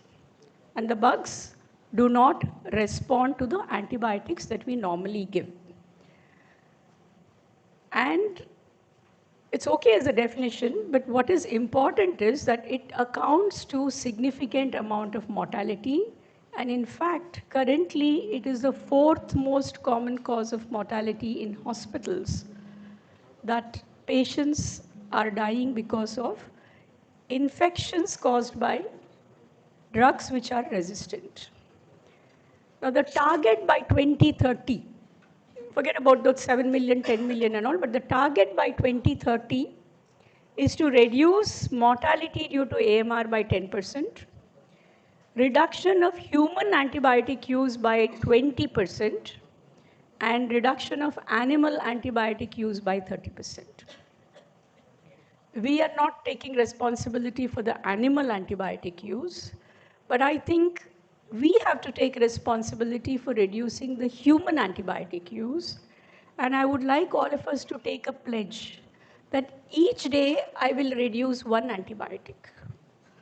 Each day I'll make sure that I don't start an unnecessary antibiotic. And if each one of us do this, I think we're going to go a long way. And just for the postgraduates and the undergraduates here, when we talk about mortality due to antimicrobial resistance, we talk about attributable, which is directly related to the multi-drug resistant organism. And we talk about associated, which is that you can prevent any infection, not necessarily MDR. Now, what shook me up, I mean, I've always been obsessed with infection control, but what shook me up is this article which came out in Lancet 2025.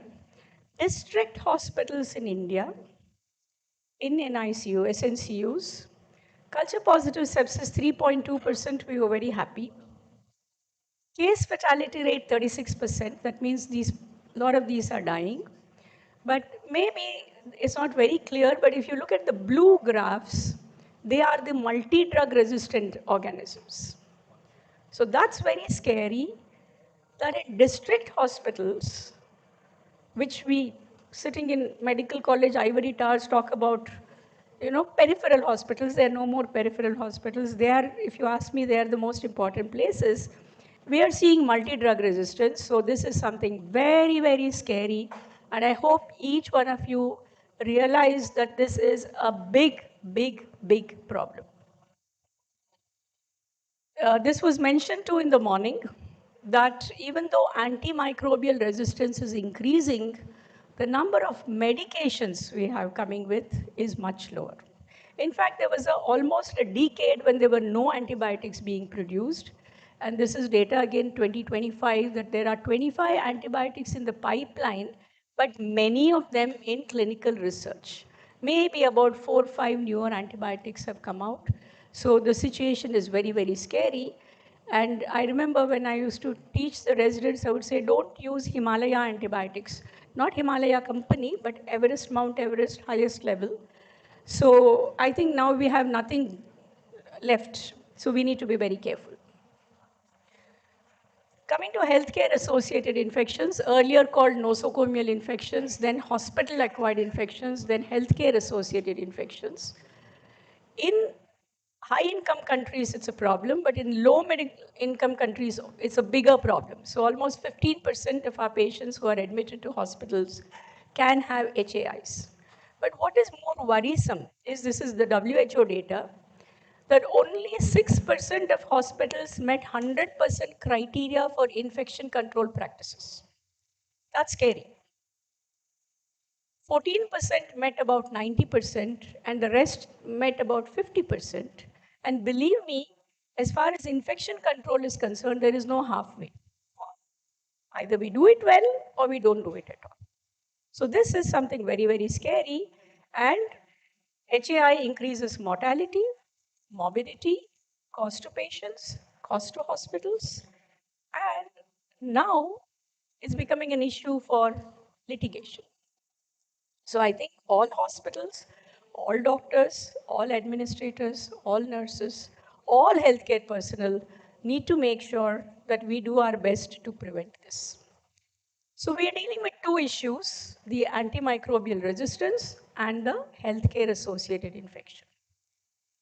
The solutions are very simple but difficult to implement. Judicious use of antibiotics, one, and I'm going to just concentrate on these, and prevention of infection, that is the hospital infection prevention and control program. So it sounds simple, we know it, but what is difficult is to implement it.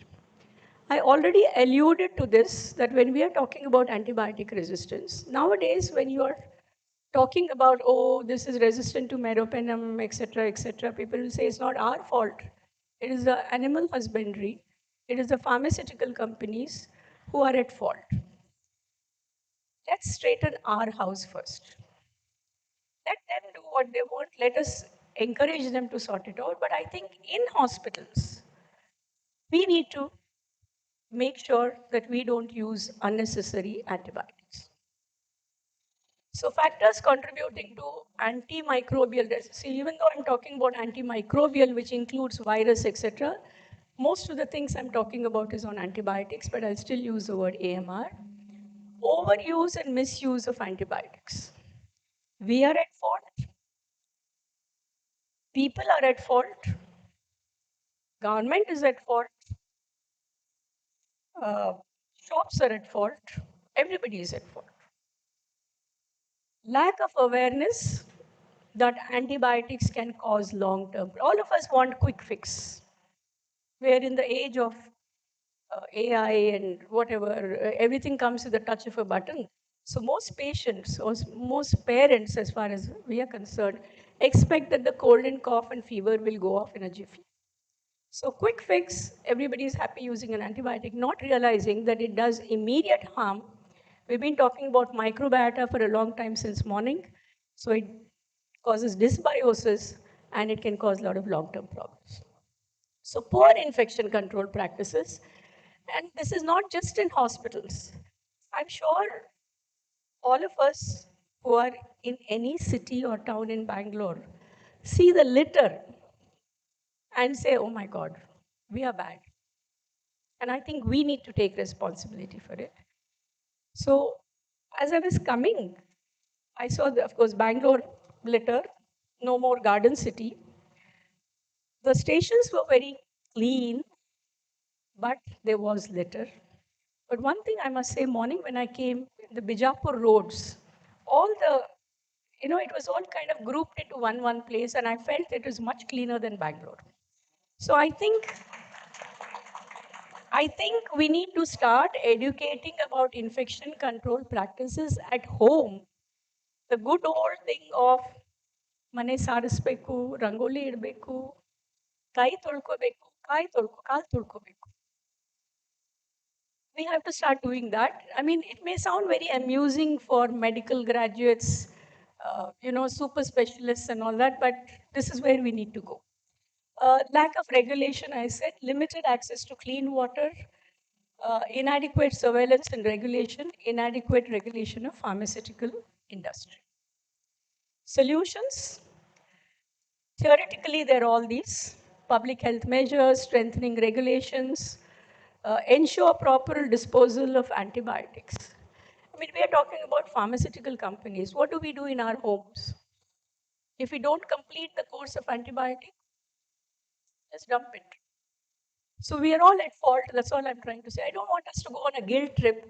I just want all of us to wake up and say, this is a serious matter. So we're going to be concentrating on improve infection control practices in healthcare facilities, increase awareness, and ensure judicious use of antibiotics. Many strategies to control healthcare associated infections: hand hygiene, everybody talks about, environmental hygiene, screening and cohorting patients, surveillance, antibiotic stewardship, follow guidelines, safety culture. Guidelines are superb in our Indian medical system. Beautiful guidelines for anything, newborn care, infection control, but the problem is implementing. And I think that's where we are failing. So with respect to antibiotic stewardship, what are the things we're talking about? Training, training, training. Even today, Dr. Sidhu, you will tell me that people will be love to go for a ventilation workshop. They would love to go for a POCUS workshop, point of care ultrasound workshop. But when it comes to infection control, oh, this is not my problem. Okay, so training, antibiotic rounds. I know you're going to tell me we have half a person to look after 100 babies. So where are we going to have antibiotic rounds by microbiologists and pharmacists? But somewhere we need to try and reach that stage. Prescription alerts, if there are electronic medical records, they can give you that, you've been using for 5 days, you need to stop. Or it could be human. The nurse can say, I think we need to empower our nurses to say, why are you continuing this antibiotic? I used to do this, tell me 5 minutes time, and there's 5 minutes time. I used to do this that when there was an unnecessarily long antibiotic given, one extra day. Of course, you can't do such things now. I would tell my residents, I'm going to put a cannula for you. You will know the pain of the cannula, the cost of the cannula, and unnecessarily you're giving antibiotic for this baby. So I did a lot of emotional blackmail and it worked. So prior authorization, especially for reserve antibiotics or restricted antibiotics, meropenem unfortunately is no more a reserve antibiotic. It's coming to possibly even first line or second line. But whatever reserve antibiotics are there, still we need to protect it by making sure that a responsible person, I'm not written here consultant, senior resident, whatever, is a responsible person signs for it, that we are justifying the use of a higher antibiotic. So these are various things. I don't need to go into too much detail, but there is a set of guidelines we need to follow, and not just follow on paper, but we need to make sure these are implemented in the hospital setting. Again, how many of you are aware of the AWARE classification of antibiotics? Can you raise your hands? Asha ma'am, thank you so much. I really appreciate that. So, I mean, I was surprised that there are a lot of, I thought, no, this is something known, but I said, no, I need to put. So this is a WHO classification. Maybe it will soon go out of fashion, but that's a different issue. But I felt that the concept is useful.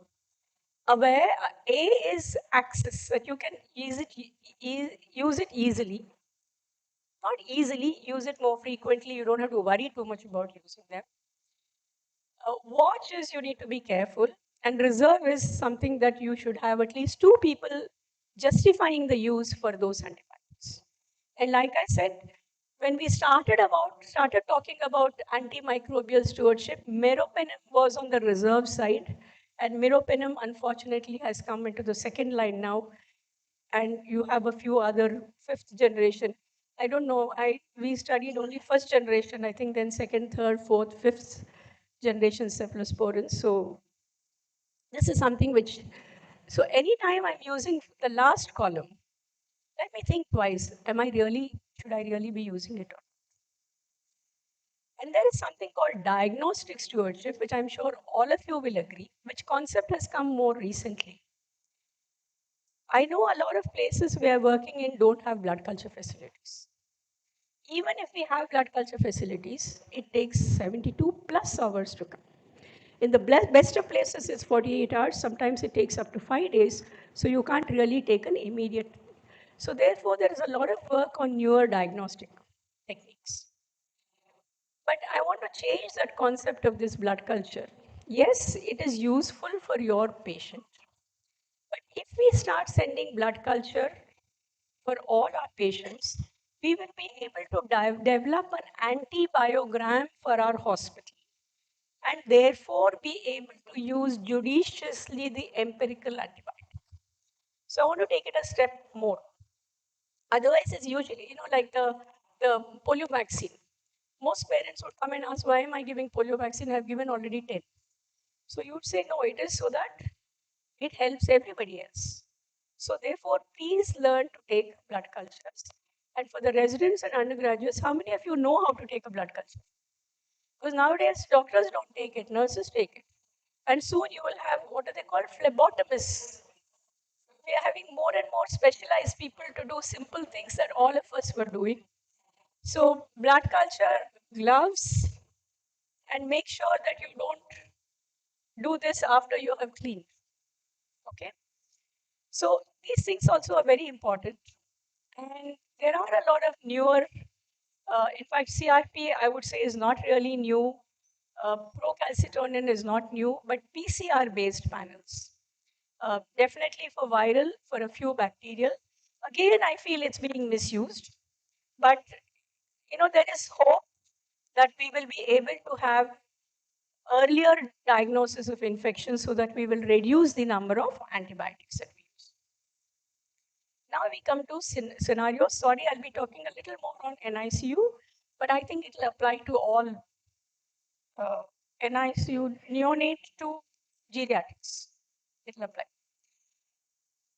Scenario 1, NICU with high incidence of culture positive sepsis, both babies born in the hospital and outbound, because the usual story is, no ma'am, we get a lot of outbound babies, so we have no control, therefore our infection rates are high.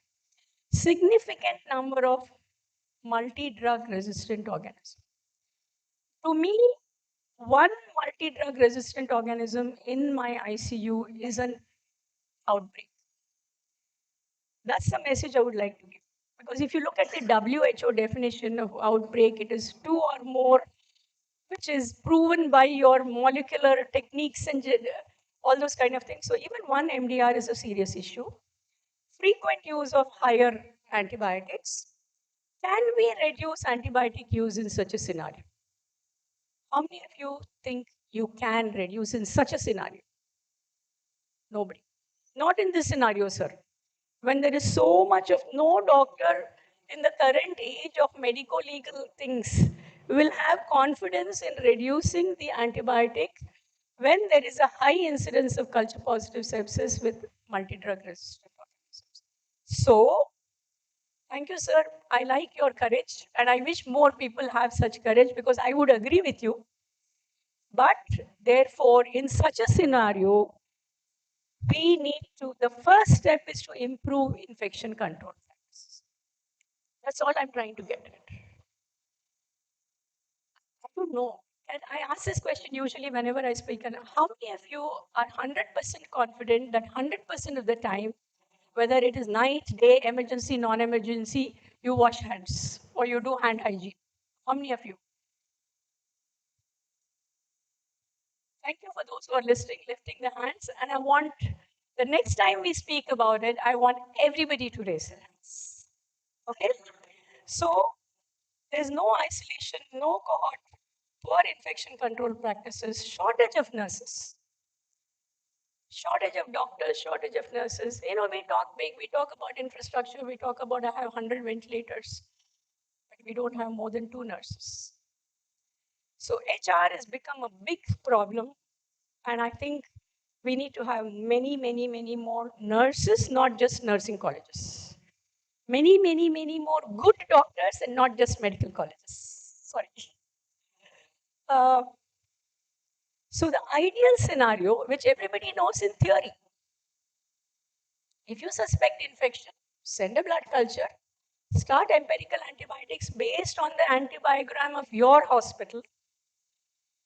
If the culture is negative, stop. If the patient is doing well, continue. If you are a little scared, but that culture positive, continue the antibiotic if it's sensitive, escalate if it is resistant, de-escalate if there is a lower level antibiotic.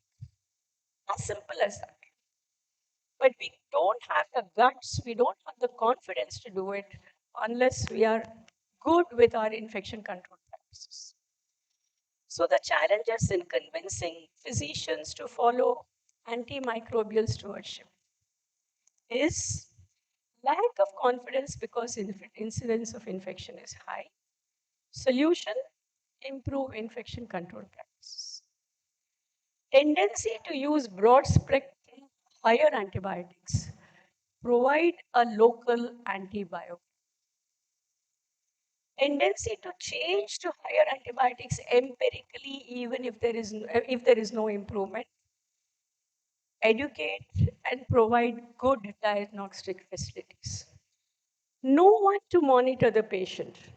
Inadequate nurses, inadequate trained doctors. So what if the patient deteriorates in the night? So let me just give an antibiotic.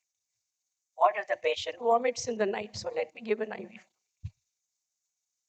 That culture has continued motivation, good leadership. I still feel a role model is the best way to inculcate this habit. So I want all of us to become role models. I want all of us to become champions. Still remember, my cardiology colleagues would never come into the NICU saying, Rekha, I don't want to come to the NICU. I have to wash my hands. I have to wear the gown. By the time you bring the patient out, I will have a look. Okay, so and my nurses were empowered. My nurses were empowered once Dr. Benkapma had come. Sir, please wash your hands. So that's the way to go. I know it's easy for me to sit and talk, but it's possible. That's all I can say. Low volume unit, predominantly inborn, so the cleaner babies, more term babies, all neonates admitted get antibiotics just in case. Just in case the baby gets an infection. No culture facility, which is common scenario. Antibiotics started empirically, first line piptazamicin. Piptazamicin used to be second line, now it's become first. So this is a better situation. That infection control practices are reasonable. So here we can definitely initiate the concept of antimicrobial stewardship. We need to increase the confidence of doctors by providing them appropriate resources. Okay, so again, good ICP practices, discuss regarding antibiotic use, try and get blood culture facilities somehow, develop a local antibiogram so that we will be able to decide on what kind of antibiotic we need to use empirically. Yes, when we start off this, you will find that you are going to be using a lot of meropenem or meropenem's cousins and whatever. But over a period of time, you will realize, and please believe me when I say this, that I have gone to a unit with the bacteria were unpronounceable. The antibiotics using were unpronounceable. But after, for 6 months period, after putting in intensive effort to improve the infection control practices, the MDRs came down, the infection rate came down, and the use of antibiotics came down. So it is possible to do. Again, this is a common scenario. There's a message I want to give here. Overall, 60%, consultants 50%, nurses 70%. Nurses are always better at hand hygiene. Residents 60%, housekeeping 50%. We don't think about housekeeping, hand hygiene at all. Day shift 65%, night shift 50%. Before touching patient 70%. When visibly soiled 100%. After touching, before touching surface, etc. So, and following 6 steps of hand hygiene correctly, 40%. This is not actual data, but this is what my impression over the years is. So a lot more to hand hygiene than checking if everyone is washing hands. So even in those hand hygiene audits, it'll be tick, tick, tick, tick, tick, tick. But nobody checks if all the steps are being followed for that duration of time, etc. Now, fortunately, that it is definitely proven that hand hygiene using your solutions, antimicrobial solutions, are good enough when you don't have to wash your hands with water every time, provided your hands are not soiled. So hand rubs are equally effective, provided we don't use it like this, and we just do this and do this. So ma'am, I have had nurses who used to have one towel on there. I'm talking about 90s. You know, a towel over there and they would, or towel over here and they would wipe their hands. So we need to follow the steps, that's all. So a lot more to hand hygiene. Again, what can be done? A lot of things can be done to improve this. You know, same thing, educate, check why they're not using, because housekeeping, maybe they're not provided with the gloves. So don't just presume that, you know, you're not doing it right, you're at fault. Communication, sir. So we need to really find out why this is happening and improve the situation. Analyze situation at night. It's usually one nurse, 100 patients, or half a nurse, 100 patients, because that nurse is so tired. So we need to look at this, and I think we really, the government needs to put in a lot of effort to try and get more nurses who are working, functioning nurses. I used to talk about functioning equipment, now I talk about functioning nurses and doctors.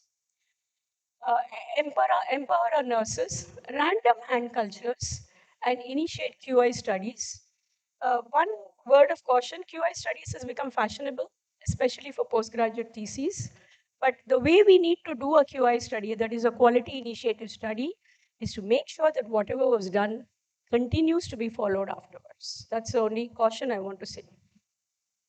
So the next question is, how can we motivate our nurses and residents to adhere to infection prevention control practices? The resident and the nurses are overworked. I'm not in favor of the 30-hour a week and all that. I think we need to work, but I think the usual excuse is, no, the patient is stop breathing, so how can I? Therefore, hand rub should be provided right at the level of the bed. Okay, it's possible. I have so much work to do, so why do I need to do this? So we need to convince ourselves, we need to convince our residents and nurses. So training should be to educate and motivate. We have a lot of induction training for our nurses, not for the doctors, or maybe your doctors also on paper, but induction training for nurses. But at the end of it, they have zero knowledge. So therefore, we need to make sure that our training is better, provide practical hands-on experience, audit and feedback, appropriate infrastructure.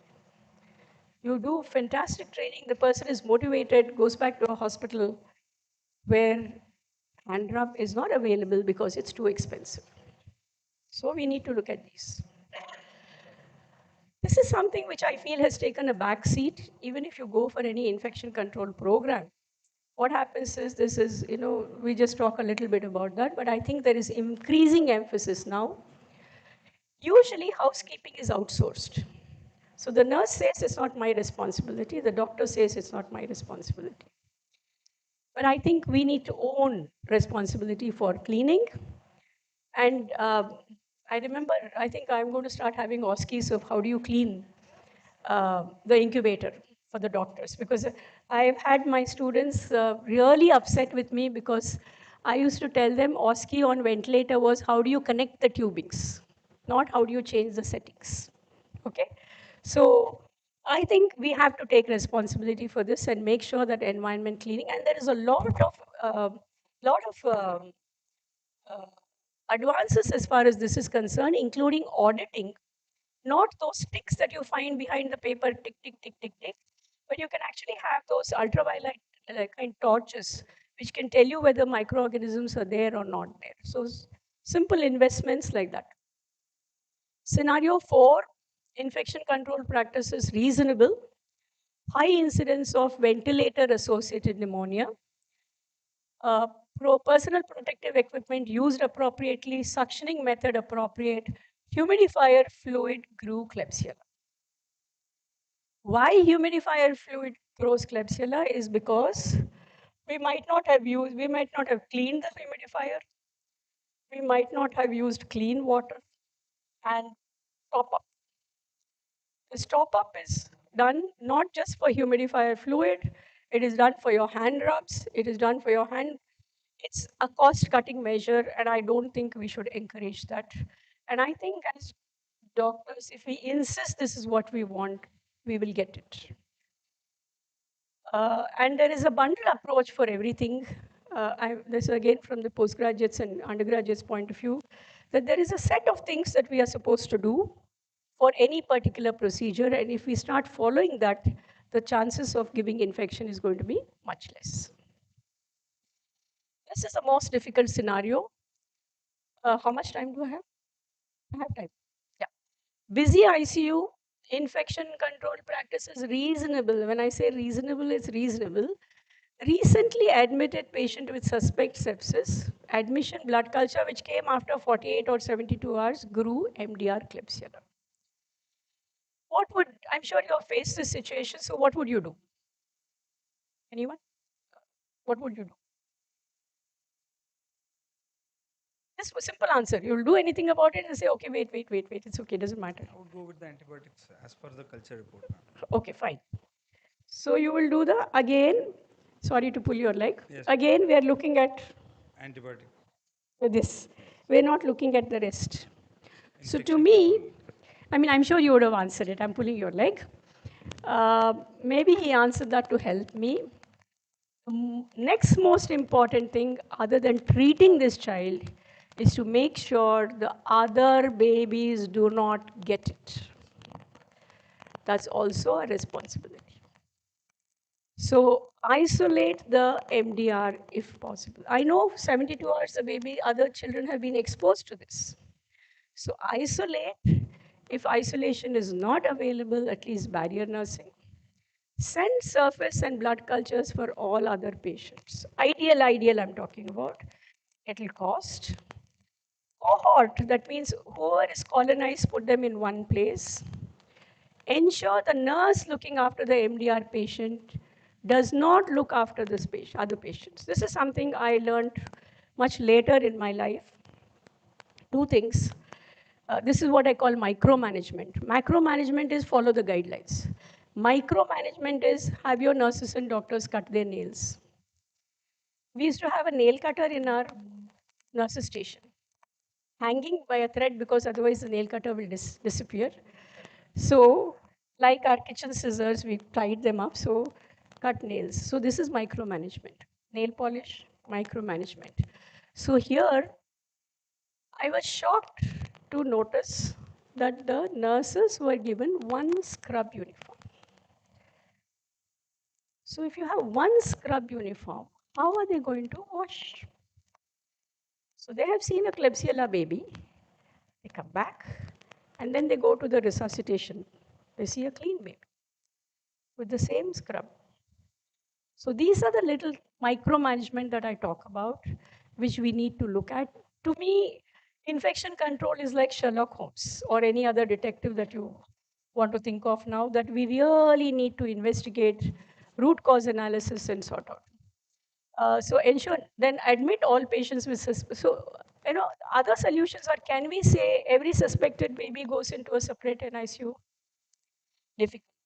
Routine chlorhexidine wash to all patients, not recommended for newborns. But there is some data in adult ICUs, I don't know about pediatric ICUs, also there is some data that routine chlorhexidine wash, meaning bathing with chlorhexidine scrubs, can reduce the colonization, but the downside of it is it may increase resistance. So we need to be careful about it. So, okay, we'll skip this. Okay, this is something I wanted to highlight, that the current WHO recommendations, expert panel recommendations, which never used to be there earlier, they say bed occupancy should not exceed the standard capacity of the facility. If you look at the SNCU, that is the newborn care units at the district level, bed occupancy 120%, 170%. So I think we need to be really strict about this and make sure. In fact, one of the slogans we talk about is one bed, one baby. I mean, it sounds archaic in 2025 that we're talking about this, but one bed, one baby. Healthcare worker staffing levels should be adequately assigned according to the patient work. I mean, this is, I want all of us to use this to convince our management that we need more nurses. So that's the reason why I wanted to. I'm sure there are problems. I mean, there is always a problem why we are not getting enough nurses. They used to go to America, now they go to Ireland. But whatever it is, we need to somehow sort this out. So lessons learned over the last 40 years, it's necessary to be obsessive about infection control practices. Engaging and involving all stakeholders, create and implement protocols, ongoing training, create infrastructure and facilities, adequate nursing staff, Cohorting the nursing staff is something I said I learned later, because I never used to get into this problem of how do the nurses manage their nursing duties. And then once I saw that, I realized that this kind of a mix-up is happening and we need to look at that. Don't say it's not our problem, it is our problem. Random checks on practices. Again, just to give an example of how do you collect blood gas sample from baby. So blood gas, I mean, logically, you will not expose the blood to the atmosphere. You take it in the, logically, you take it in the syringe and put it there. So one of those random checks, I saw one of my residents collecting the blood. Hub taken off, the needle, drip, drip, drip, drip, blood collected. In my earlier days, I would have screamed. At that time, I just walked off and I said, you finish your procedure and come and talk to me. So what are you doing? This is the wrong method. No, ma'am, I learned it from my senior. Oh, okay, who is the senior? Who is the senior? Who is the senior? Who is the senior? It came back to somebody 10 years earlier. And I said, oh my God, what crime have I been committing by allowing these kind of things to happen? So we need to be very, very careful. Periodic random checks is something very important. Macro and micro management I've talked about. Aggressive management of outbreaks. A single multi-drug is an outbreak as far as I'm concerned. Isolation and barrier nursing. Auditing is very, very important. Again, here I want to make a statement. Auditing not for the sake of NABH. Auditing because we want to improve our patient care. And in fact, I had another question, how do we make sure that this auditing is genuine? So again, random checks. And quality initiatives are definitely helpful, provided we continue on those. And one message is no shortcuts. No shortcuts. So our goal is to ensure all healthcare personnel practice evidence-based, not a curtain like here, evidence-based infection control practices all the time. And my last slide is, zero infection may be difficult to achieve, but not impossible. Zero tolerance to infection is the first step and is more feasible. And let's try and do that from now. Thank you so much.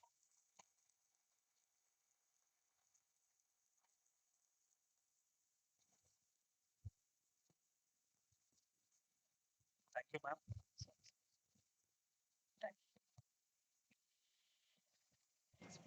Thank you so much, ma'am. It's always a pleasure listening to you and learning new things every time. And the zero tolerance one, so once in a while we'll take it forward. I think I have time to ask the will you take some questions, ma'am? Yeah. Can we have some, if you're okay? Yeah.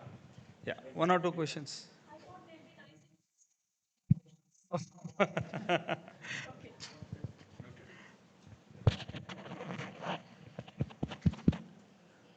Okay, I used to tell this, if you don't ask me questions, I will ask questions, but no, I will not ask questions. I think from the time point of view, I think we'll stop. But please, please, please, please, please take this seriously. That's all the message. Thank you so much. I request the chairpersons to kindly present a certificate of participation to the guest speaker.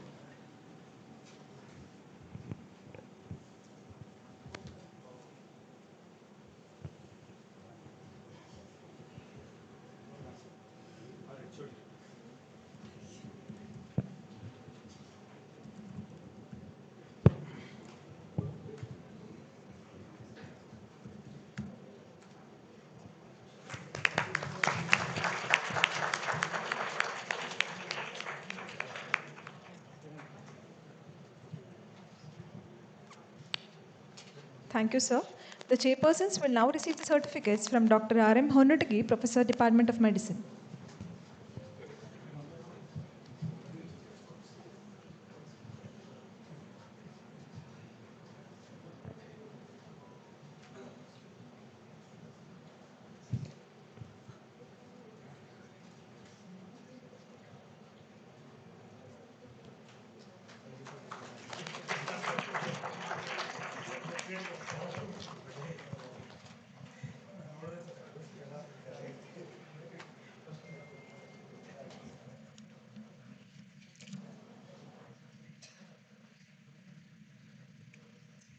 Thank you, sir. We would now like to invite Dr. Shruti Sajjan, Consultant Pediatric Endocrinologist, and Dr. Nitin Tikare, Consultant Pediatrician, to chair the session on obesity pandemic, a ticking time bomb, which will be delivered by our guest speaker, Dr. Kumar Angdi. Over to you, sir and ma'am. First slide, yes. Maximize mode.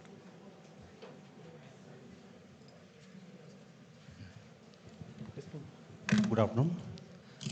Dr. Kumar Angadi is very well known to this region. He is currently a professor and head of Department of Pediatrics at Government Medical College, Yadgiri. He is the first pediatric endocrinologist in this region, Karnataka region, and he has contributed many articles in national and international journals. And he is actually involved in IP protocols and IP guidelines preparations.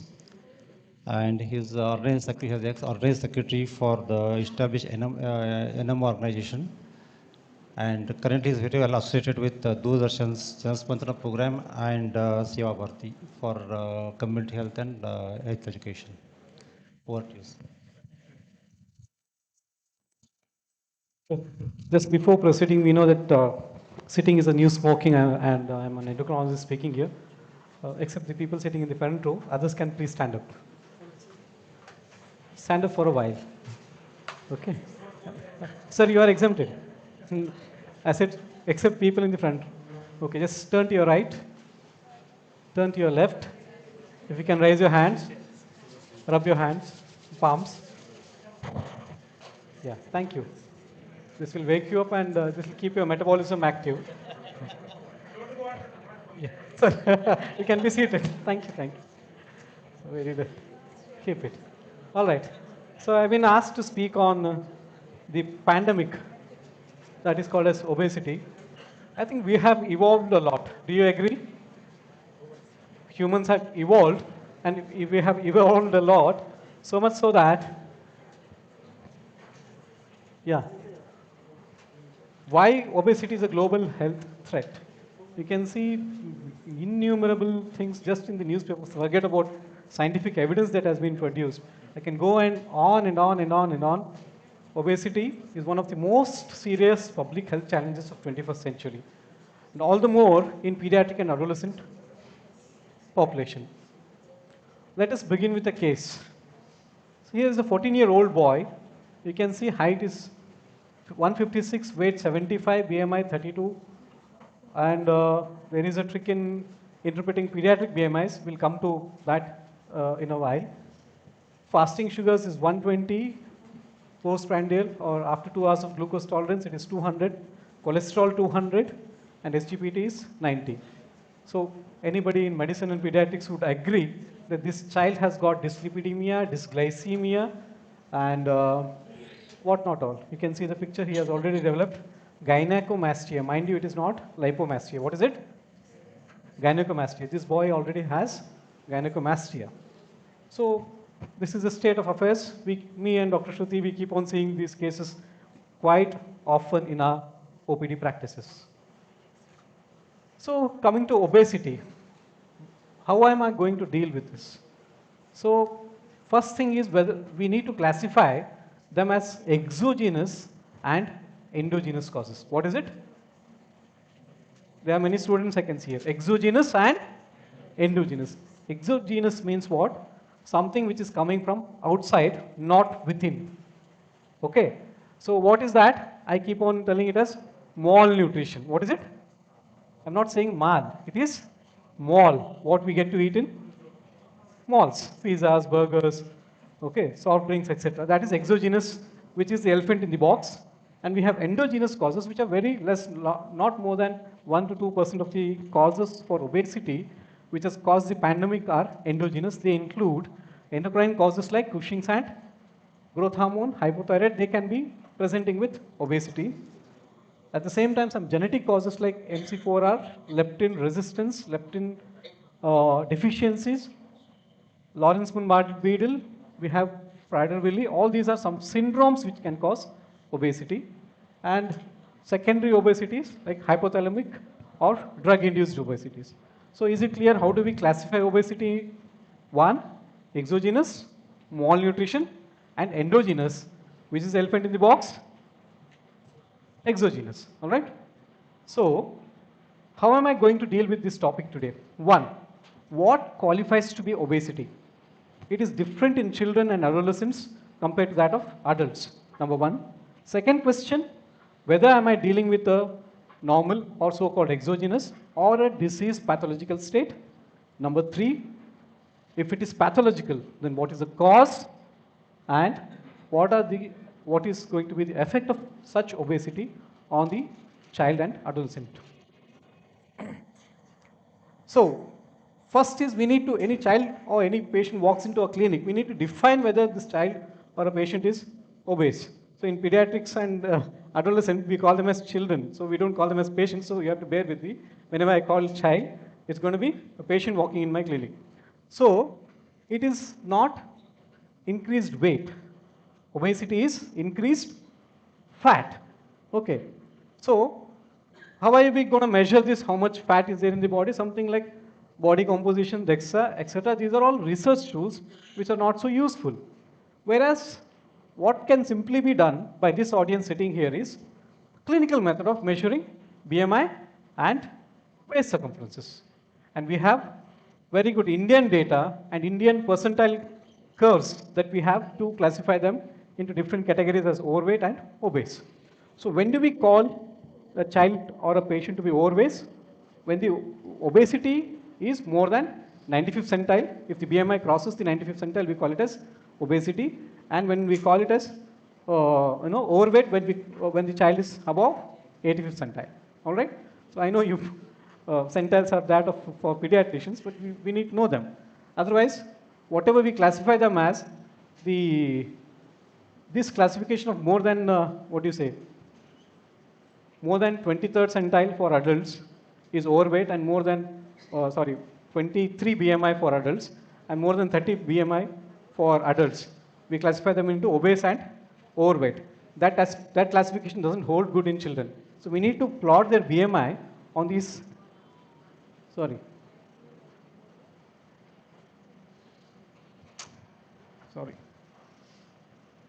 for that, apologies. So we need to measure the BMI and plot on the chart. For example, this child is of 6 years age, and if the BMI is 20, what is the BMI? 20 here on this chart. A 6-year-old boy with BMI 20 is going to be obese, whereas adult definitions are up to 30, you take them as obese, if I'm not wrong. Whereas a child, 6-year-old boy, if his BMI is between 18 to 19, we call them as overweight. What is the BMI? 18 to 19. Are you surprised? A child with BMI of 18 to 19 is overweight, and a child with BMI of 20 is obese. Because children are not just young adults, they are different. Okay, 18 BMI is dangerous. 20 BMI is also dangerous in a child of age 6 years. There comes the role of these growth charts. All right? Okay. Then coming to how do you differentiate between normal and a disease or a pathological state? So we use simple tools called as growth charts. Okay? Wherein you can see this child, he's a 12-year-old boy, height is 160 centimeters and weight is 70 kgs. When we plot him on the growth chart, we can see that we get something called as height age and weight age. What is it? Say it. I'm a professor, so there are so many students here sitting. So you need to, it's just like a class, extended class. Okay, what is it? Weight age and height age. So if a child, this child 12 years, if you plot him on a growth chart, 12 year here, this is the point. And from there, we need to drop a parallel to the 50th centile and then drop a perpendicular, see where it cuts the age axis. This is called as weight age. How much is the weight age? 19 years. This child is of 12 years age, but his weight age is 19 years. And this same child, his height is cutting the 50th centile. When we drop down, the age axis is cut at 3.5 years. So this child's height age is 13.5 years. So this child, we can see that He is tall and fat. Yes or no? 12 years age, height is 13 and a half, weight is 19. This boy is tall and fat. This is a case of exogenous obesity. Clear? Yep. Okay. Proceed next. This boy, these all are the cases of my initial practice 11, 12 years ago when I started. This child was 11-year-old, height is 130, weight is 58. Okay. So when we plot him on the growth chart, you can see that he has not crossed the 97th centile. So the screening tests were done, all were normal, and he was sent home, reassuring. ಏನಿಲ್ಲ ನಡೀತಾ ಸ್ವಲ್ಪ height ಕಮ್ಮದ ಸರಿ ಆಗ್ತಾನೆ ಹೋಗ್ರಿ ಅಂತ ಹೇಳಿ ಕಳಿಸಿದ್ರು. But when you drop this height and weight centile, this child is 12-year-old, same exercise when we do 9 years is the height, weight is 15 and a half. So what is happening here? This boy, though he has not crossed the centile for the national average, this growth chart is for whom? This is for Bharat, national. He has not crossed the centile for the national average, but considering his height and weightage, this boy is, weight is 15 and a half and height is 9. 12-year, 9 is the height. So this child is short. Is he short? Yes or no? This boy is short and fat. And this is endogenous. He could be Cushing's, he could be hypothyroid, this child could be growth hormone, this child could be syndromic, this child could be leptin deficit, leptin resistant, anything and everything, not exogenous obesity or malnutrition. Because this boy is short. Very simple clinical clue. With no 1 rupee Xerox, you get a growth chart. Use those growth chart to get big diagnosis and not miss those dangerous diagnoses.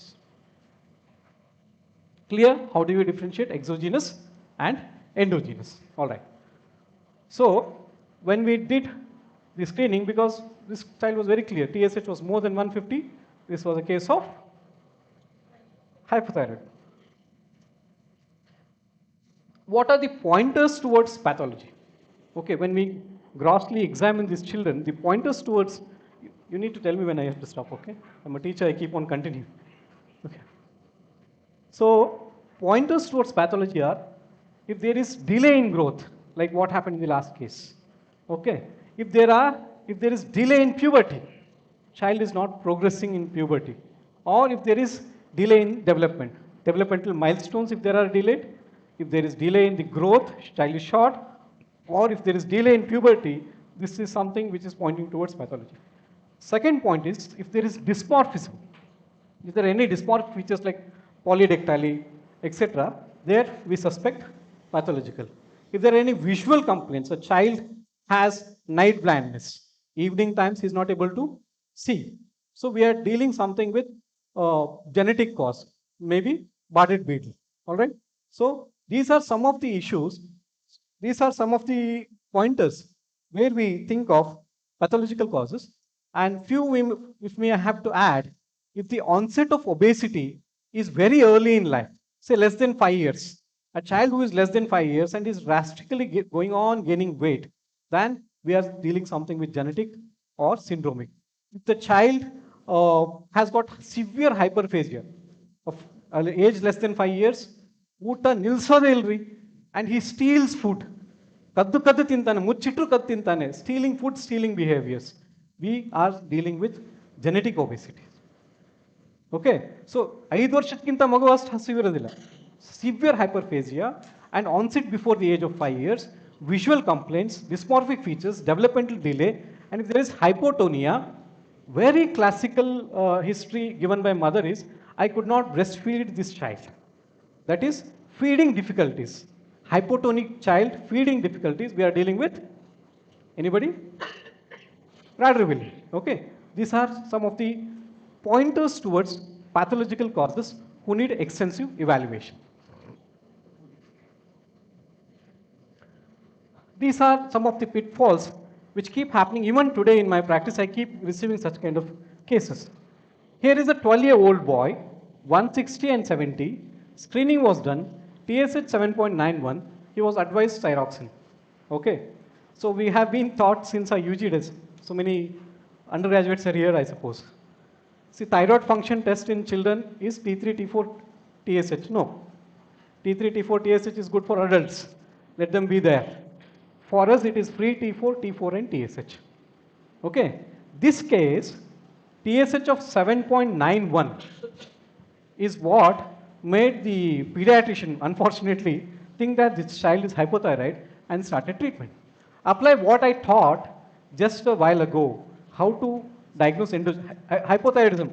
Is it endogenous or exogenous? Endogenous. Okay. In endogenous, what should happen to the height? Short. Okay. If you plot the growth chart here, what is happening? This boy is 12 years. Look at his height, 13 and a half. Is he tall? Yes or no? He is tall.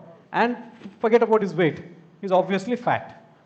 So this can be anything but not endogenous and hypothyroid. Hypothyroid children, what happens to the height? Short. Okay. Just treating 7.91 is a blunder in obesity because it is not the cause of the obesity, it is the effect of the obesity. What is that? This is the axis, thyroid and hypothalamo-pituitary axis. Because of the adipose tissue, this secretes leptin, which causes stimulation of TRH synthesis. This is thyrotropin releasing hormone. That is, all of you know what is TRH. So that acts on hypothalamus and pituitary. To produce more and more TSH. But moment the TSH is increased, the body doesn't allow T4 to go up and T3 to go up. There is a negative feedback. Okay, immediately the TSH comes down. So TSH in obesity keeps on hovering between 5 to 10. Any TSH of more than 5 and less than 10, we call it as obesity-induced hyperthyrotropinemia. What is it? Obesity-induced hyperthyrotropinemia, which is increase in TSH. But moment the TSH starts crossing 10, the T3 will go back and act on hypothalamus to reset. So TSH keeps on hovering between 5 to 10. So here, rise in TSH was not the cause for obesity. Hypothyroid was not the cause. Rather, hypothyroid was the effect of increase in adipose tissue. All right? Okay. After coming to the causes, how do we clinically evaluate? If the child has coarse skin hypotonia, what is the diagnosis? Simple. Hypothyroid. Okay, go for thyroid functions. T3 is not the hormone in children. When do you send T3? Only you suspect hyperthyroidism. Okay. So if you send T3 and expect the child to be hypothyroid, you're going to miss because T3 will be normal. If there is hypertension, hirsutism, what are we dealing with? Cushing's. Okay. So we need to send overnight suppression test. So if there is early onset, dysmorphic, hyperphagic, difficulty in feeding, hypotonic, we are dealing with syndromic. Genetic studies needs to be sent. Okay. Few cases. Can anybody shout? You can see a buffalo hum there. Cushing's, yes. So ACTH dependent Cushing's. Can anybody shout? There is polydactyly. Bardet beetle. Okay. Anybody? Almond eyes.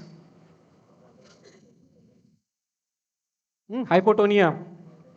Difficulty in feeding. Prader-Willi syndrome. Okay. So then what is the effect? So the effect of obesity on the children, or for that matter any adult also, it ranges from CNS till your fingertips, toes. So we have raised intracranial tension, cardiovascular complications, pulmonary complications like asthma and sleep apnea, psychological issues, GI symptoms, more importantly musculoskeletal symptoms. All these are affected once the child or any patient lands up with obesity.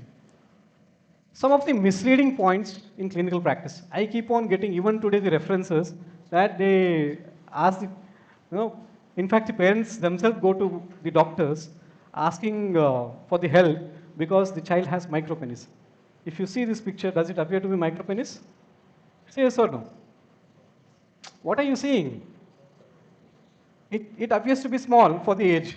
Okay, so this is micropenis, and pediatricians or even sometimes physicians think that it is very small. They send for endocrine evaluation. No other problem.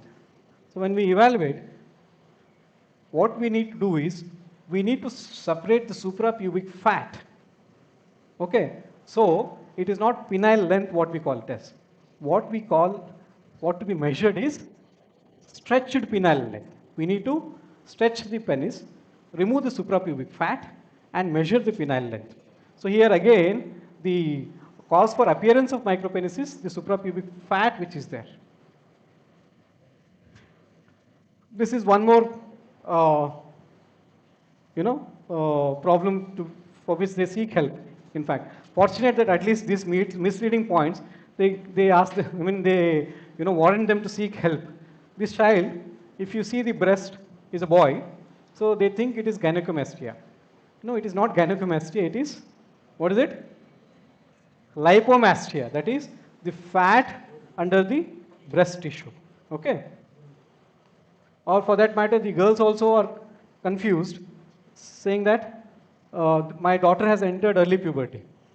Okay, so they confuse lipomastia with true breast tissue in girls also, and in boys they think the boy is developing breast tissues.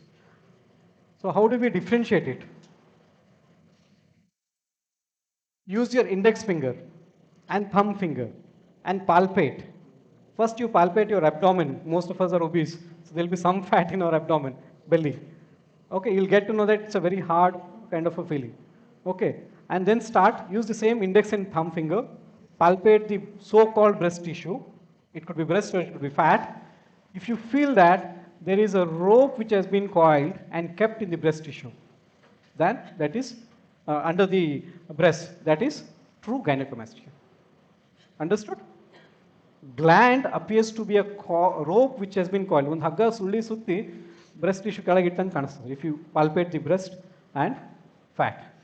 Okay, that is how you differentiate. This is the first case we discussed. These children can have, you can see just by the counter of it, you can see it is true gynecomastia. Boys can have gynecomastia in obesity because of the increased peripheral aromatase activity. Adipose tissue causes increased peripheral aromatase activity, which causes estrogenization, and these boys can develop breast. Mind you, this is irreversible. Only way of getting rid of it is by doing mastectomy. That is not advised routinely, only after at least 50% reduction in the, at 50% attainment of the expected reduction in the weight. Otherwise, there is no point in doing mastectomy. That is also indicated only when there is some psychological issues child is going through because of the true breast tissue he has developed. Clear? Yeah. What are the investigations? Definitely OGTT to look for glucose tolerance, SGPT to look for fatty liver disease, non-alcoholic fatty liver disease, non-alcoholic steatohepatitis. Okay. Lipid profile to look for dyslipidemia. Insulin with OGTT. Insulin is no more recommended. We only do glucose tolerance in obesity. This is very, very well understood phenomenon by most of us who are sitting here. There is a gap between the child who is obese but still has a normal glucose metabolism to a child who has developed diabetes. Okay. There is something called as impaired fasting or impaired tolerance.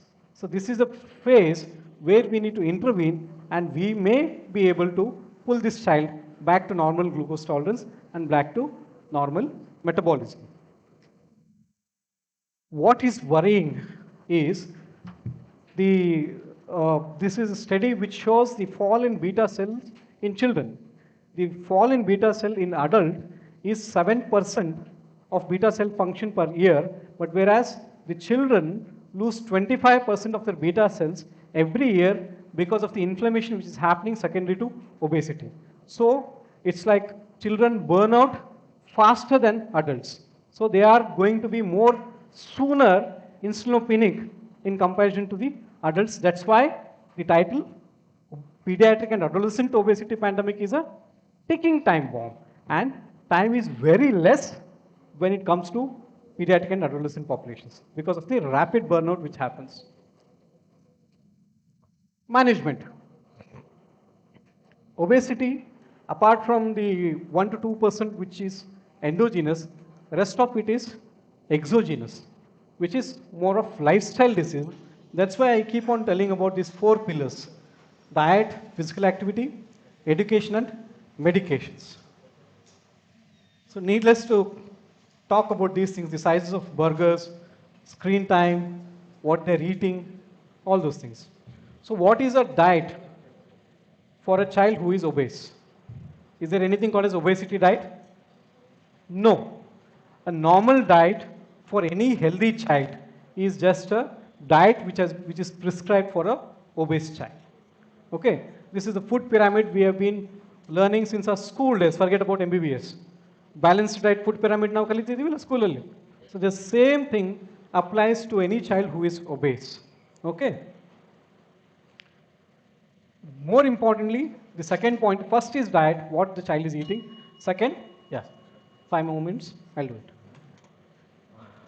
Physical activity. Every time a child or an adolescent walks into my clinic, 5 minutes, right? Yes. So I should stop at 4:20. I'll do that. Okay. So moment a child walks into our clinic, the first thing that is done in the clinic is, of course, the baby's weight is measured. Immediately after measuring the baby's weight, what we do is we measure parents' weight. Mind you, childhood obesity is just the tip of the iceberg. Whereas the iceberg, it lies within the ocean, and that ocean, the iceberg lying inside the ocean is that of the family, what is happening in the parents, what is happening with the family lifestyle, how the family is living. Okay, so we need to address the family.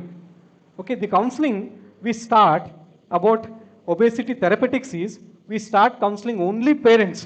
Magun kade now nodade illa. And parents keep on complaining, sir, ಏನಾರು ಹೇಳ್ರಿ ಅವನಿಗೆ, ಏನಾರು ಹೇಳ್ರಿ ಆಕಿಗೆ, ಮಾತೆ ಕೇಳೋದು, ಆಕಿಗೆ ನಾನು ಏನೂ ಹೇಳೋದಿಲ್ಲ. We don't tell anything to the children. We just tell parents what they have to do. Grandparents what they have to do. Because childhood obesity is just the tip of the iceberg. Iceberg is the family which is causing obesity in the family.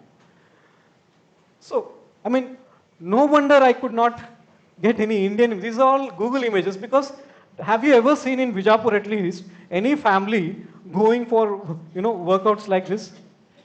No. ಎಲ್ಲರ ನೋಡಿರೇನು ಹುಡುಗ ಹುಡುಗಿ ಸಣ್ಣ ಮಗು ಅಪ್ಪ ಅಮ್ಮ ಓಡಾಡೋದು ನೋಡೋದೇ ಇಲ್ಲ ನಾವು. So the family needs to be addressed. Unless until families are addressed, this is not going to change. There are drugs. These drugs are beyond the scope of today's talk because we are dealing with obesity pandemic. Okay, so these drugs are approved in special situations where we can use this only after the dietary modifications, lifestyle modifications, family modifications, all of them when they fail, and after the child attains a particular age, then only we could be able to do that. Thank you. So, what are the goals? Weight stabilization. In pediatrics, we don't target weight loss because, as you know, when you saw the growth chart, if the age keep on increasing, if the weight is same, the child will cross the centile and the child will come into the normal percentiles. All of you have seen growth charts, I suppose. All of you, yes? So, as the age increases, the curve's height will go on increasing. If the weight is stabilized, the child will cross centile and he will be in the healthy centiles. Okay, if at all you want to target, you want to have some loss, it should not be less than a month. So, because we need to monitor the weight. These are some of the drugs which we will skip. Very important is health policies which needs to be addressed. Needless, enough has been spoken, still we need to be, a lot of advocacy has to be done. Pediatric and Adolescent Endocrine Society, we guys are trying, but still today morning I could see some Rotarians, civil society groups were there in the morning CM. If all of us can pressurize the government, because India is one country, though whatever constitution could be saying in the directive principles, where we need to reduce this the revenue from the harmful products which affect the life of the citizens, like alcohol, or it could be cigarette, or it could be these fast foods. These are the one which generate the highest revenues to the government. So that's why government is soft on these products. There are lot needs to be done in family terms. I was very happy once Maggie was banned for some molecule. It was a controversy which was going on then. But then I mean, I laughed, and why only me? You know, there are so many fast foods which could be banned in India. So just take home prevention, screen time, exclusive breastfeeding till 6 months. What we need to do is don't do unnecessary testing in children who are exogenously obese. Plot a growth chart. Exogenous obesity, do they not need evaluation? Yes, they do need, but for metabolic complications. Okay, not for thyroid functions, growth hormone, genetics, syndromic, no. They need for metabolic complications, whereas those children who come under endogenous causes, please refer them to endocrinologist. There could be intricacies which genericists could not handle them. So monitor growth, puberty, workup for short children is needed, and complication screening in all the children who come with obesity. It's high time we build the sea walls of prevention, because the tsunami of lifestyle diseases are appearing. Thank you so much for your patience.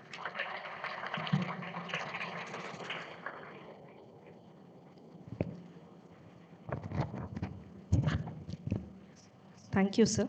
Really, obesity has becoming an emerging pandemic. And to add on to the point, we see so many patients coming with black collar around the neck, and that's acanthosis nigricans, which is difficult to convince the parents that they want some soap or cosmetics that will go with it.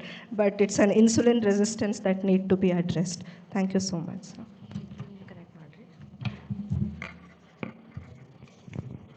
I request the chairpersons to kindly present a certificate of participation to the guest speaker.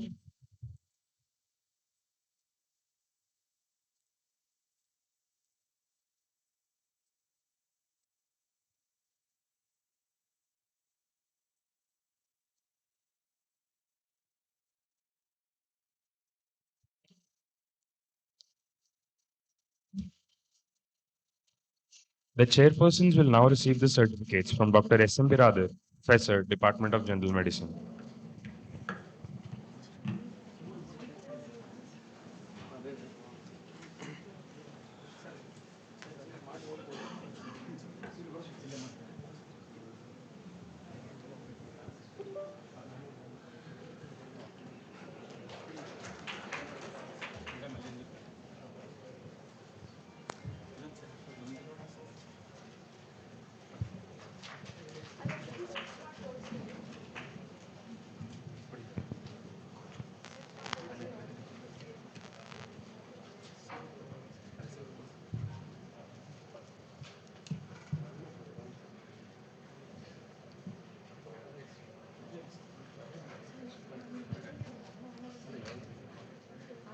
Enough. 3 only.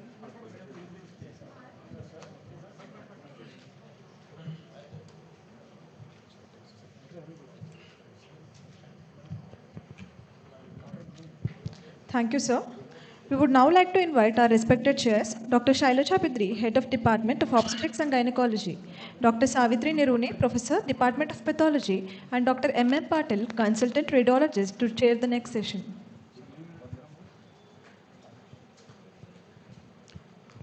The session titled Gynecological Oncology, Enhancing Care in the Region will feature our distinguished guest speakers, Dr. Swati Gaudar, Gynecological Oncologist, Dr. Adarsh Sanikopa, Consultant Oncopathologist, and Dr. Pradeep Gaudar, Consultant Oncoradiologist. Over to you, ma'am.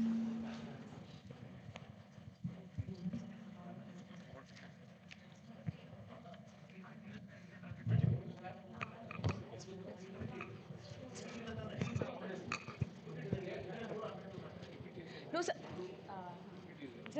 We'll coordinate. I'll coordinate the session from here. No need for. No, he'll be projecting the radiological distinct images on the screen, and Adarsh will coordinate from there, sir. Yeah. Dr. Swati Gaudar is the Assistant Professor of Gynecological Oncology in the Department of Surgical Oncology at Jain Medical College and a consultant oncologist at KLE, Dr. Sampath Kumar Shivangi Cancer Hospital, Belgavi. She has been serving in her current academic and clinical roles since 1922. No, 2022, July. She is a recipient of DHR and ICMR Young Medical Faculty PhD Program 2024 to 25 grant for population-based project on high-risk HPV screening for cervical cancer in the 7 talukas of Belgavi district. She has won first prize for paper presentation Kasoga 2016 in our institution conducted, and first prize for poster presentation Kasoga 2015 for her research work. Over to you, Dr. Swati. Yes, sir. Thank you very much, madam. A very good afternoon to everyone. I'm really pleasantly surprised to see 4 o'clock, the hall is full. I've never seen a CME where it is so full of people. So hats off to the organizers. I mean, you've done a really good job with so many registrations. And I would like to thank BLDE, all the organizers and SARS committee, and Asha Patil ma'am and Shailaja Bidri ma'am for giving me this opportunity to share the stage with such eminent speakers today. I hope me, Adarsh and Pradeep are able to do some justice to what has been presented so far. So I have completed I think everybody is aware of surgical oncology. I think gynec oncology is something which is not heard of, commonly in this region.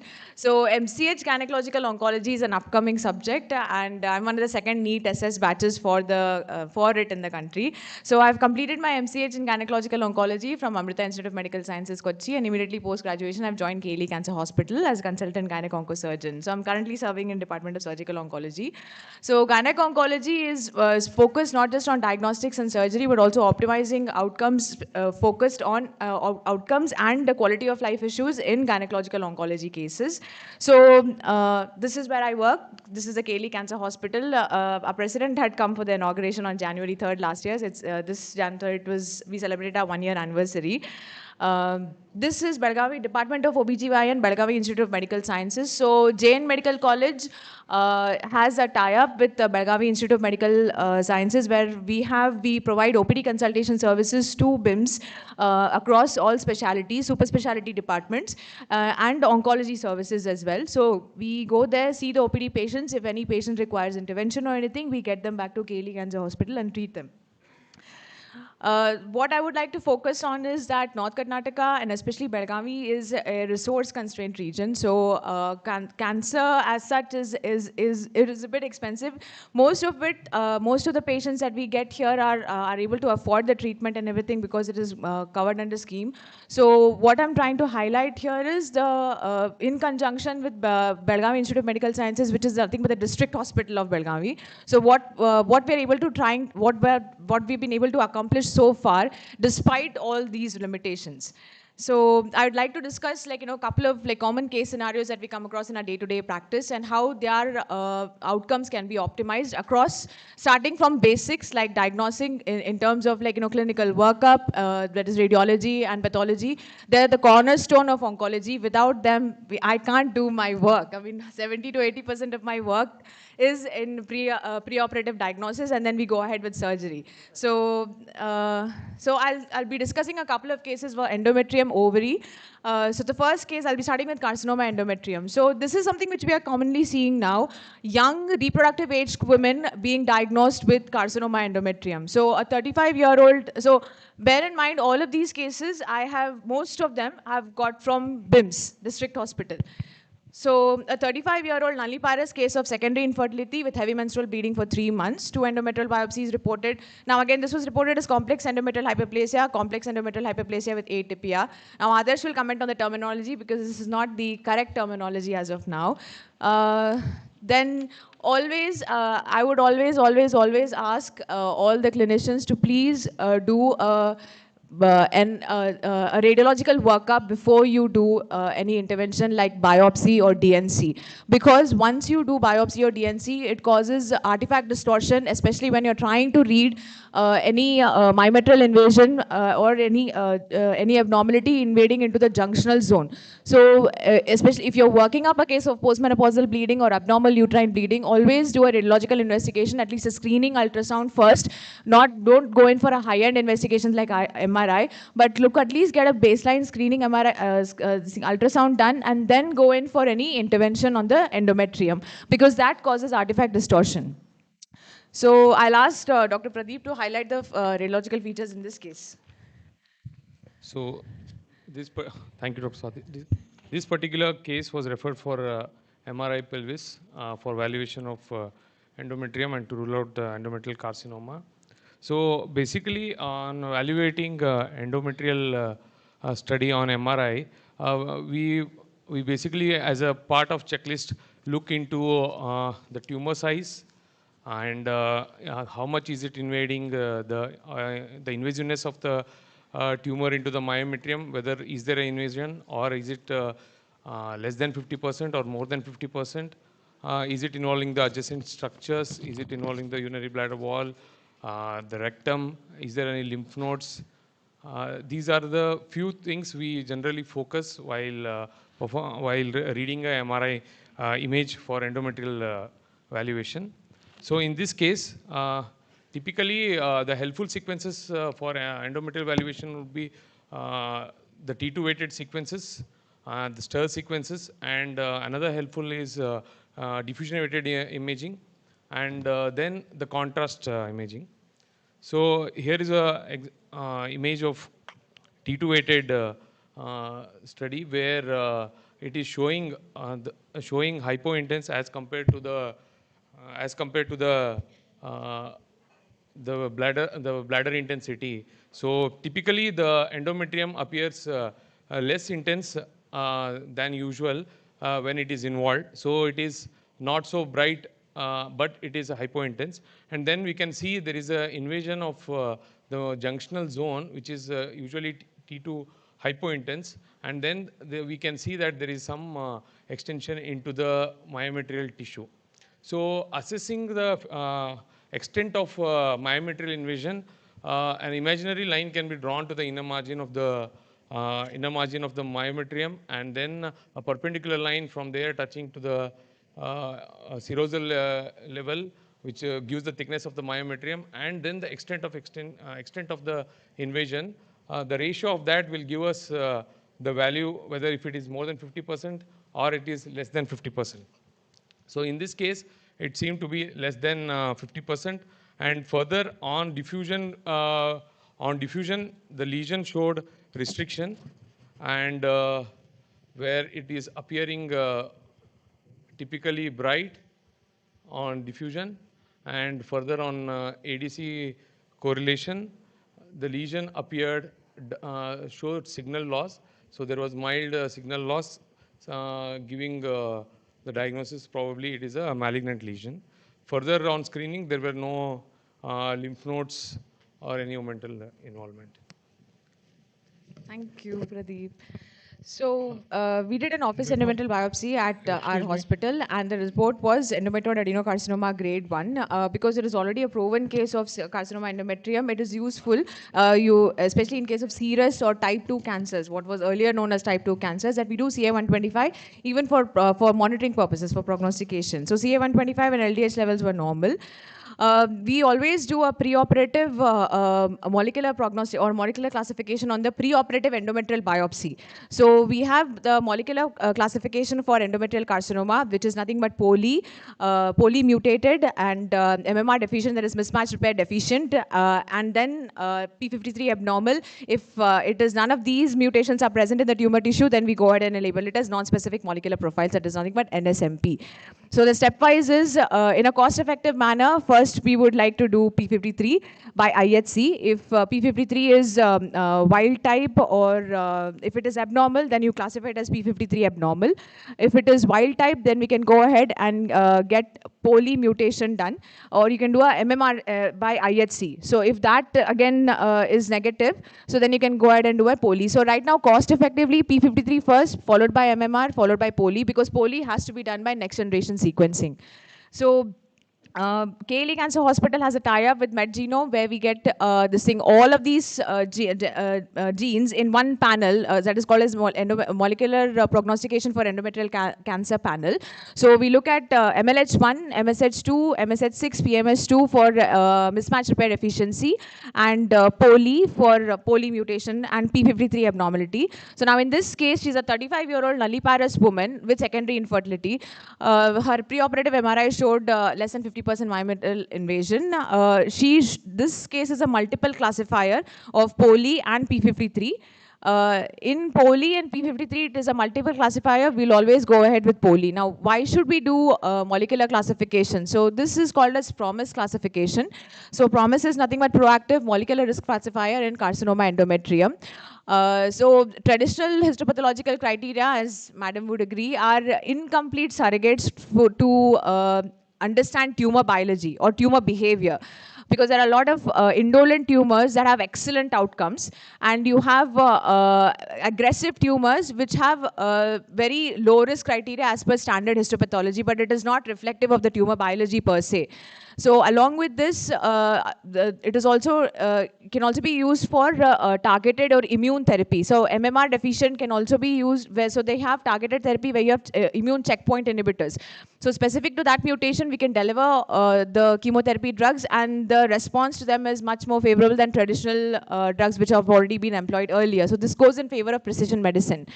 So there are different reasons why we do molecular prognostication for endometrial cancer, and this is a PROMIS classification that we do. So she's a multiple classifier, but here we'll go with poly. So we did the staging surgery for her. So I'm sure, how many OBG postgraduates are here? So have you heard of sentinel lymph node biopsy and carcinoma endometrium? Just as a, or these are all first year or second year, ma'am? Think too early. Okay. So sentinel lymph node is nothing but the first lymph node which receives a lymphatic drainage from the primary tumor. Okay. So if you have a basin, like for example, the right pelvic side wall with the external iliac lymph nodes, internal iliac lymph nodes, common iliac, and then obturator node. So the first lymph node which receives the lymphatic drainage from the primary tumor is called the sentinel lymph node. If you pick up that lymph node via dye, where there are various dyes which you inject into the primary tumor, and then if the dye drains into that, whatever lymph node the dye drains into for the first time, the first pickup. So that is a sentinel lymph node. If you are able to excise that, it is sort of, if you've proved sentinel lymph node mapping and biopsy in that particular organ with that particular cancer, then it is sort of that lymph node is representative of the entire basin. So you don't need to remove additional lymph nodes here. The advantage with sentinel lymph node mapping and biopsy is that you avoid any unnecessary morbidity. Immediate morbidity would be postoperative complications in terms of neurovascular complications intraoperatively and blood loss and all that. But overall, now we are focusing on quality of life. So lymphedema was a major concern when it came to bilateral pelvic lymph node dissection and para-aortic lymph node dissection in endometrial and cervical cancer, which is why we're trying to eliminate radical surgeries, and we're trying to validate sentinel lymph node mapping. So that avoids bilateral chronic lymphedema for patients with carcinoma endometrium. So we are validating this protocol now. It does require thorough validation, and we have started the validation now. So it does require thorough validation and false negative rates to be low. So we have the Striker 1788 platform, which has the endoscopic near infrared visualization mode that helps to pick up the ICG. So indocyanine dye is a method or the dye that is preferred for sentinel lymph node mapping and biopsy in carcinoma endometrium with a false negative, very, very low false negative rates. So here is an example. This is a case, one of the cases that we have done. So here you can see.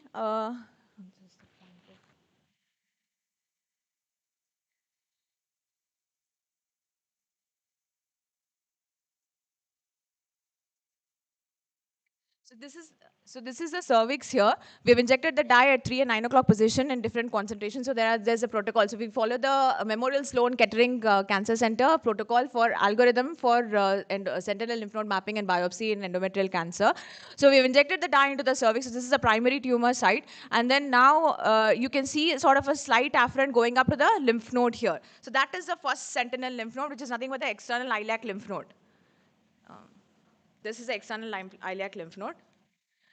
So here you can't see an afferent per se. You don't see a afferent pathway per se from the primary site, but this node is completely well lit up. So even in the absence of an afferent pathway, you can still call it as a sentinel lymph node. So this is a secondary draining lymph node, which is nothing but the obturator node. So we have this for laparoscopic. We also have the SSI mantra for robotic surgery, which is the second generation. So we're able to do minimal invasive surgeries for endometrial cancer patients here. So this is the console where the surgeon sits and operates here. So it's literally like driving a manual car. I don't know how much of the current generation knows about driving a manual car now that everybody's driving EV and automatic cars, but it's very much like driving a manual car. So these are the arms of the robo. This is a patient card which gets docked onto the patient, and these are the arms here. So whatever movements are being done here at this level gets replicated there. So we have the SSI mantra for robotic surgery. So she's undergone staging surgery at Cancer Hospital. I'd like Dr. Adarsh to please elaborate on the histopathological features here.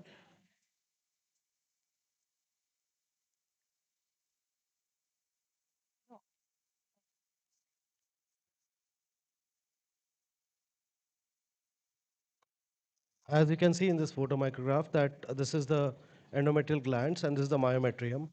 You can see that the endometrial glands are very prolific and they are showing invasion into the myometrium. So this says that it is malignancy. So here we have to distinguish between endometrial hyperplasia without atypia and with atypia. So the current terminology is used by FIGO is endometrial hyperplasia without atypia, and the other one is endometrial hyperplasia with atypia. So you can see here that these are the glands which are there, which are more as compared to the stroma, and they don't show any atypia. Here in this photomicrograph, you can see that these are the endometrial glands which are showing gland-in-gland formation, and also they are showing atypical lining.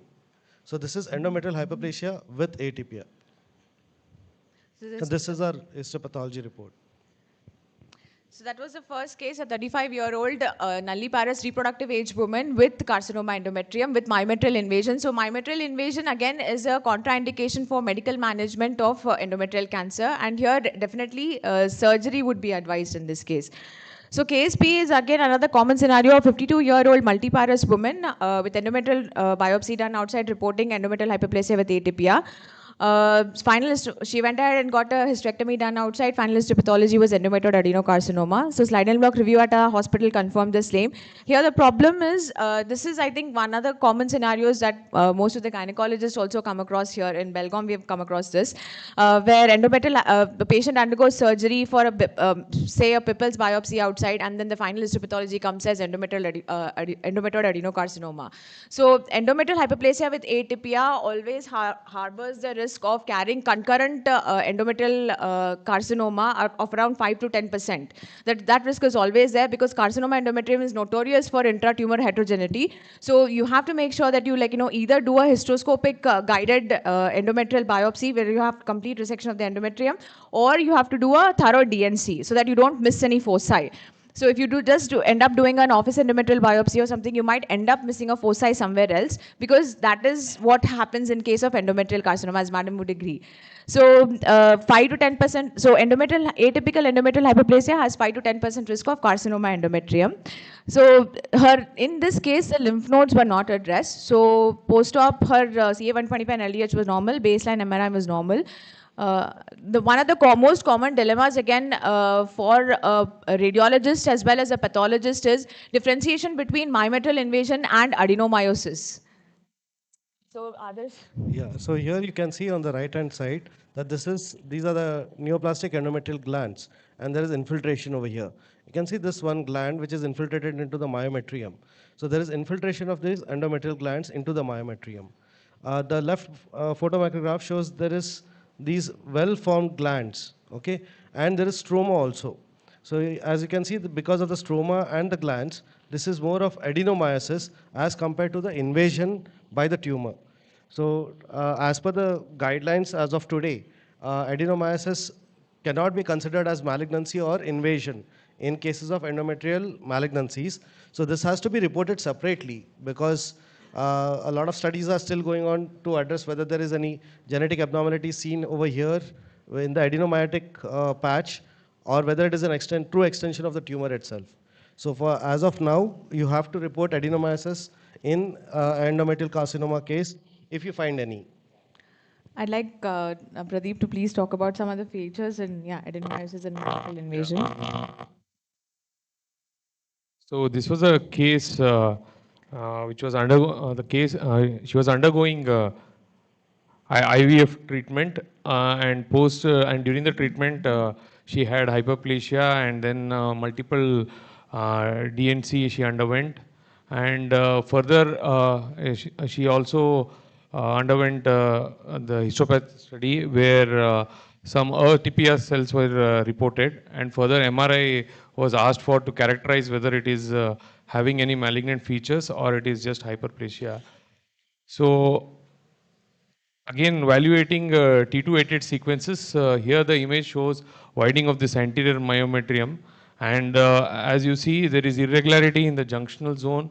There is also the endometrial intensity is seen as a linear spaces, hyperintense cystic spaces within the myometrium and the widened junctional zone. So, and this irregularity is also attributed to the multiple dilatation and curettage the patient underwent. Further, on diffusion evaluation, there seemed no restriction. Even on B1500 value, there was no restriction. What was seen as there was no reversal on ADC mapping. So it looked more of benign and no characters of malignancy. Further, a contrast study was done where a dynamic contrast study did not show any such enhanced enhancement or any hypo. It was negative for it. And post-contrast images showed uniform enhancement. Even the cystic spaces which were seen in the myometrium showed similar intensity what was seen with the endometrium. And during the T2 evaluation, the endometrium also showed no reduced intensity within the endometrial cavity. So with these endometrial tissue like linear cystic spaces within the myometrium, we came to conclusion that it is probably adenomyosis. This is the final histopathology. So we got ahead and did a molecular classification for the unoperated, the unstaged case. So unstaged in the sense because here the pelvic lymph nodes are not addressed and it's a case of carcinoma endometrium. It turned out to be P53 wild type. Look at the variant allele frequency rate, it's 1.39%. So anything, it is below the level of significant detection. So that is why we will take it as wild type. So it is not significant, it comes into NSMP profile. NSMP profile comes into low observation category. So I'll talk about the prognostication of all the cases at the end. This is another common scenario which we see a 75-year-old lady with postmenopausal bleeding with intermittent spotting for 4 months prior to presentation. So another thing which is most commonly seen in our area is women usually don't come to the OPD early. So a postmenopausal bleeding, even a spotting, they think a spotting is not a significant enough complaint only unless they start bleeding heavily with passage of clots and changing pads, or there's a lot of significant discomfort. They wait until then and then they come. So we went ahead and did an office endometrial biopsy for her. So radiological features in this case are nothing but 50% myometrial invasion with no other significant pathology on the radiology. We did a molecular prognostication for her and it turned out to be mismatch repair deficiency with MMR deficient. So one other important thing about molecular prognostication is if it comes as P53 abnormal, then peritoneal staging preoperatively, it helps you to decide.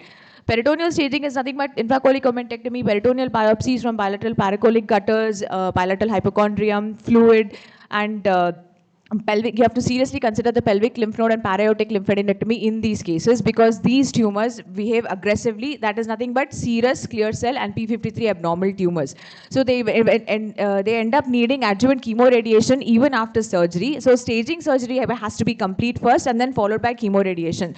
So doing a molecular prognostication upfront also helps you decide the radicality of surgery here.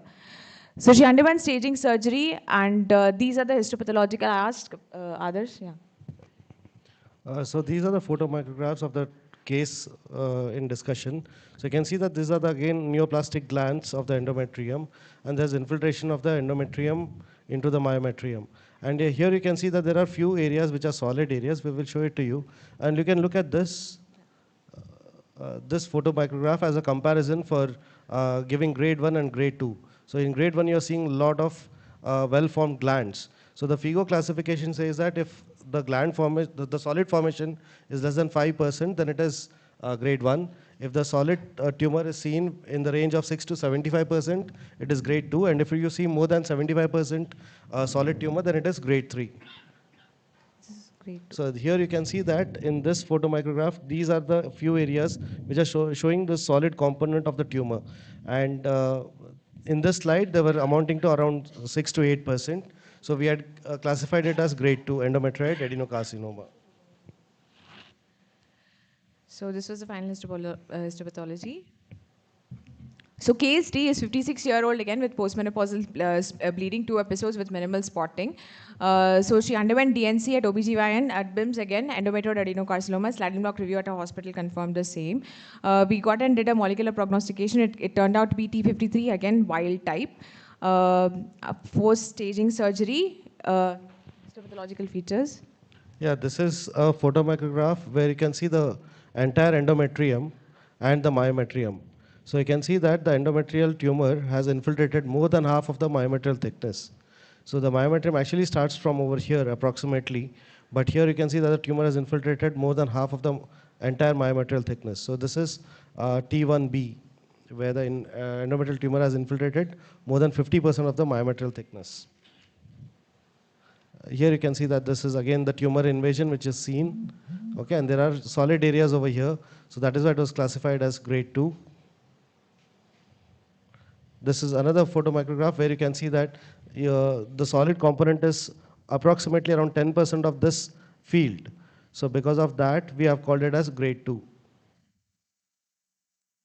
This case, we had done ER, PR, and P53. Because so on molecular prognostication, we got TP53 1.35% as a VAF rate. So this is again below the level of significant detection. So this classifies as TP53 wild type, and with no other mutations present here, this becomes a non-specific molecular profile or NSMP profile. So in an NSMP profile, we always do a ER-PR, estrogen receptor and progesterone receptor positivity to look again. So ER-PR positive has a better prognosis compared to ER-PR negative. So here you can see that there is extensive positivity of the ER. This is on IHC, immunohistochemistry. IHC. So you can see that there are this nuclei which are strongly positive for ER, as opposed to this which is negative ER case. The similar with the PR, you can see that the nuclear expression of progesterone receptor is quite strong, and the similar one is negative over here, just for comparison. Then we did P53. So this P53, you can see that few of the cells are showing positivity, but it is not that intense. So this is a wild type. This was our case. And this is the one which we call it as P53 mutant, where there is strong and diffuse expression of P53 in the nuclei of the tumor cells. And this photomicrograph is showing no expression. So this is null. So P53 is expressed as in 3 groups.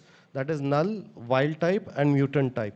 So mutant type requires should be addressed because it definitely says that it is malignant. If it is wild type, then you have to take into consideration the NGS panel for P53 expression, and then based on that, the further call will be taken. This is the final histopathology. So 81-year-old, again with postmenopausal bleeding, endometrioid adenocarcinoma grade 2. Preoperatively, serosal breach was reported, and I'd like Pradeep to please talk about the features here. Yeah. So here is a T2-weighted imaging again, which is showing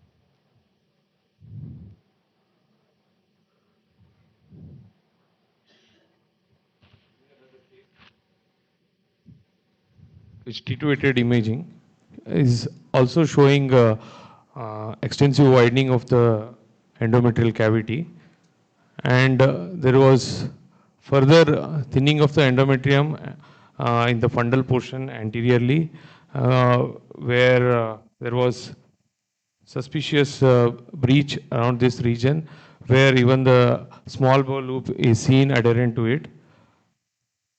For the lesion further showed contrast, the diffusion restriction, and on contrast imaging,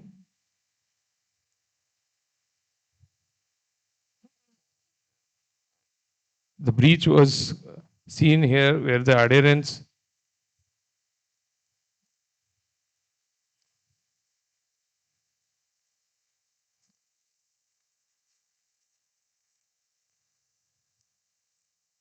sorry.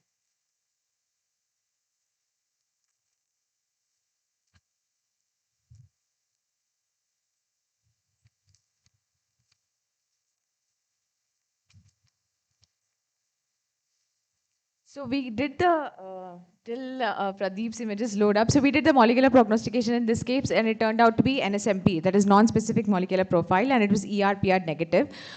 Because serosal breach was already reported preoperatively, and an NSMP profile with ER-PR negative, we went ahead and did a full peritoneal staging here. So,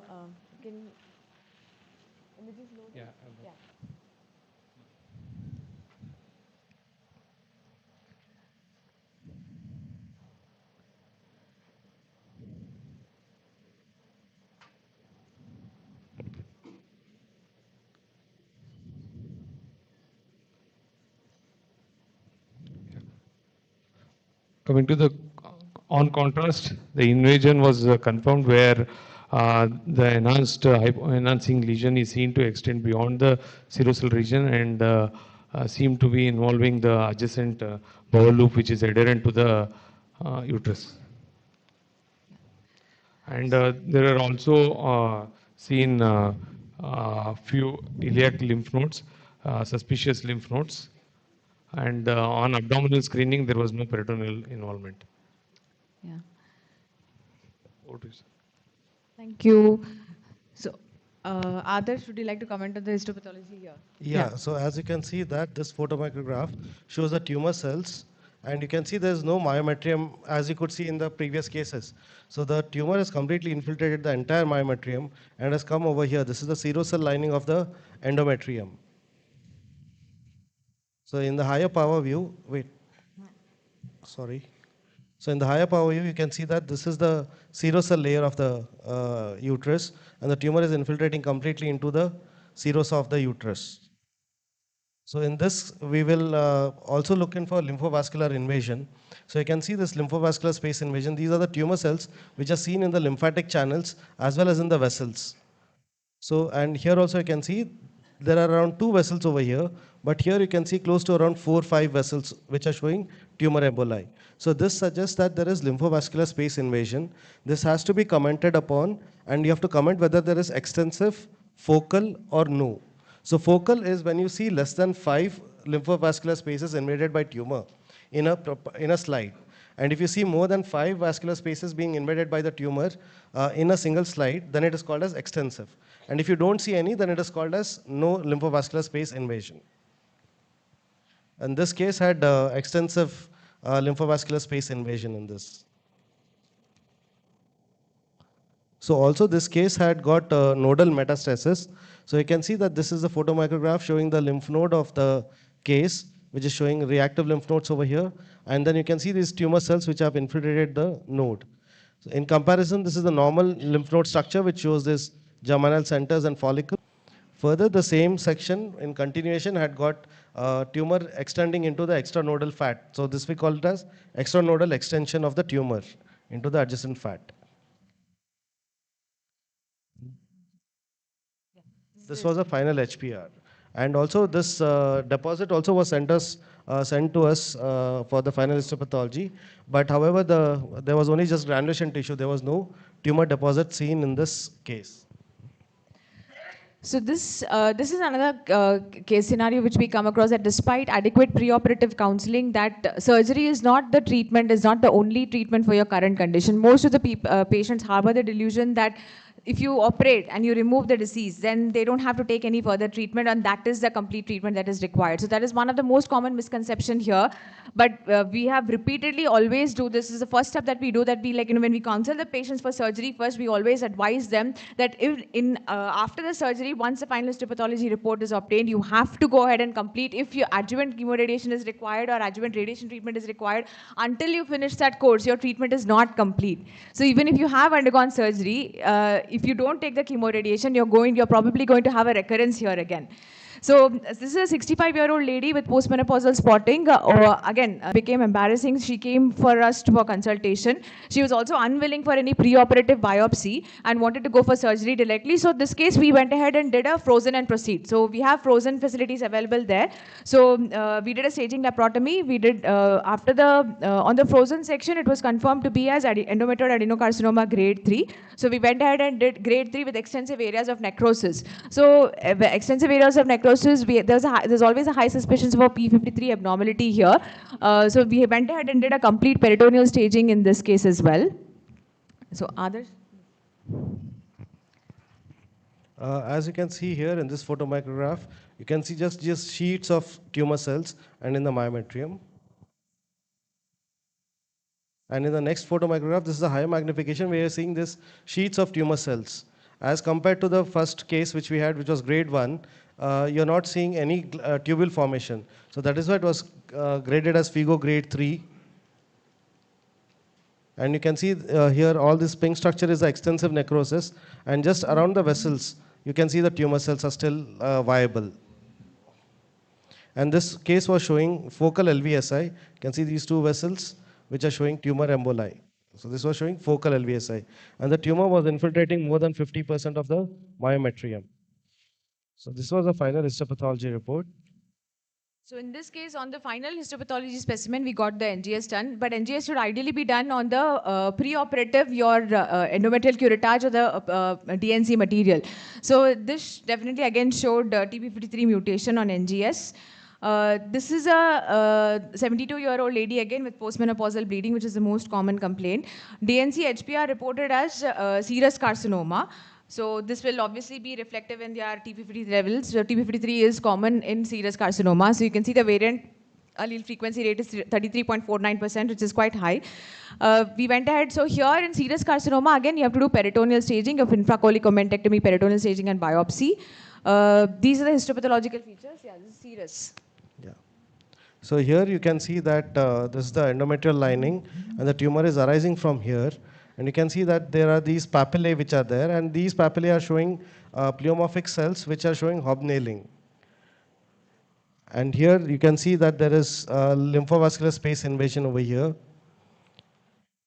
And this was our final histopathology report, which said that there was uterine serous carcinoma and it was infiltrating more than half of the myometrial thickness. Lymph nodes are free, and omentum is free. Yeah, omentum is free and the lymph nodes are free. Yeah. So this is another type 2 case of CA endometrium. This is a 60-year-old lady with complaints of postmenopausal spotting again. Endometrioid adenocarcinoma on biopsy, and NGS testing showed TP53 abnormality. What is unique to this case, I'd request Dr. Pradeep to please talk about this case.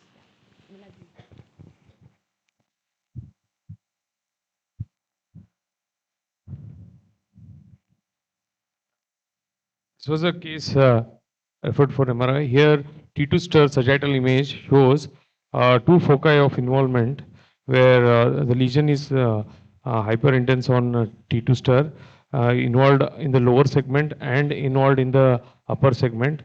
There is more than 50% breach of the, invasion of the myometrium. And further, it is also extending into the endocervical canal. There is also seen suspicious cervical stroma invasion along the posterior cervical lip. Further, there were metastatic lymph nodes seen, and the lesion showed diffusion restriction. There were metastatic lymph nodes, pelvic lymph nodes seen. Thank you. So this is the case of CA endometrium with extension into the endocervix. So she will require type C1 radical hysterectomy and rest of the staging surgery for carcinoma endometrium. So these are the histopathological features for endocervical. Yeah. Yeah, this case, it was endometrial adenocarcinoma grade 2, and you can see that the tumor is here and it is infiltrating. These are the endocervical glands. And this is a part of ectocervix which is seen. So the tumor is infiltrating into the endocervical glands. So that is what we wanted to demonstrate over here. And this is a photomicrograph which is showing tumor metastasis into the lymph node. There are these two foci which are showing metastasis.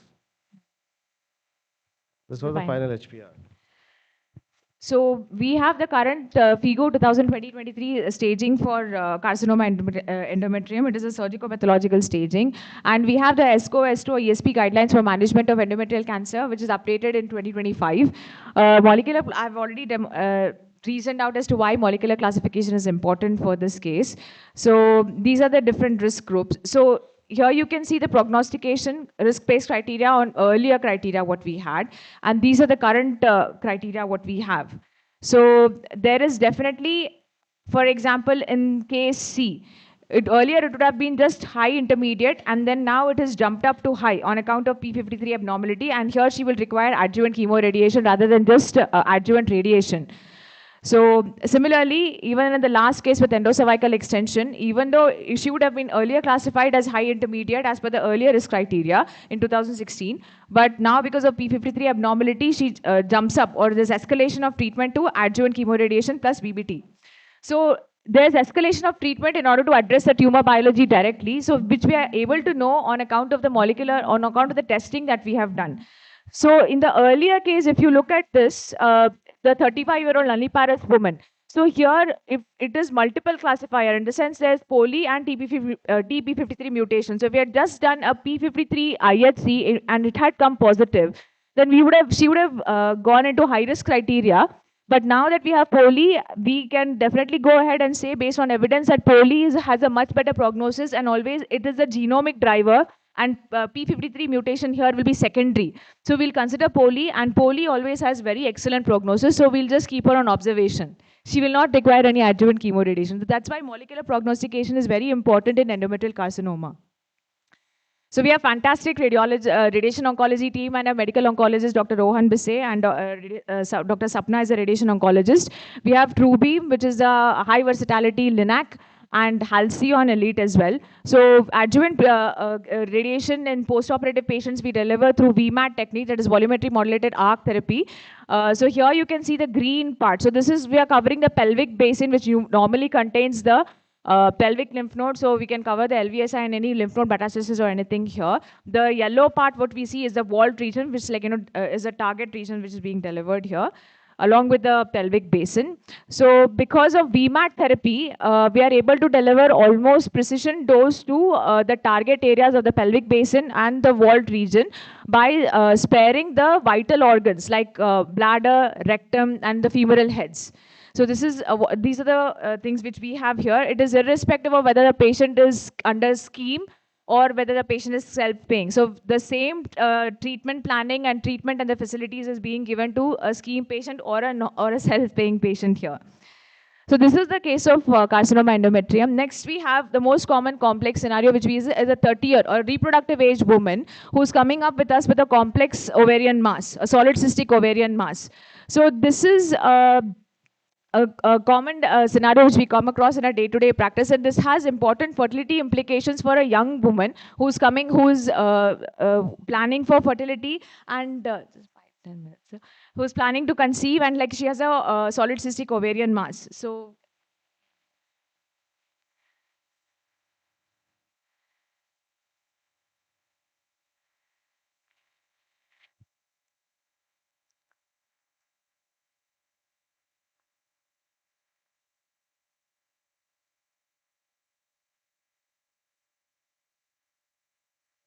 So evaluation of ovarian lesion on MRI. Here is a T2-weighted sagittal image, which is showing a large multi-septated lesion, which is growing beyond the pelvic brim into the abdominal cavity, causing mass effect and displacements. There is also seen these solid areas which are slightly T2 dark. Multiple such solid areas seen within the this cystic portion of the lesion, and further these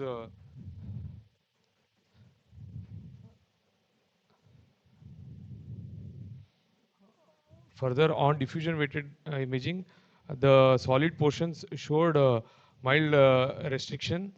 However, on contrast imaging, post contrast images showed showed lesser enhancement of the solid portion as compared to the myometrium. So, so based on this, again it was characterized as ORADS 4, which is of intermediate risk. So in, yeah, go ahead. Yeah. So ORADS is ovarian adnexal reporting and data system, where it category of malignant to a category percentage, or so it is classified from 0 to 5, where it is incomplete evaluation. 1 is with low risk less than 5%, and over present region fits into already of 90%. It is as similar as 4, but the solid portions in such lesions are T2 dark, show extensive restriction, and show better enhancement as compared to the myometrial tissue, and also show high risk intensity on dynamic contrast imaging. So why MRI is a choice over CECT? It gives better characterization of intraregional content. Like when we can easily characterize between serous, mucinous, and endometrioid cysts, which is difficult with CECT. And with sequences like diffusion weighted imaging and ADC, we can it helps in characterizing benign versus malignant. And the dynamic contrast imaging also helps with time-gated mapping, helps to characterize the malignant versus the benign lesions, and also is helpful in salvageable ovary in fertility-sparing surgeries. So she underwent completion staging surgery. So these are the, this is a case of mucinous histoadenoma. I'll just skip forward to this. The most important part is that borderline ovarian tumors is an upcoming entity, especially in reproductive age women. So fertility sparing staging surgery can be done here. And for postmenopausal women, we recommend complete staging surgery. So when you're doing complete staging surgery, especially in a reproductive age woman, problems with relation to menopause are also a concern. This is a 38-year-old woman. So with a mucinous borderline ovarian tumor, in order to avoid the effects of menopause pre-early, like iatrogenic menopause early on. So we've started her with estrogen valerate. So estrogen valerate, and she's continuing to do well at 38-year-old. That is not a contraindication in case of borderline ovarian tumors. And in case of borderline ovarian tumors in a reproductive age woman, we can just do a unilateral salpingo-oophorectomy and peritoneal staging with infracholecommentectomy and biopsies. So the third case is a solid ovarian mass in a reproductive age group, which is 28-year-old. It was a case of LDH showed raised tumor values on preoperative evaluation. She underwent a fertility sparing staging surgery with right salpingo-oophorectomy and infracholecommentectomy. Uterus on the other side, ovary and left ovary was spared. These are the histopathological images, and this is the IHC confirming CD117 positivity with PLPA positive, suggestive of dysgerminoma. So the most unique part of this, after disease-free recurrence of almost 2.6 years, when we did a AMH level evaluation for her. So it showed low AMH levels for her age. For her age, a 20-year-old unmarried woman who's undergone undergone a fertility sparing staging surgery with low AMH levels is a concern. So that is why we went ahead and advised her to undergo oocyte preservation at her age, because the most common thing otherwise would be for her to get married as fast as possible, and that is a general advice which is given. So we don't do that anymore. Women can lead their lives however they want. So we advised her for oocyte cryopreservation. So 1.5 years post DFS, disease-free survival, she's undergone oocyte preservation, she's continuing to pursue her BCA studies. She's completely fine. So that is one thing which we are able to do even in a resource-constrained setting. So these are some of the things which we are able to implement in gynecological oncology in our region. The other thing which I wanted to highlight was this is the Department of Health Research ICMR Young Medical Faculty Program. JNMC is one of the colleges to have gotten this program. So we are doing a community-based primary HPV-based testing for cervical cancer, focusing on HIV positive women, because HIV positive women are 5 to 6 times have a higher risk compared to that of general population to develop cervical cancer with higher rates of HPV, and HIV and HPV co-facilitate each other. So this is one of the projects which we are doing with a sample size of 1800. KLE has also started a KLE HPV vaccination initiative targeting girls, age-appropriate girls between 9 to 14 years. That is, we have gone with the implementation strategy of sensitizing all the school girls across all KLE societies, English medium schools. We have targeted them regarding the need for vaccination against cervical cancer, educated their parents, gotten their consent, and administered the vaccine. And so far, we've been able to do that for 600 girls across all the KLE society schools in Dharwad, Hubli, and Belgaum district. So these are some of the things which we are able to do. I mean, at least I was able to do in the few years that I've joined as a gynecological oncologist. So thank you very much for your prime and patient hearing. Thank you.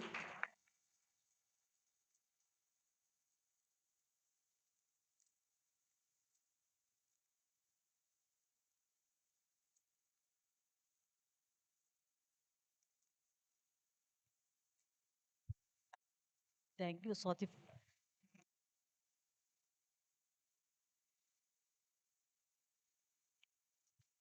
Thank you, Dr. Swati, for more informative and more elaborated discussion on case presentation.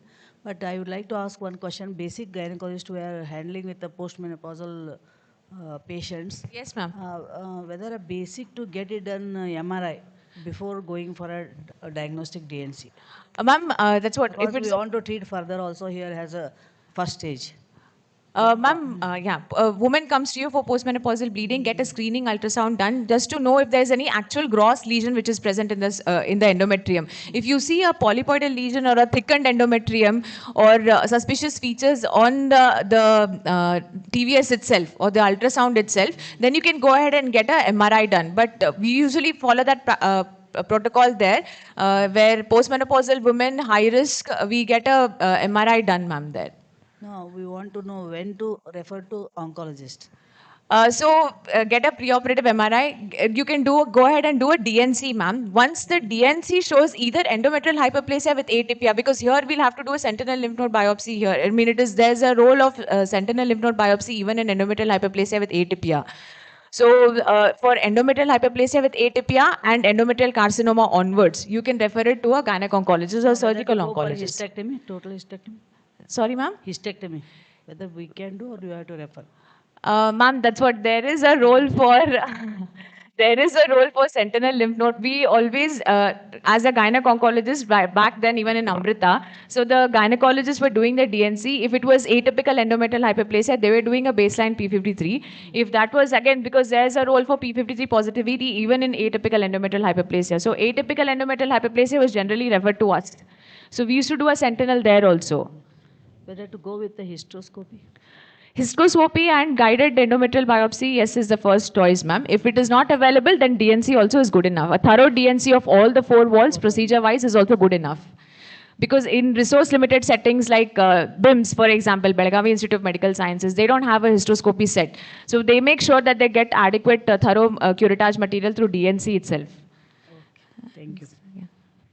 I'm Dr. Savitri, ma'am. I'm a pathologist. Hello, It was ma'am. Good Yeah. presentation, ma'am. Thank Actually, you. I want to ask one question. Like sometimes we'll give it as endometrial hyperplasia without atypia. Yes, so ma'am. how will you proceed for that, ma'am? Endometrial So that is a benign case that a Benign, gynecologist so can no, handle. Yeah. So no need to do anything. No, like. no, no. And That is sometimes, not the case what for us. happens, we get the endometrial biopsy in the fragments. So Yeah. we will see few atypical cells, then we will advise them like repeat biopsy. So Yeah, like, that you can definitely go ahead. If you're not sure of the adequate or the adequacy of the specimen that you've received, then you can ask for a repeat biopsy. Yeah. Adarsh also does that, no? Adarsh, yeah.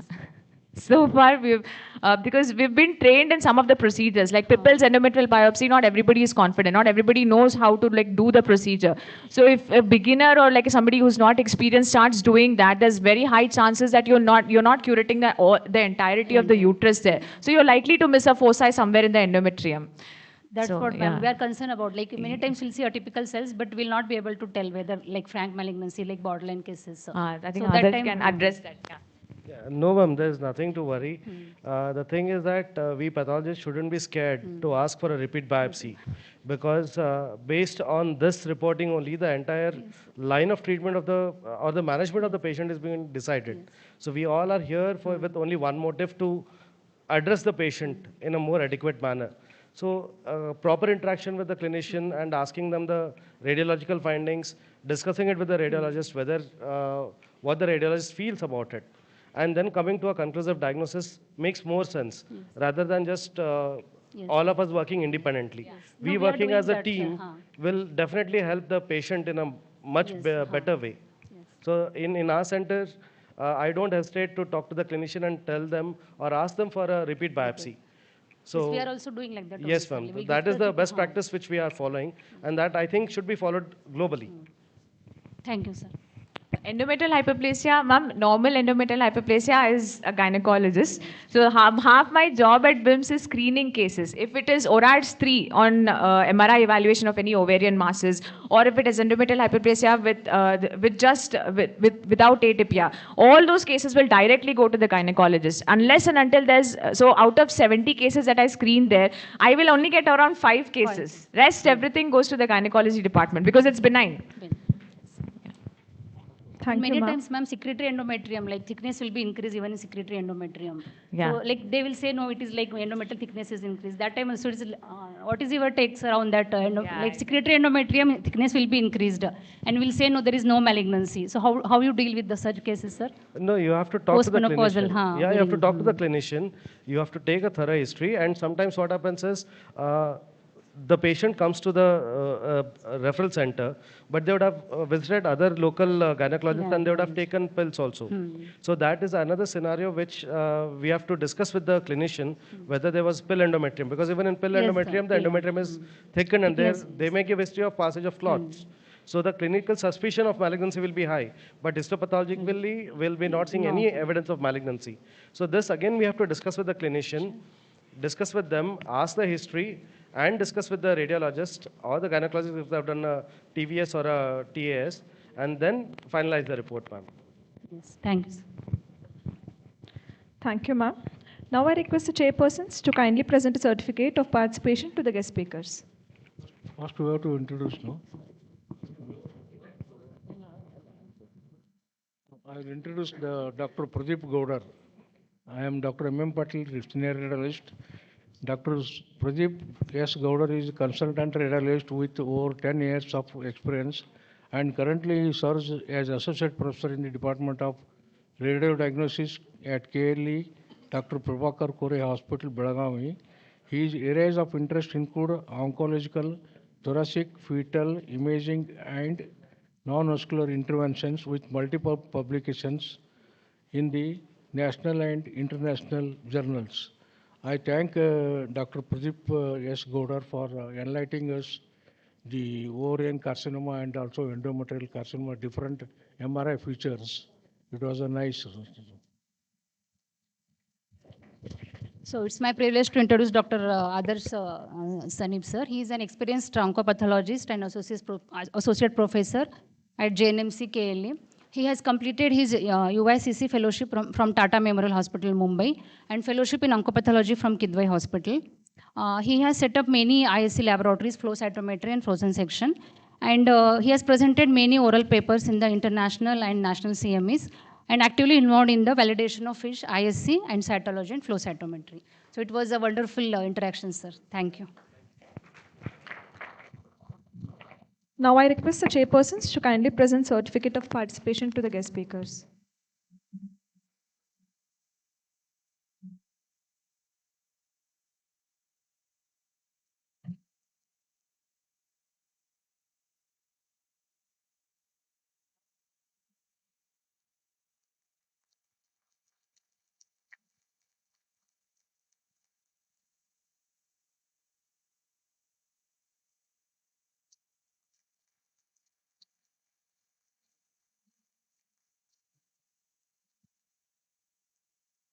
The chairpersons will now receive the certificates from Dr. Ravi Kattimani, Associate Professor, and Dr. Nidhi Ma'am, Senior Resident, Department of General Medicine.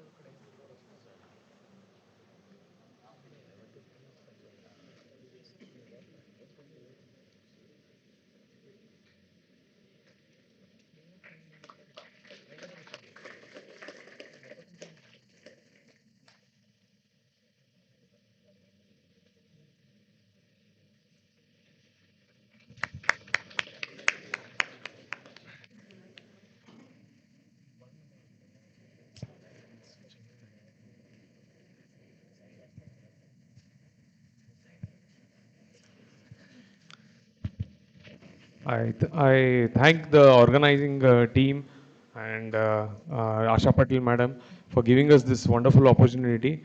And I also especially thank Varad sir, who was so insistent to get me here, because due to some circumstances I had cancelled, but he was so perseverant that he came, and that's why I got an opportunity here, and I thank him a lot.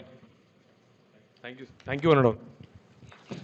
Thank you, one and all. Now we present to you the vote of thanks, which will be delivered by Dr. Vijayapura, Head of the Department, Department of General Medicine.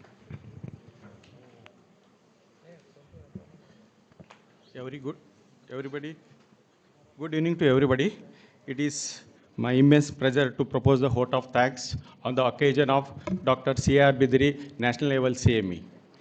On behalf of organizing committee, I extended our sincere gratitude to our esteemed speakers and resource persons. I also thanks Dr. M.B. Patil sir, President and Cabinet Minister of Government of Karnataka. I also thank our Honorable Chancellor sir, B.M. Patil sir. I also thanks our Pro-Chancellor, Dr. Vairam Jairaj sir. He is a constant support and encouragement for us. I also thank our Honorable Vice Chancellor, Dr. Arun Inamdar sir. Constant support and encouraging us to make this CME successful.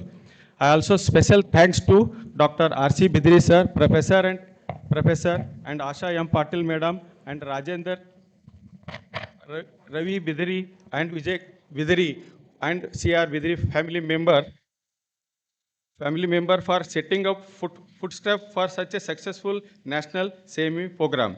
I also thanks our registrar, R.V. Kulkarni sir, principal madam, and vice principal, medical superintendent, and various head of the departments and faculty members. I also thanks Babu Rajendra Nayak, he's a KMC observer. Finally, I thank all the delegates who are participated in this CME, make more successful. And I also thank media persons, IT department, and maintenance department. With this, once again, I express our heartfelt thanks to everyone who contribute to successful this program. Thank you one and all. Thank you. Thank you. Thank you, sir. On behalf of BLDE deemed to be university and Shri B.M. Patil Medical College and Research Center, we are sure that you had a stimulating scientific session. The distinguished guests from our station have not only been outstanding spokespersons, but have demonstrated great patience in answering all questions from the audience. We wish you all a great day ahead and hope you have had some happy memories with us. High tea has been arranged for all of you. We kindly request you to proceed and savor it. Thank you all once again.